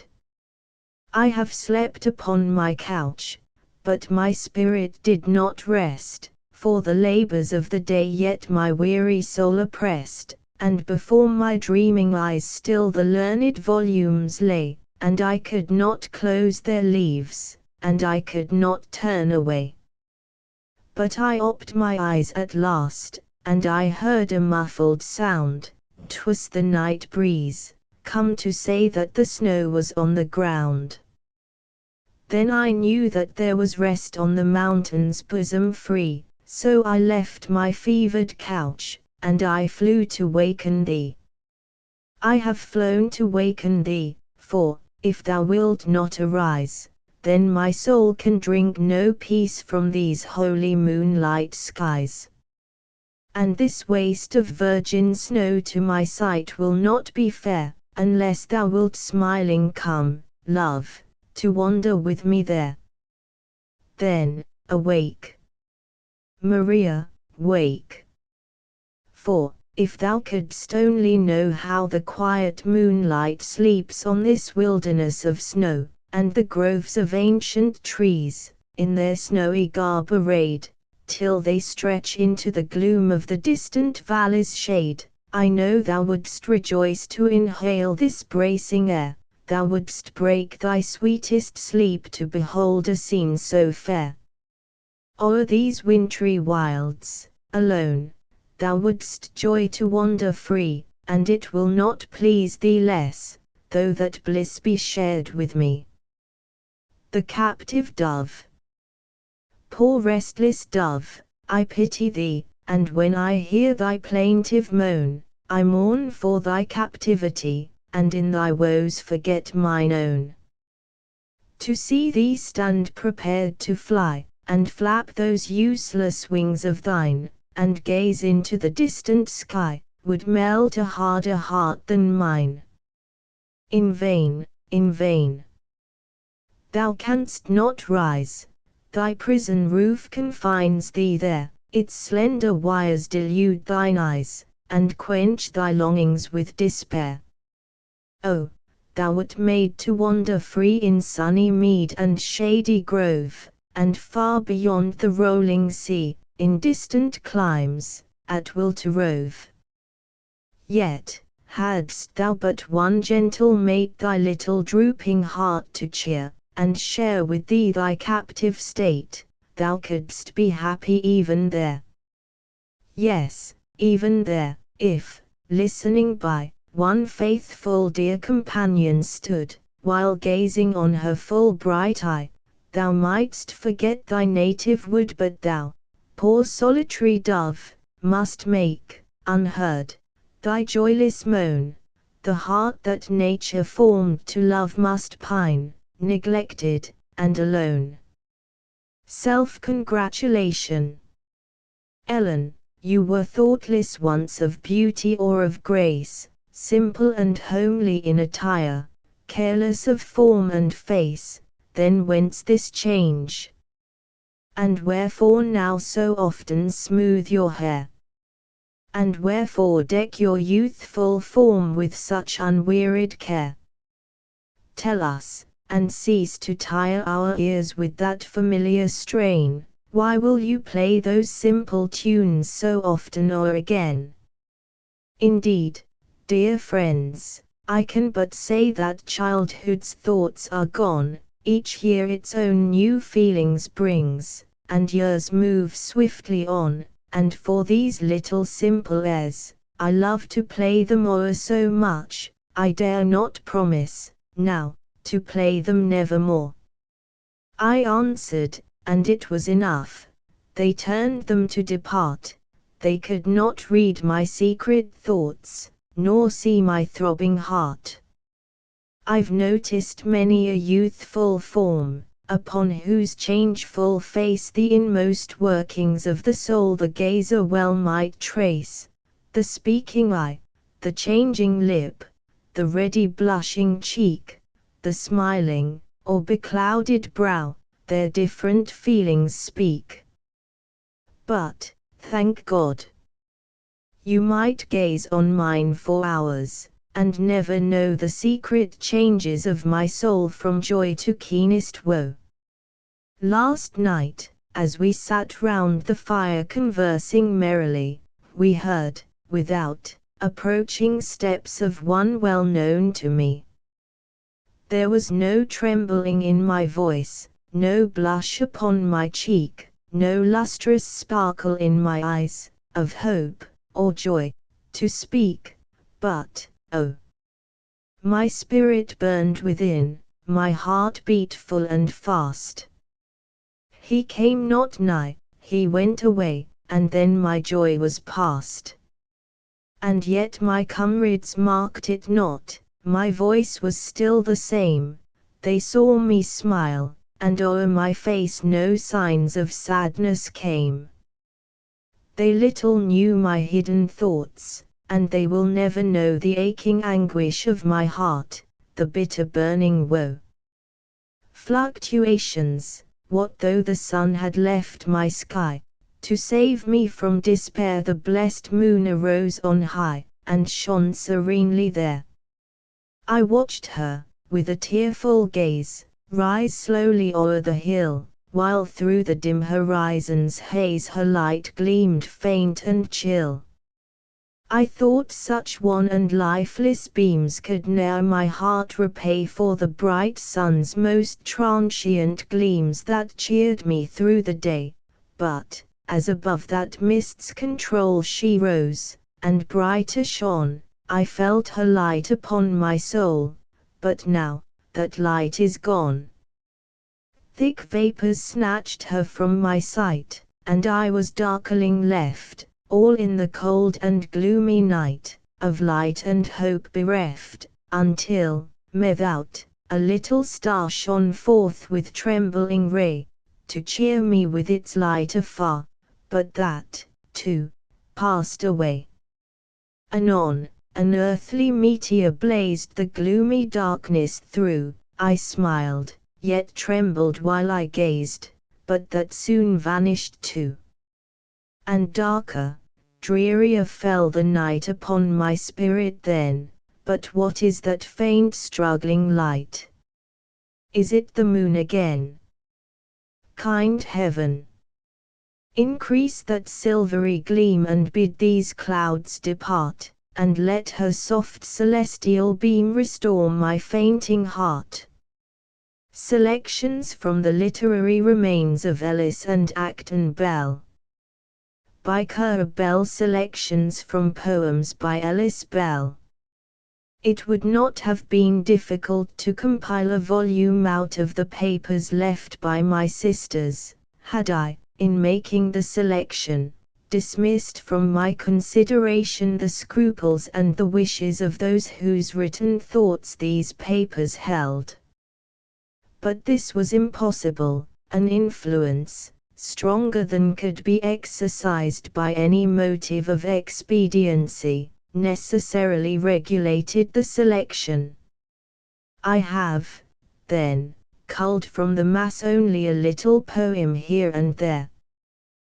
The whole makes but a tiny nosegay, and the color and perfume of the flowers are not such as fit them for festal uses.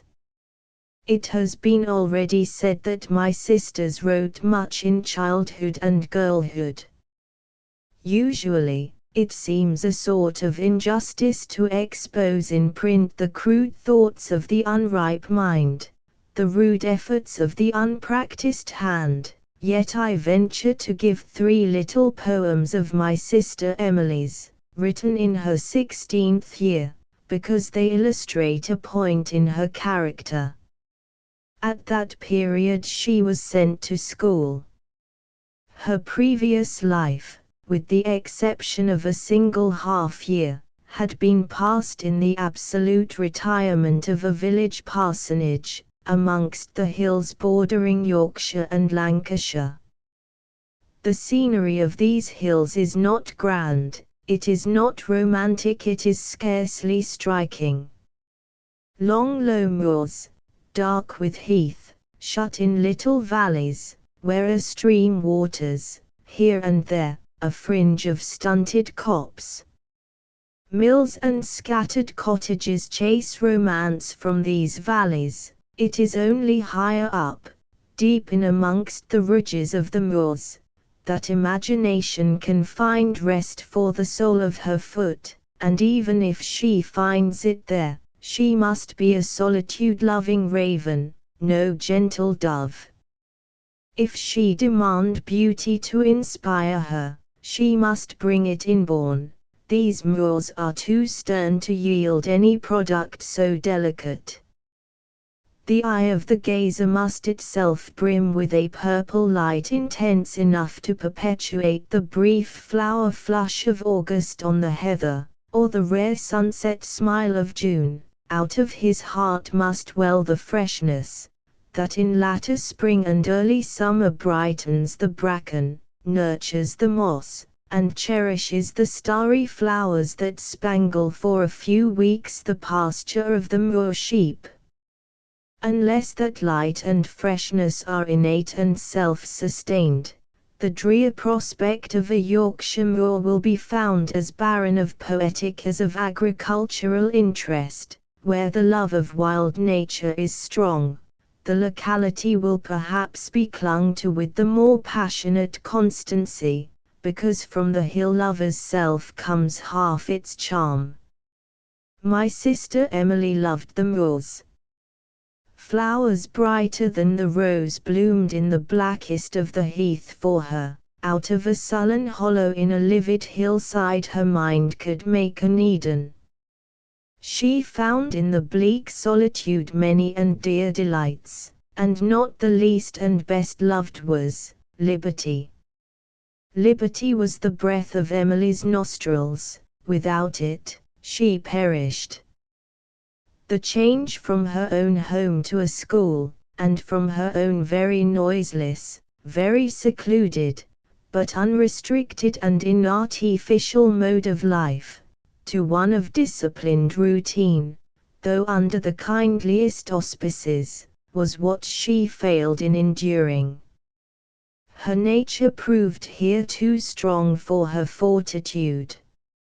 Every morning when she woke, the vision of home and the moors rushed on her, and darkened and saddened the day that lay before her. Nobody knew what ailed her but me, I knew only too well.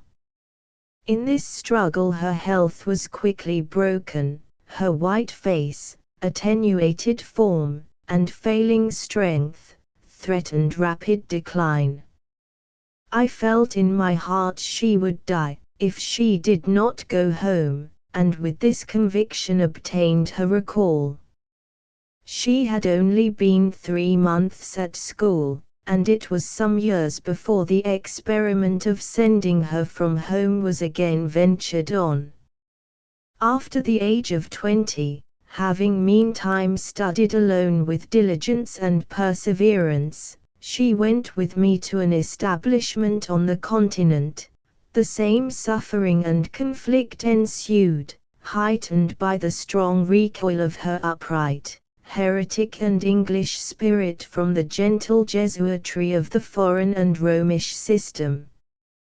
Once more she seemed sinking, but this time she rallied through the mere force of resolution. With inward remorse and shame she looked back on her former failure, and resolved to conquer in this second ordeal. She did conquer, but the victory cost her dear. She was never happy till she carried her hard-won knowledge back to the remote English village, the old parsonage house, and desolate Yorkshire hills. A very few years more, and she looked her last on those hills, and breathed her last in that house, and under the aisle of that obscure village church found her last lowly resting place. Merciful was the decree that spared her when she was a stranger in a strange land, and guarded her dying bed with kindred love and congenial constancy. The following pieces were composed at twilight, in the schoolroom, when the leisure of the evening play hour brought back in full tide the thoughts of home. A little while, the weary task is put away, and I can sing and I can smile, alike, while I have holiday. Where wilt thou go, my harassed heart? What thought, what scene invites thee now? What spot, or near or far apart, has rest for thee, my weary brow?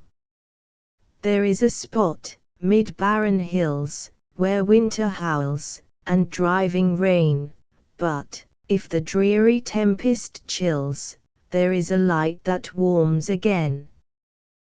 The house is old, the trees are bare, moonless above bends twilight's dome, but what on earth is half so dear, so longed for, as the hearth of home? The mute bird sitting on the stone, the dank moss dripping from the wall, the thorn trees gaunt, the walks o'ergrown, I love them, how I love them all. Still, as I mused, the naked room, the alien firelight died away, and from the midst of cheerless gloom, I passed to bright, unclouded day.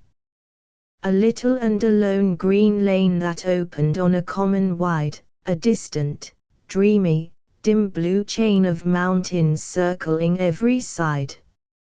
A heaven so clear, an earth so calm, so sweet, so soft, so hushed an air, and, deepening still the dream-like charm, wild moor sheep feeding everywhere. That was the scene, I knew it well, I knew the turfy pathway's sweep, that, winding o'er each billowy swell, marked out the tracks of wandering sheep. Could I have lingered but an hour, it well had paid a week of toil, but truth has banished fancy's power, restraint and heavy task recoil. Even as I stood with raptured eye, absorbed in bliss so deep and dear, my hour of rest had fleeted by, and back came labor, bondage, care. To the bluebell. The bluebell is the sweetest flower that waves in summer air, its blossoms have the mightiest power to soothe my spirit's care. There is a spell in purple heath too wildly, sadly dear, the violet has a fragrant breath, but fragrance will not cheer, the trees are bare, the sun is cold, and seldom, seldom seen. The heavens have lost their zone of gold, and earth her robe of green. And ice upon the glancing stream has cast its sombre shade, and distant hills and valleys seem in frozen mist arrayed. The bluebell cannot charm me now, the heath has lost its bloom, the violets in the glen below, they yield no sweet perfume. But, though I mourn the sweet bluebell, 'tis better far away, I know how fast my tears would swell to see it smile today.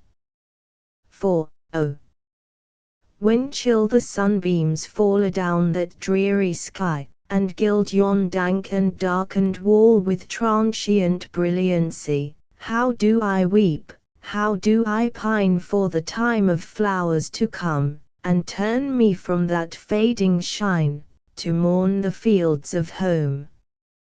3 loud without the wind was roaring through autumnal sky, drenching wet, the cold rain pouring, spoke of winter nigh. All too like that dreary eve, did my exiled spirit grieve. Grieved at first, but grieved not long, sweet, how softly sweet, it came, wild words of an ancient song, undefined, without a name. It was spring, and the skylark was singing those words. They awakened a spell, they unlocked a deep fountain, whose springing, nor absence, nor distance can quell. In the gloom of a cloudy November they uttered the music of May, they kindled the perishing ember into fervor that could not decay. Awaken, o'er all my dear moorland, west wind, in thy glory and pride. Oh, call me from valley and lowland, to walk by the hill torrent's side.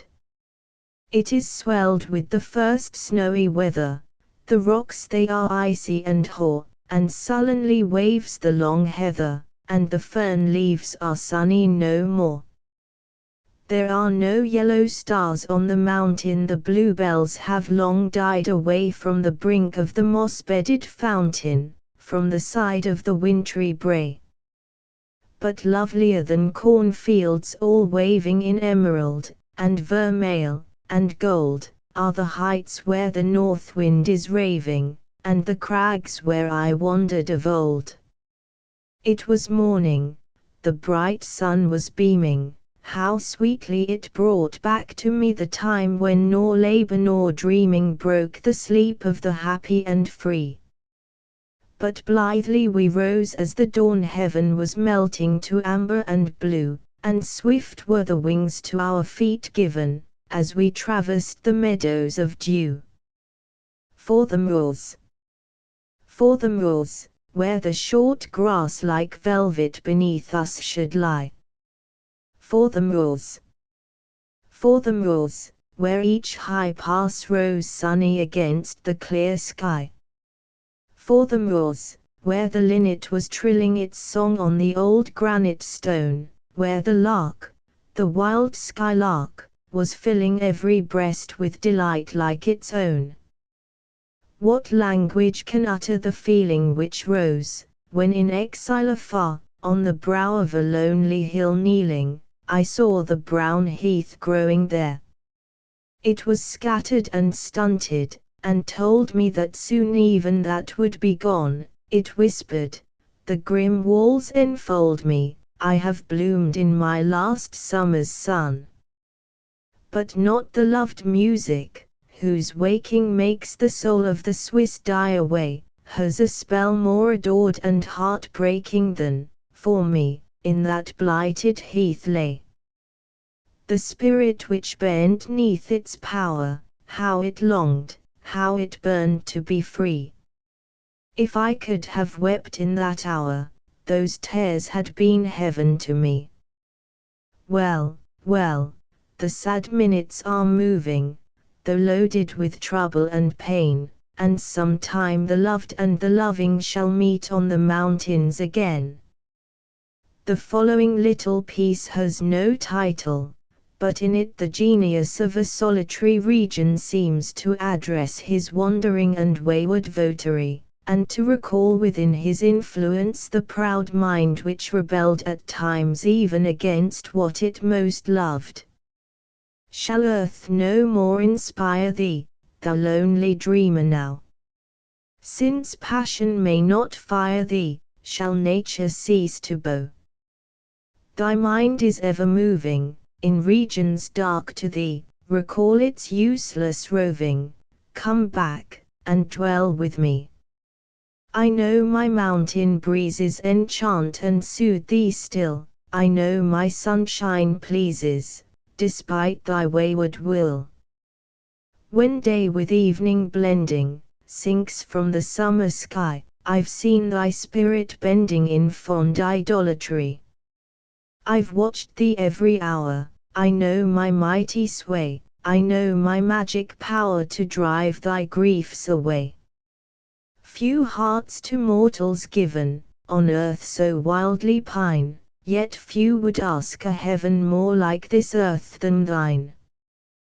Then let my winds caress thee, thy comrade let me be, since naught beside can bless thee. Return, and dwell with me. Here again is the same mind in converse with a like abstraction. The night wind breathing through an open window, has visited an ear which discerned language in its whispers. The night wind. In summer's mellow midnight, a cloudless moon shone through our open parlor window, and rose trees wet with dew. I sat in silent musing. The soft wind waved my hair, it told me heaven was glorious, and sleeping earth was fair. I needed not its breathing to bring such thoughts to me, but still it whispered lowly, how dark the woods will be. The thick leaves in my murmur are rustling like a dream, and all their myriad voices instinct with spirit seem. I said, go, gentle singer, thy wooing voice is kind, but do not think its music has power to reach my mind. Play with the scented flower, the young tree's supple bough, and leave my human feelings in their own course to flow. The wanderer would not heed me, its kiss grew warmer still. Oh come, it sighed so sweetly, I'll win thee 'gainst thy will. Were we not friends from childhood? Have I not loved thee long? As long as thou, the solemn night, whose silence wakes my song. And when thy heart is resting beneath the church aisle stone, I shall have time for mourning, and thou for being alone. In these stanzas a louder gale has roused the sleeper on her pillow. The wakened soul struggles to blend with the storm by which it is swayed. There it is. It wakes tonight deep feelings I thought dead, strong in the blast, quick gathering light, the heart's flame kindles red.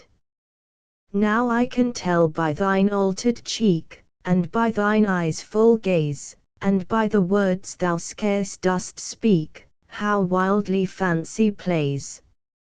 Yes, I could swear that glorious wind has swept the world aside, has dashed its memory from thy mind like foam bells from the tide, and thou art now a spirit pouring thy presence into all, the thunder of the tempest's roaring, the whisper of its fall, an universal influence, from thine own influence free, a principle of life, intense, lost to mortality. Thus truly, when that breast is cold, thy prisoned soul shall rise, the dungeon mingle with the mould, the captive with the skies. Nature's deep being, thine shall hold, her spirit all thy spirit fold, her breath absorb thy sighs. Mortal, though soon life's tale is told, who once lives, never dies. Love and friendship. Love is like the wild rose briar, friendship like the holly tree. The holly is dark when the rose briar blooms, but which will bloom most constantly? The wild rose briar is sweet in spring, its summer blossoms scent the air, yet wait till winter comes again, and who will call the wild briar fair? Then, scorn the silly rose wreath now, and deck thee with the holly's sheen, that, when December blights thy brow, he still may leave thy garland green. The elder's rebuke. Listen. When your hair, like mine, takes a tint of silver grey, when your eyes, with dimmer shine, watch life's bubbles float away, when you, young man, have borne like me the weary weight of 63, then shall penance sore be paid for those hours so wildly squandered, and the words that now fall dead on your ear, be deeply pondered, pondered and approved at last, but their virtue will be past. Glorious is the prize of duty, though she be a serious power, treacherous all the lures of beauty, thorny bud and poisonous flower. Mirth is but a mad beguiling of the golden gifted time, love, a demon meteor, whiling heedless feet to gulfs of crime. Those who follow earthly pleasure, heavenly knowledge will not lead, wisdom hides from them her treasure, virtue bids them evil speed. Vainly may their hearts repenting seek for aid in future years, wisdom, scorned, knows no relenting, virtue is not won by fears. Thus spake the ice-blooded elder grey, the young man scoffed as he turned away, turned to the call of a sweet lute's measure, waked by the lightsome touch of pleasure. Had he ne'er met a gentler teacher, woe had been wrought by that pitiless preacher. The wanderer from the fold.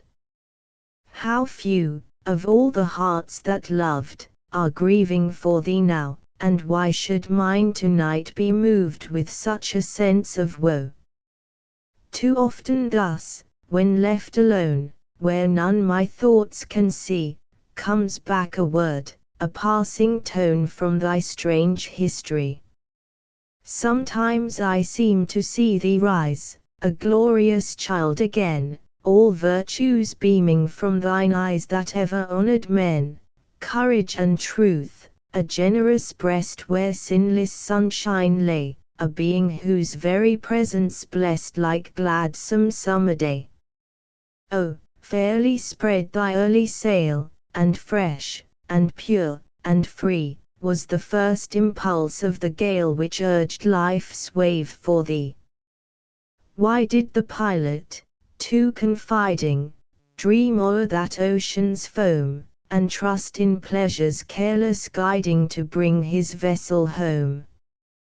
For well he knew what dangers frowned, what mists would gather, dim, what rocks and shelves, and sands lay round between his port and him. The very brightness of the sun, the splendor of the main, the wind which bore him wildly on should not have warned in vain. An anxious gazer from the shore, I marked the whitening wave, and wept above thy fate the more because I could not save. It recks not now, when all is over, but yet my heart will be a mourner still, though friend and lover have both forgotten thee. Warning and reply. In the earth, thou shalt be laid, a grey stone standing over thee, black mould beneath thee spread, and black mould to cover thee. Well, there is rest there, so fast come thy prophecy, the time when my sunny hair shall with grass roots entwined be. But cold, cold is that resting place, shut out from joy and liberty, and all who loved thy living face will shrink from it shudderingly. Not so. Here the world is chill, and sworn friends fall from me, but there, they will own me still, and prize my memory. Farewell, then, all that love, all that deep sympathy, sleep on, heaven laughs above, earth never misses thee.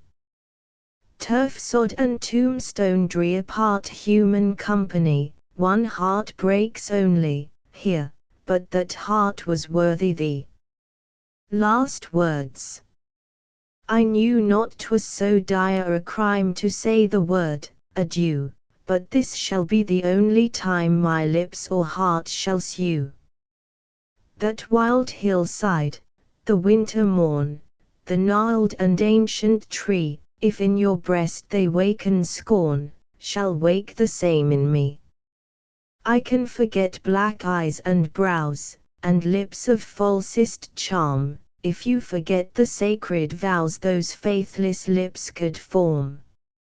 If hard commands can tame your love, or strongest walls can hold, I would not wish to grieve above a thing so false and cold.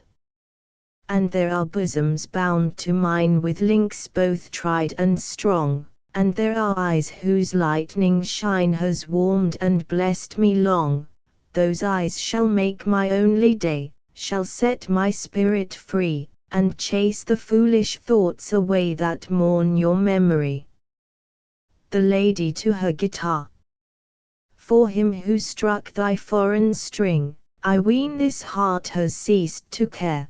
Then why dost thou such feelings bring to my sad spirit, old guitar?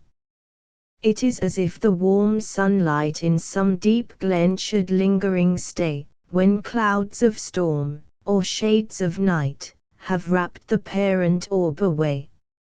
It is as if the glassy brook should image still its willows fair, though years ago the woodman's stroke laid low in dust their dryad hair.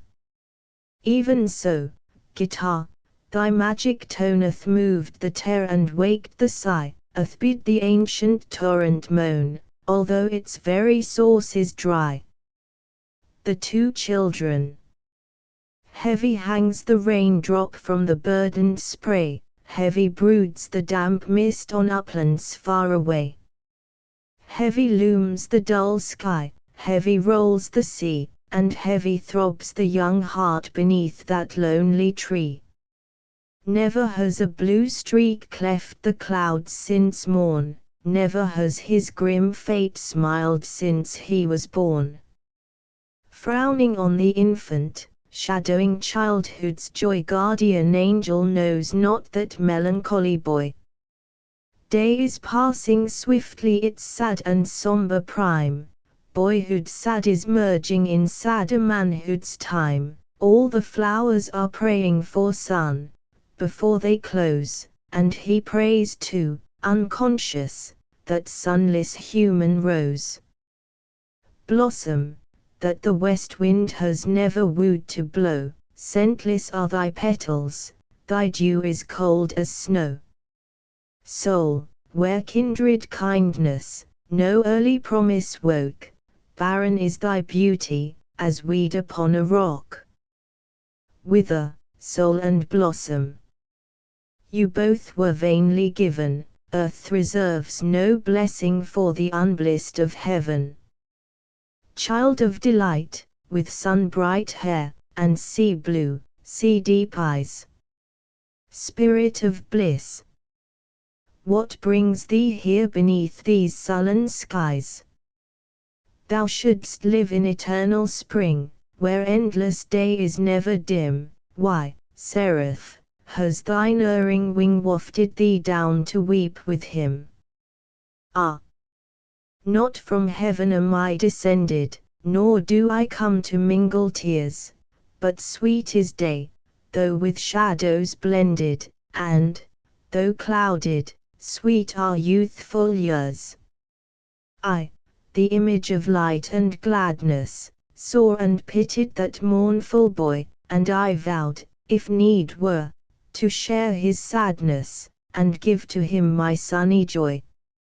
Heavy and dark the night is closing, heavy and dark may its biding be, better for all from grief reposing, and better for all who watch like me, watch in love by a fevered pillow, cooling the fever with pity's balm, safe as the petrel on tossing billow, safe in mine own soul's golden calm. Guardian angel he lacks no longer, evil fortune he need not fear, fate is strong, but love is stronger, and my love is truer than angel care. The Visionary. Silent is the house, all are laid asleep, one alone looks out o'er the snow wreaths deep, watching every cloud, dreading every breeze that whirls the wildering drift, and bends the groaning trees. Cheerful is the hearth, soft the matted floor, not one shivering gust creeps through pane or door. The little lamp burns straight, its rays shoot strong and far, I trim it well, to be the wanderer's guiding star. Frown, my haughty sire. Chide, my angry dame. Set your slaves to spy, threaten me with shame, but neither sire nor dame, nor prying serf shall know, what angel nightly tracks that waste of frozen snow. What I love shall come like visitant of air, safe in secret power from lurking human snare. What loves me, no word of mine shall e'er betray, though for faith unstained my life must forfeit pay burn. Then, little lamp, glimmer straight and clear, hush.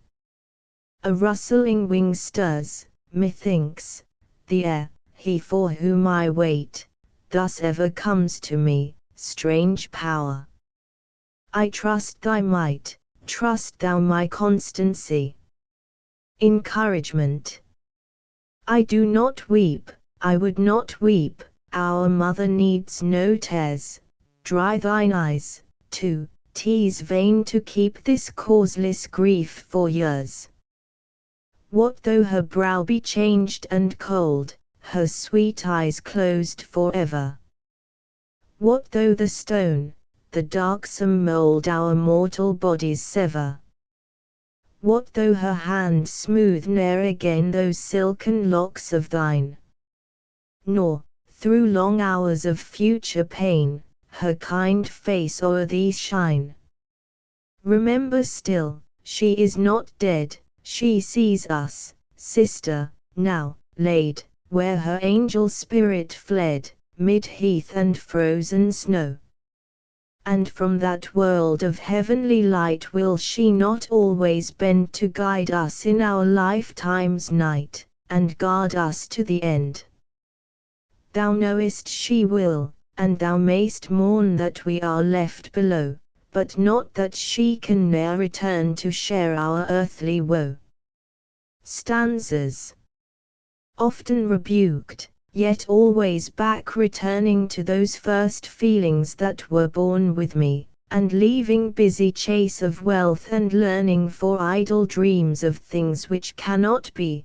Today, I will seek not the shadowy region, its unsustaining vastness waxes drear, and visions rising, legion after legion, bring the unreal world too strangely near.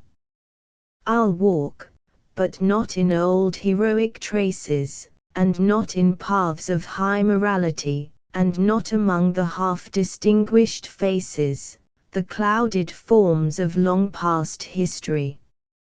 I'll walk where my own nature would be leading. It vexes me to choose another guide, where the grey flocks in ferny glens are feeding, where the wild wind blows on the mountain side. What have those lonely mountains worth revealing? More glory and more grief than I can tell. The earth that wakes one human heart to feeling can centre both the worlds of heaven and hell. The following are the last lines my sister Emily ever wrote. No coward soul is mine, no trembler in the world's storm-troubled sphere. I see heaven's glories shine, and faith shines equal, arming me from fear. O God within my breast, Almighty, ever-present Deity. Life, that in me has rest, as I, undying life, have power in thee. Vain are the thousand creeds that move men's hearts, unutterably vain, worthless as withered weeds, or idlest froth amid the boundless main, to waken doubt in one holding so fast by thine infinity, so surely anchored on the steadfast rock of immortality. With wide embracing love thy spirit animates eternal years, pervades and broods above, changes, sustains, dissolves, creates, and rears. Though earth and man were gone, and suns and universes ceased to be, and thou were left alone, every existence would exist in thee. There is not room for death, nor atom that his might could render void. Thou art being and breath, and what thou art may never be destroyed. Selections from poems by Acton Bell. In looking over my sister Anne's papers, I find mournful evidence that religious feeling had been to her but too much like what it was to Cowper, I mean, of course, in a far milder form. Without rendering her a prey to those horrors that defy concealment, it subdued her mood and bearing to a perpetual pensiveness. The pillar of a cloud glided constantly before her eyes. She ever waited at the foot of a secret Sinai, listening in her heart to the voice of a trumpet sounding long and waxing louder. Some, perhaps, would rejoice over these tokens of sincere though sorrowing piety in a deceased relative. I own, to me they seem sad, as if her whole innocent life had been passed under the martyrdom of an unconfessed physical pain. Their effect, indeed, would be too distressing, were it not combated by the certain knowledge that in her last moments this tyranny of a too tender conscience was overcome. This pomp of terrors broke up, and passing away, left her dying hour unclouded. Her belief in God did not then bring to her dread, as of a stern judge, but hope, as in a Creator and Saviour, and no faltering hope was it, but a sure and steadfast conviction, on which, in the rude passage from time to eternity, she threw the weight of her human weakness, and by which she was enabled to bear what was to be borne, patiently, serenely, victoriously. Despondency. I have gone backward in the work, the labor has not sped, drowsy and dark my spirit lies, heavy and dull as lead. How can I rouse my sinking soul from such a lethargy? How can I break these iron chains and set my spirit free? There have been times when I have mourned in anguish o'er the past, and raised my suppliant hands on high, while tears fell thick and fast, and prayed to have my sins forgiven, with such a fervent zeal, an earnest grief, a strong desire as now I cannot feel. And I have felt so full of love, so strong in spirit then, as if my heart would never cool, or wander back again. And yet, alas! How many times my feet have gone astray! How oft have I forgot my God! How greatly fallen away! My sins increase, my love grows cold, and hope within me dies, even faith itself is wavering now. Oh, how shall I arise? I cannot weep, but I can pray, then let me not despair. Lord Jesus, save me, lest I die. Christ, hear my humble prayer. A prayer. My God, oh, let me call thee mine. Weak, wretched sinner though I be, my trembling soul would fain be thine, my feeble faith still clings to thee. Not only for the past I grieve, the future fills me with dismay. Unless thou hasten to relieve, thy suppliant is a castaway. I cannot say my faith is strong, I dare not hope my love is great, but strength and love to thee belong. Oh, do not leave me desolate. I know I owe my all to thee. Oh, take the heart I cannot give. Do thou my strength, my Saviour be, and make me to thy glory live. In memory of a happy day in February. Blessed be thou for all the joy my soul has felt today. Oh, let its memory stay with me, and never pass away.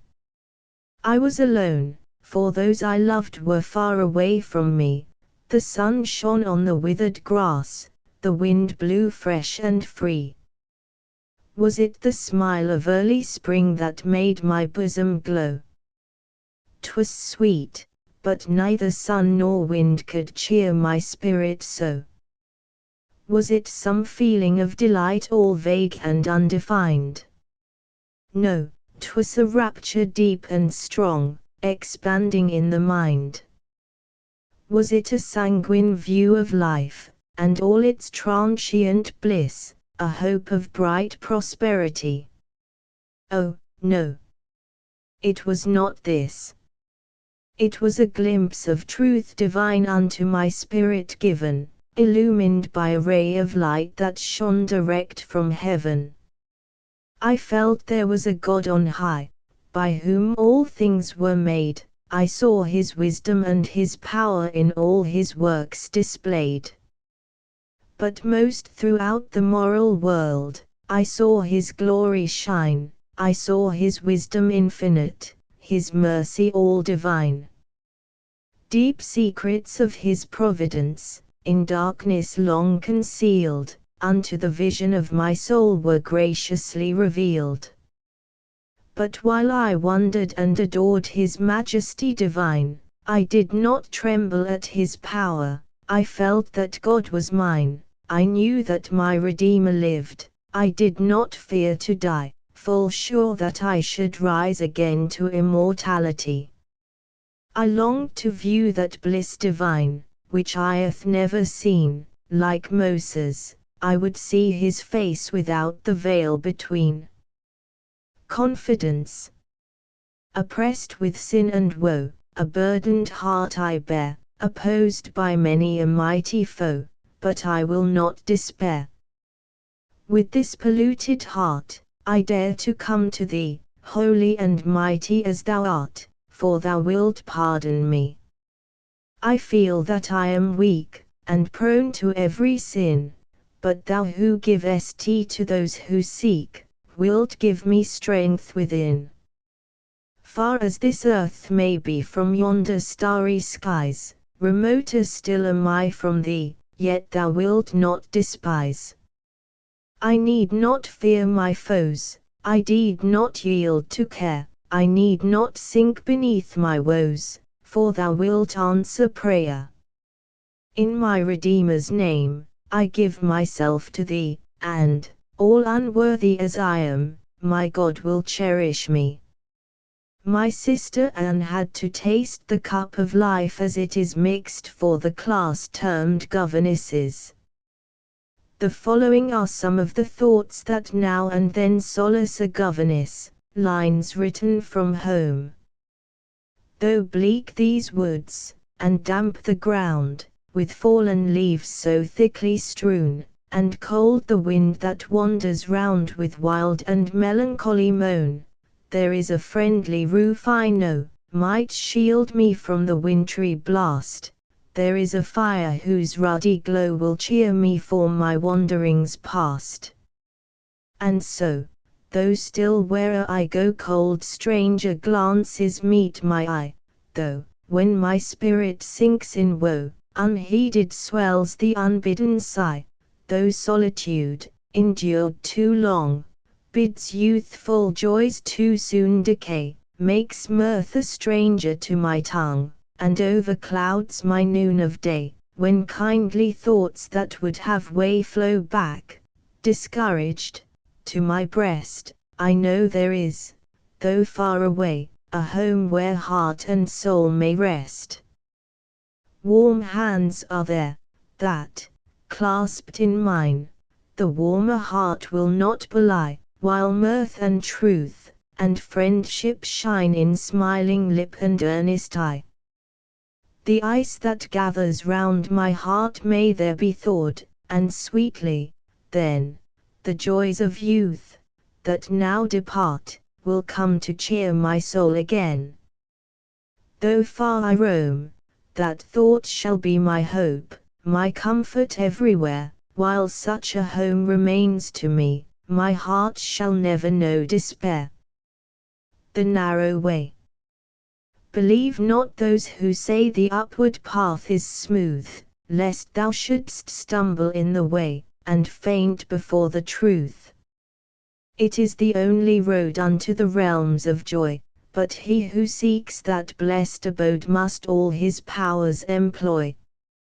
Bright hopes and pure delight upon his course may beam, and there, amid the sternest heights, the sweetest flowerets gleam.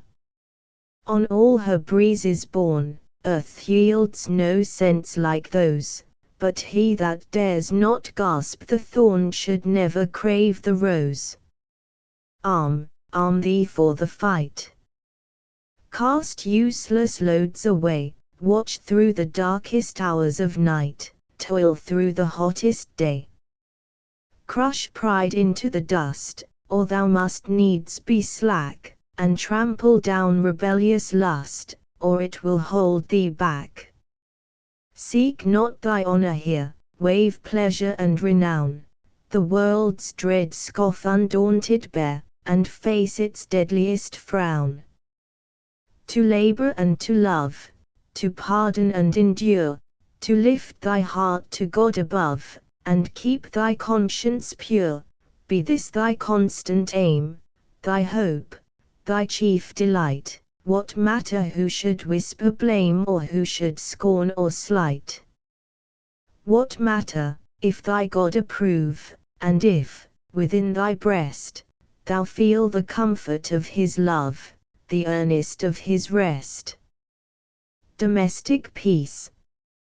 Why should such gloomy silence reign, and why is all the house so drear, when neither danger, sickness, pain, nor death, nor want, have entered here? We are as many as we were that other night, when all were gay and full of hope, and free from care, yet is there something gone away. The moon without, as pure and calm, is shining as that night she shone, but now, to us, she brings no balm, for something from our hearts is gone. Something whose absence leaves a void, a cheerless want in every heart, each feels the bliss of all destroyed, and mourns the change, but each apart. The fire is burning in the grate as redly as it used to burn, but still the hearth is desolate, till mirth, and love, and peace return. 'Twas peace that flowed from heart to heart, with looks and smiles that spoke of heaven, and gave us language to impart the blissful thoughts itself had given. Domestic peace. Best joy of earth, when shall we all thy value learn? White angel, to our sorrowing hearth, return, oh, graciously return. The Three Guides. First published in Fraser's Magazine. Spirit of Earth. Thy hand is chill, I've felt its icy clasp, and, shuddering, I remember still that stony-hearted grasp. Thine eye bids love and joy depart, oh, turn its gaze from me. It presses down my shrinking heart, I will not walk with thee. Wisdom is mine, I've heard thee say, beneath my searching eye all mist and darkness melt away, phantoms and fables fly. Before me truth can stand alone, the naked, solid truth, and man matured by worth will own, if I am shunned by youth. Firm is my tread, and sure though slow, my footsteps never slide, and he that follows me shall know I am the surest guide. Thy boast is vain, but were it true that thou couldst safely steer life's rough and devious pathway through, such guidance I should fear. How could I bear to walk, for I, with eyes to earthward prone, o'er trampled weeds and miry clay, and sand and flinty stone, never the glorious view to greet of hill and dale, and sky, to see that nature's charms are sweet, or feel that heaven is nigh. If in my heart arose a spring, a gush of thought divine, at once stagnation thou wouldst bring with that cold touch of thine. If, glancing up, I sought to snatch but one glimpse of the sky, my baffled gaze would only catch thy heartless, cold grey eye. If to the breezes wandering near, I listened eagerly, and deemed an angel's tongue to hear that whispered hope to me, that heavenly music would be drowned in thy harsh, droning voice, nor inward thought, nor sight, nor sound, might my sad soul rejoice. Dull is thine ear, unheard by thee the still, small voice of heaven, thine eyes are dim and cannot see the helps that God has given. There is a bridge o'er every flood which thou canst not perceive, a path through every tangled wood, but thou wilt not believe. Striving to make thy way by force, toil spent and bramble torn, thou fell the tree that checks thy course, and burst through briar and thorn, and, pausing by the river's side, poor reasoner, thou wilt deem, by casting pebbles in its tide, to cross the swelling stream. Right through the flinty rock thou try thy toilsome way to bore, regardless of the pathway nigh that would conduct thee o'er. Not only art thou, then, unkind, and freezing cold to me, but unbelieving, deaf, and blind. I will not walk with thee. Spirit of pride, thy wings are strong, thine eyes like lightning shine, ecstatic joys to thee belong, and powers almost divine. But 'tis a false, destructive blaze within those eyes I see, turn hence their fascinating gaze, I will not follow thee. Coward and fool, thou mayst reply, walk on the common sod, go, trace with timid foot and eye the steps by others trod. 'Tis best the beaten path to keep, the ancient faith to hold, to pasture with thy fellow sheep, and lie within the fold. Cling to the earth, poor grovelling worm, 'tis not for thee to soar against the fury of the storm, amid the thunder's roar. There's glory in that daring strife unknown, undreamt by thee, there's speechless rapture in the life of those who follow me. Yes, I have seen thy votaries oft, upheld by thee their guide, in strength and courage mount aloft the steepy mountainside. I've seen them stand against the sky, and gazing from below, beheld thy lightning in their eye, thy triumph on their brow. Oh, I have felt what glory then, what transport must be theirs. So far above their fellow men, above their toils and cares, inhaling nature's purest breath, her riches round them spread, the wide expanse of earth beneath, heaven's glories overhead. But I have seen them helpless, dashed down to a bloody grave, and still thy ruthless eye has flashed, thy strong hand did not save. I've seen some o'er the mountain's brow sustained a while by thee, o'er rocks of ice and hills of snow bound fearless, wild, and free. Bold and exultant was their mien, while thou didst cheer them on, but evening fell, and then, I ween, their faithless guide was gone. Alas! How fared thy favourites then, lone, helpless, weary, cold? Did ever wanderer find again the path he left of old? Where is their glory, where the pride that swelled their hearts before? Where now the courage that defied the mightiest tempest's roar? What shall they do when night grows black, when angry storms arise? Who now will lead them to the track thou taughtest them to despise? Spirit of pride, it needs not this to make me shun thy wiles, renounce thy triumph and thy bliss, thy honours and thy smiles. Bright as thou art, and bold, and strong, that fierce glance wins not me, and I abhor thy scoffing tongue, I will not follow thee. Spirit of faith, be thou my guide, O clasp my hand in thine, and let me never quit thy side, thy comforts are divine. Earth calls thee blind, misguided one, but who can show like thee forgotten things that have been done, and things that are to be? Secrets concealed from nature's ken, who like thee can declare? Or who like thee to erring men God's holy will can bear? Pride scorns thee for thy lowly mien, but who like thee can rise above this toilsome, sordid scene, beyond the holy skies? Meek is thine eye and soft thy voice, but wondrous is thy might, to make the wretched soul rejoice, to give the simple light.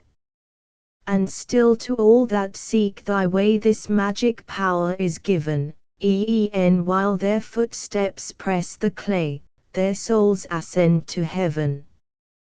Danger surrounds them, pain and woe their portion here must be, but only they that trust thee know what comfort dwells with thee, strength to sustain their drooping powers, and vigour to defend, thou pole star of my darkest hours, affliction's firmest friend.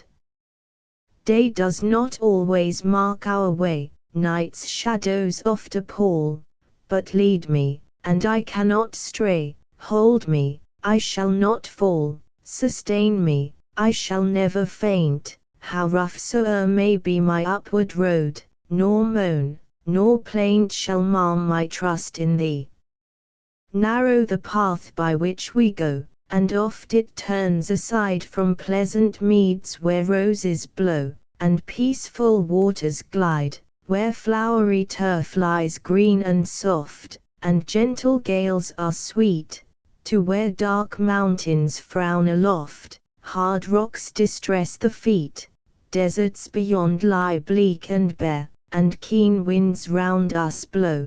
But if thy hand conducts me there, the way is right, I know. I have no wish to turn away, my spirit does not quail, how can it while I hear thee say, press forward and prevail? Even above the tempest's swell I hear thy voice of love, of hope and peace, I hear thee tell, and that blessed home above, through pain and death I can rejoice. If but thy strength be mine, earth hath no music like thy voice, life owns no joy like thine.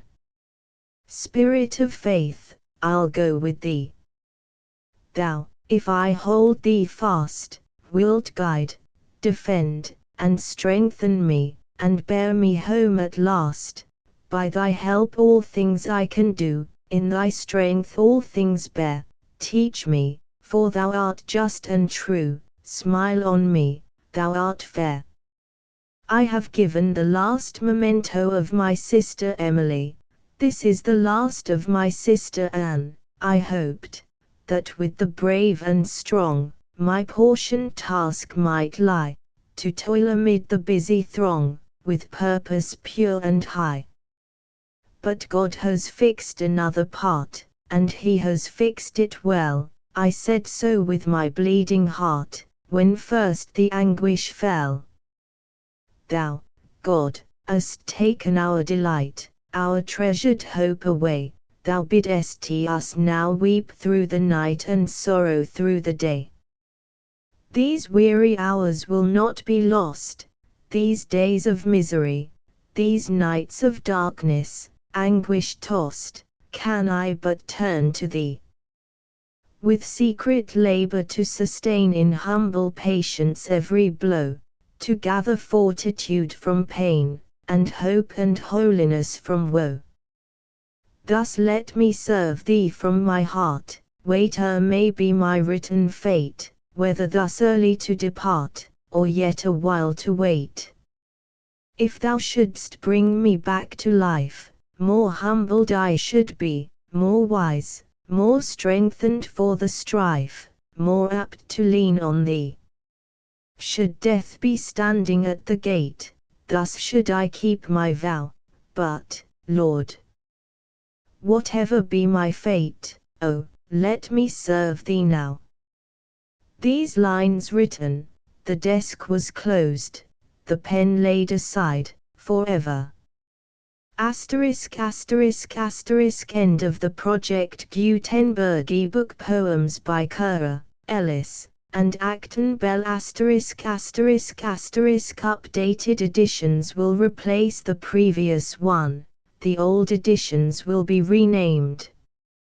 Creating the works from print editions not protected by U.S. copyright law means that no one owns a United States copyright in these works, so the Foundation, and you, can copy and distribute it in the United States without permission and without paying copyright royalties.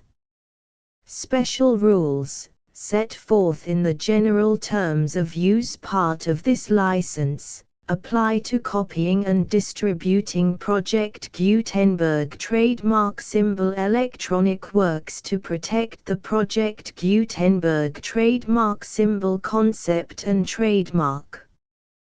Project Gutenberg is a registered trademark, and may not be used if you charge for an ebook, except by following the terms of the trademark license, including paying royalties for use of the Project Gutenberg trademark.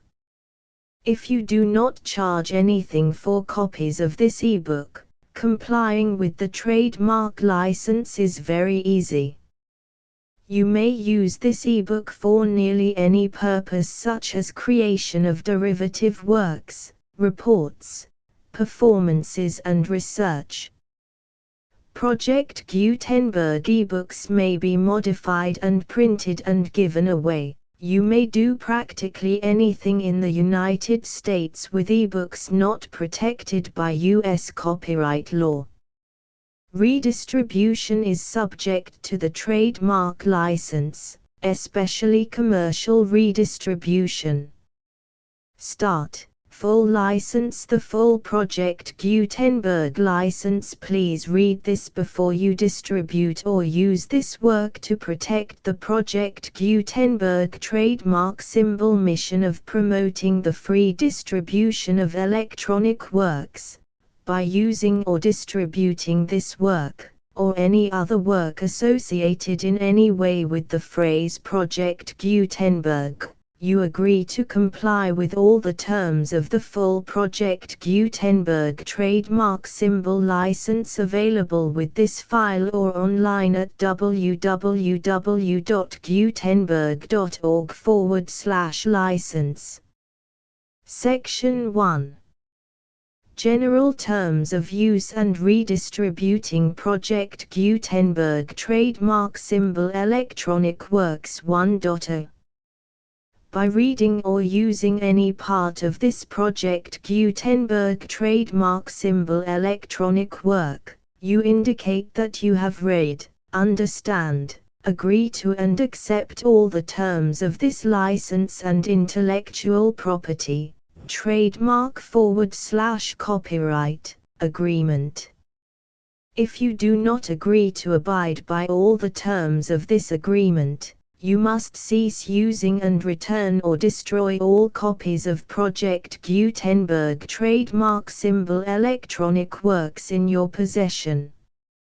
If you paid a fee for obtaining a copy of or access to a Project Gutenberg trademark symbol electronic work and you do not agree to be bound by the terms of this agreement, you may obtain a refund from the person or entity to whom you paid the fee as set forth in paragraph 1.e.8. 1.b Project Gutenberg is a registered trademark. It may only be used on or associated in any way with an electronic work by people who agree to be bound by the terms of this agreement. There are a few things that you can do with most Project Gutenberg trademark symbol electronic works even without complying with the full terms of this agreement. See paragraph 1.c below. There are a lot of things you can do with Project Gutenberg trademark symbol electronic works if you follow the terms of this agreement and help preserve free future access to Project Gutenberg trademark symbol electronic works. See paragraph 1.e below. 1.c. The Project Gutenberg Literary Archive Foundation, the Foundation or PGLAF, owns a compilation copyright in the collection of Project Gutenberg trademark symbol electronic works. Nearly all the individual works in the collection are in the public domain in the United States. If an individual work is unprotected by copyright law in the United States and you are located in the United States, we do not claim a right to prevent you from copying, distributing, performing, displaying or creating derivative works based on the work as long as all references to Project Gutenberg are removed. Of course, we hope that you will support the Project Gutenberg trademark symbol mission of promoting free access to electronic works by freely sharing Project Gutenberg trademark symbol works in compliance with the terms of this agreement for keeping the Project Gutenberg trademark symbol name associated with the work. You can easily comply with the terms of this agreement by keeping this work in the same format with its attached full Project Gutenberg trademark symbol license when you share it without charge with others. 1.d. The copyright laws of the place where you are located also govern what you can do with this work. Copyright laws in most countries are in a constant state of change. If you are outside the United States, check the laws of your country in addition to the terms of this agreement before downloading, copying, displaying, performing, distributing or creating derivative works based on this work or any other Project Gutenberg trademark symbol work. The Foundation makes no representations concerning the copyright status of any work in any country other than the United States. 1.e. Unless you have removed all references to Project Gutenberg, 1.e.1. The following sentence, with active links to, or other immediate access to, the full Project Gutenberg trademark symbol license must appear prominently whenever any copy of a Project Gutenberg trademark symbol work, any work on which the phrase Project Gutenberg appears, or with which the phrase Project Gutenberg is associated, is accessed, displayed, performed, viewed, copied or distributed. This ebook is for the use of anyone anywhere in the United States and most other parts of the world at no cost and with almost no restrictions whatsoever. You may copy it, give it away or reuse it under the terms of the Project Gutenberg license included with this ebook or online at www.gutenberg.org. If you are not located in the United States, you will have to check the laws of the country where you are located before using this ebook. 1.e.2. If an individual Project Gutenberg trademark symbol electronic work is derived from texts not protected by U.S. copyright law, does not contain a notice indicating that it is posted with permission of the copyright holder, the work can be copied and distributed to anyone in the United States without paying any fees or charges. If you are redistributing or providing access to a work with the phrase Project Gutenberg associated with or appearing on the work, you must comply either with the requirements of paragraphs 1.e.1 through 1.e.7 or obtain permission for the use of the work and the Project Gutenberg trademark symbol trademark as set forth in paragraphs 1.e.8 or 1.e.9. 1.e.3. If an individual Project Gutenberg trademark symbol electronic work is posted with the permission of the copyright holder, your use and distribution must comply with both paragraphs 1.e.1 through 1.e.7 and any additional terms imposed by the copyright holder.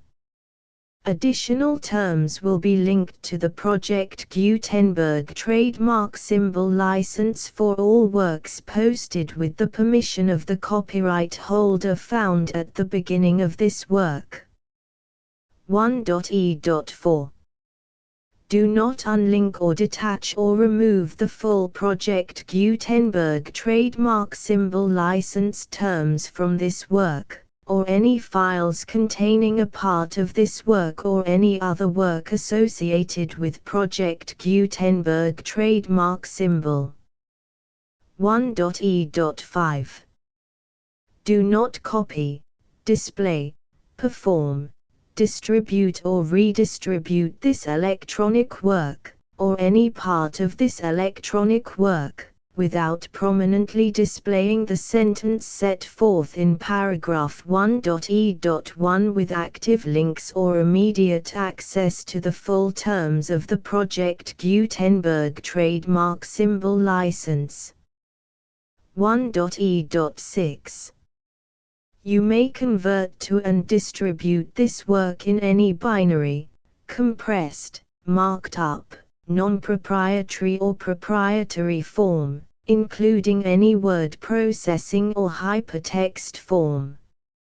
However, if you provide access to or distribute copies of a Project Gutenberg trademark symbol work in a format other than plain vanilla ASCII or other format used in the official version posted on the official Project Gutenberg trademark symbol website, www.gutenberg.org, you must, at no additional cost, fee or expense to the user, provide a copy, a means of exporting a copy, or a means of obtaining a copy upon request, of the work in its original plain vanilla ASCII or other form.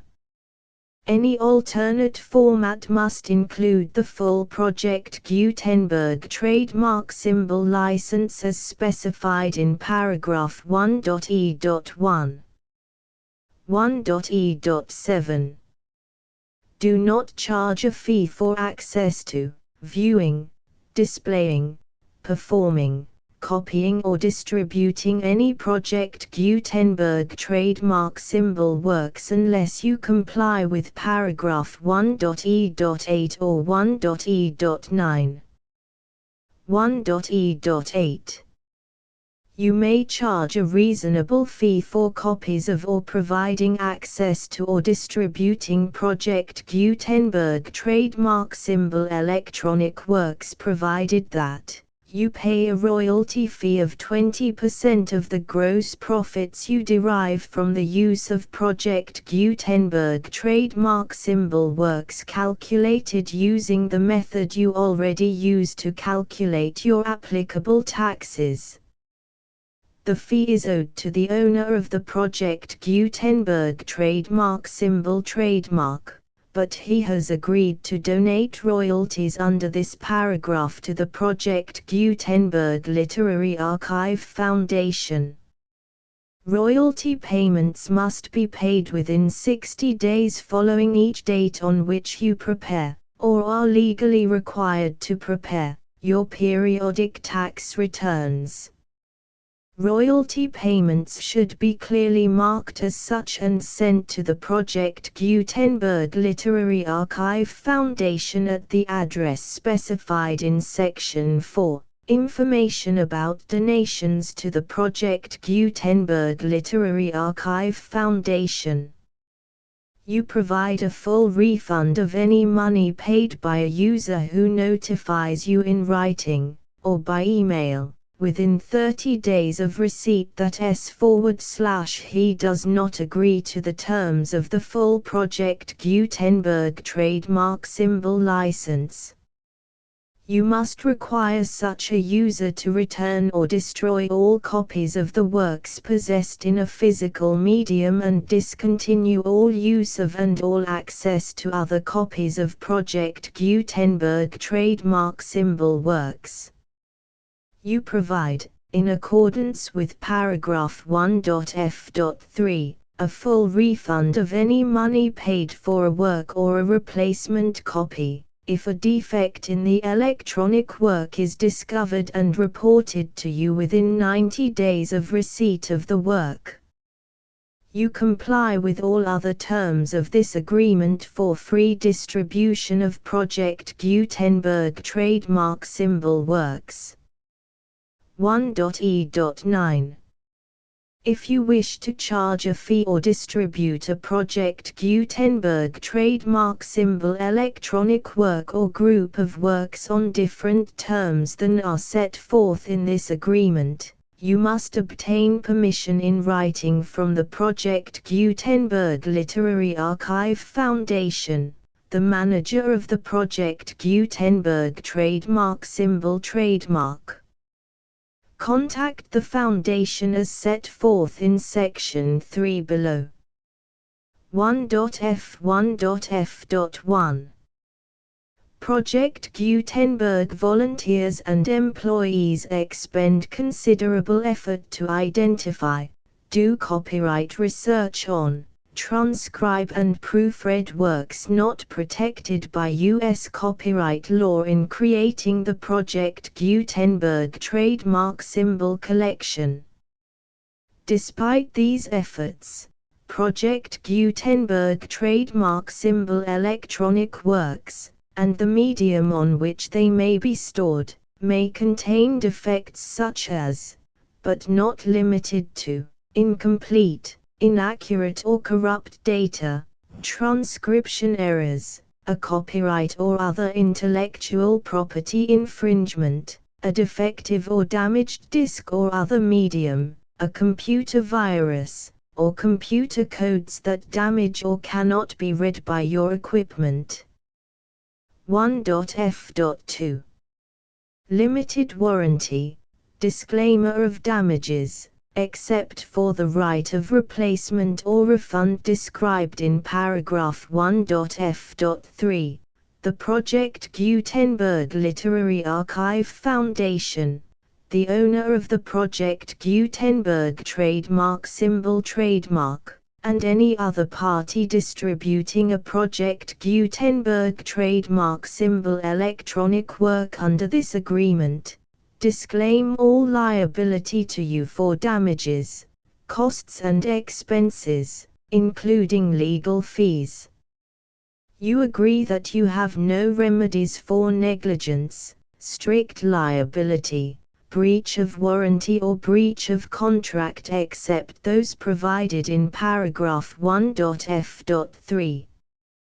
You agree that the Foundation, the trademark owner, and any distributor under this agreement will not be liable to you for actual, direct, indirect, consequential, punitive or incidental damages even if you give notice of the possibility of such damage. 1.f.3. Limited right of replacement or refund, If you discover a defect in this electronic work within 90 days of receiving it, you can receive a refund of the money, if any, you paid for it by sending a written explanation to the person you received the work from. If you received the work on a physical medium, you must return the medium with your written explanation.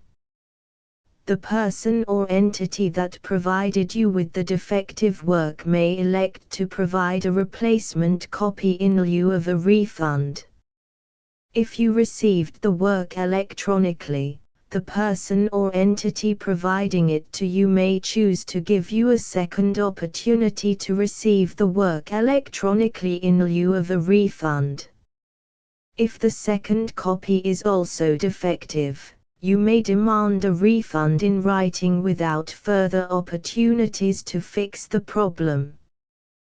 1.f.4 Except for the limited right of replacement or refund set forth in paragraph 1.f.3, this work is provided to you as is, with no other warranties of any kind, express or implied, including but not limited to warranties of merchantability or fitness for any purpose. 1.f.5 Some states do not allow disclaimers of certain implied warranties or the exclusion or limitation of certain types of damages. If any disclaimer or limitation set forth in this agreement violates the law of the state applicable to this agreement, the agreement shall be interpreted to make the maximum disclaimer or limitation permitted by the applicable state law. The invalidity or unenforceability of any provision of this agreement shall not void the remaining provisions.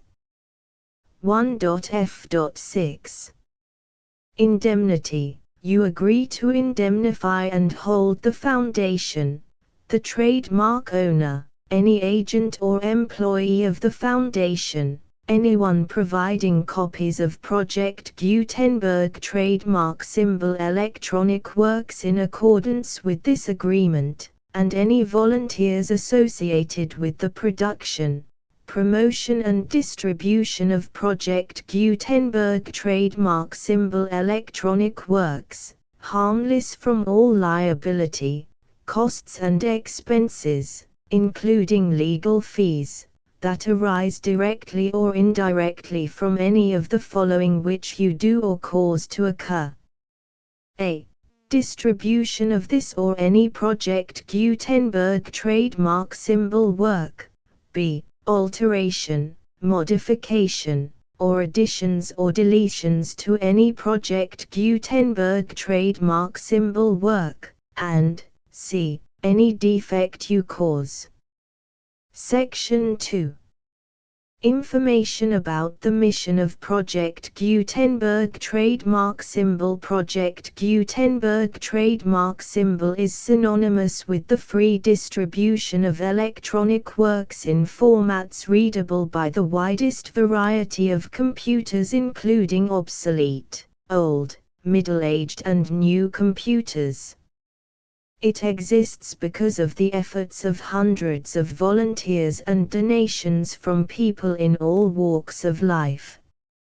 Volunteers and financial support to provide volunteers with the assistance they need are critical to reaching Project Gutenberg trademark symbol's goals and ensuring that the Project Gutenberg trademark symbol collection will remain freely available for generations to come.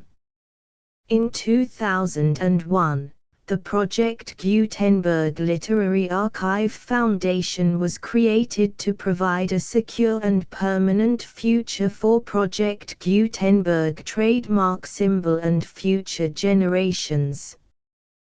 To learn more about the Project Gutenberg Literary Archive Foundation and how your efforts and donations can help, see sections 3 and 4 and the Foundation information page at www.gutenberg.org.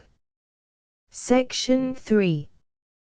Information about the Project Gutenberg Literary Archive Foundation. The Project Gutenberg Literary Archive Foundation is a non-profit 501(c)(3) educational corporation organized under the laws of the state of Mississippi and granted tax-exempt status by the Internal Revenue Service. The Foundation's IN or Federal Tax Identification Number is 64-6221541. Contributions to the Project Gutenberg Literary Archive Foundation are tax-deductible to the full extent permitted by U.S. federal laws and your state's laws. The Foundation's business office is located at 809 North 1500 West, Salt Lake City, UT 84116, 801-596-1887.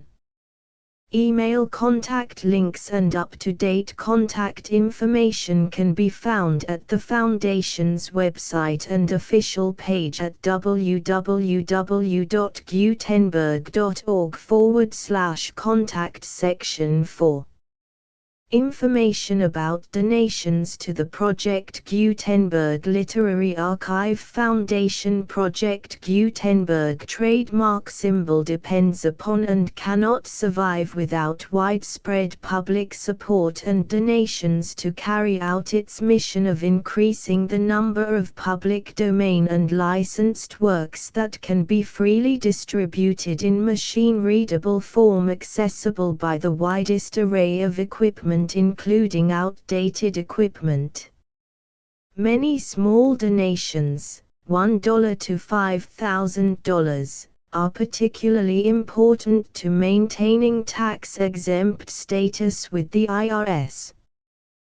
The Foundation is committed to complying with the laws regulating charities and charitable donations in all 50 states of the United States.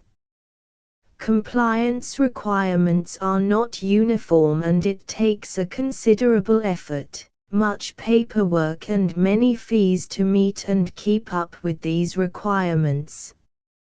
We do not solicit donations in locations where we have not received written confirmation of compliance.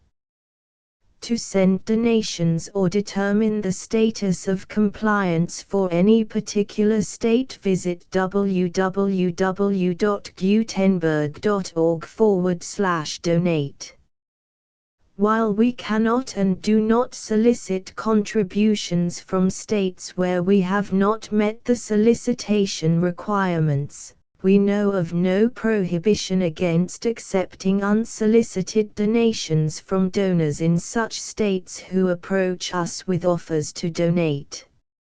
International donations are gratefully accepted, but we cannot make any statements concerning tax treatment of donations received from outside the United States. U.S. laws alone swamp our small staff. Please check the Project Gutenberg web pages for current donation methods and addresses. Donations are accepted in a number of other ways, including checks, online payments and credit card donations. To donate, please visit www.gutenberg.org/donate. Section 5.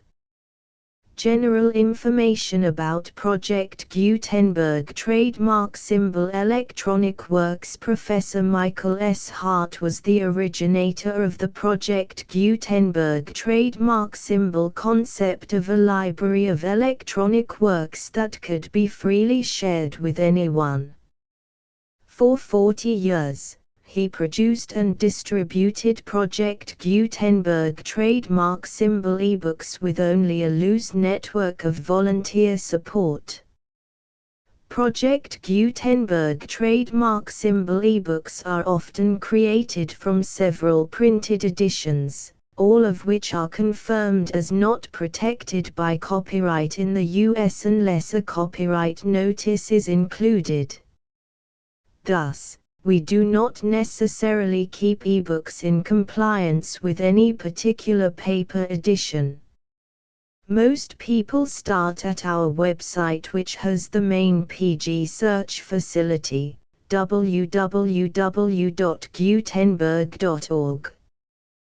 This website includes information about Project Gutenberg trademark symbol, including how to make donations to the Project Gutenberg Literary Archive Foundation, how to help produce our new ebooks, and how to subscribe to our email newsletter to hear about new ebooks. Poems: Charlotte, Emily and Anne Brontë. Poems by Currer, Belle Pilate's wife's dream. Mementos. The wife's will. Francis. Gilbert. Life. The letter. Regret. Presentiment. The teacher's monologue. Passion. Preference. Evening solace. Stanzas. Parting. Apostasy. Winter stores. The missionary. Poems by Ellis, Belle, Faith and Despondency. Stars. The philosopher. Remembrance. A death scene. Song. Anticipation. The prisoner. Hope. A daydream. To imagination. How clear she shines. Sympathy. Plead for me. Self-introgation, death. Stanzas 2, Honors Martyr. Stanzas. My comforter. The old Stoic. Poems by Acton, Bell, A Reminiscence. The Arbor. Home. Vanitas vanitatum, omnia vanitas.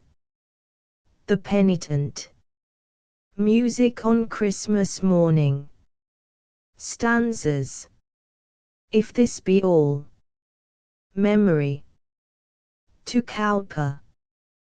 The Doubter's Prayer. A word to the elect. Past days. The Consolation. Lines composed in a wood on a windy day. Views of life. Appeal. The Student's Serenade. The Captive Dove. Self-congratulation. Fluctuations. Selections from the literary remains of Ellis and Acton Bell. Selections from poems by Ellis Bell. I too. The Bluebell. 3. The Night Wind. Love and Friendship. The Elder's Rebuke. The Wanderer from the Fold. Warning and Reply. Last Words. The Lady to Her Guitar. The Two Children. The Visionary. Encouragement. Stanzas. Selections from poems by Acton Bell. Despondency. A Prayer. In Memory of a Happy Day in February. Confidence. Lines written from home. The Narrow Way. Domestic Peace. The Three Guides. First published in Fraser's Magazine. The full Project Gutenberg license.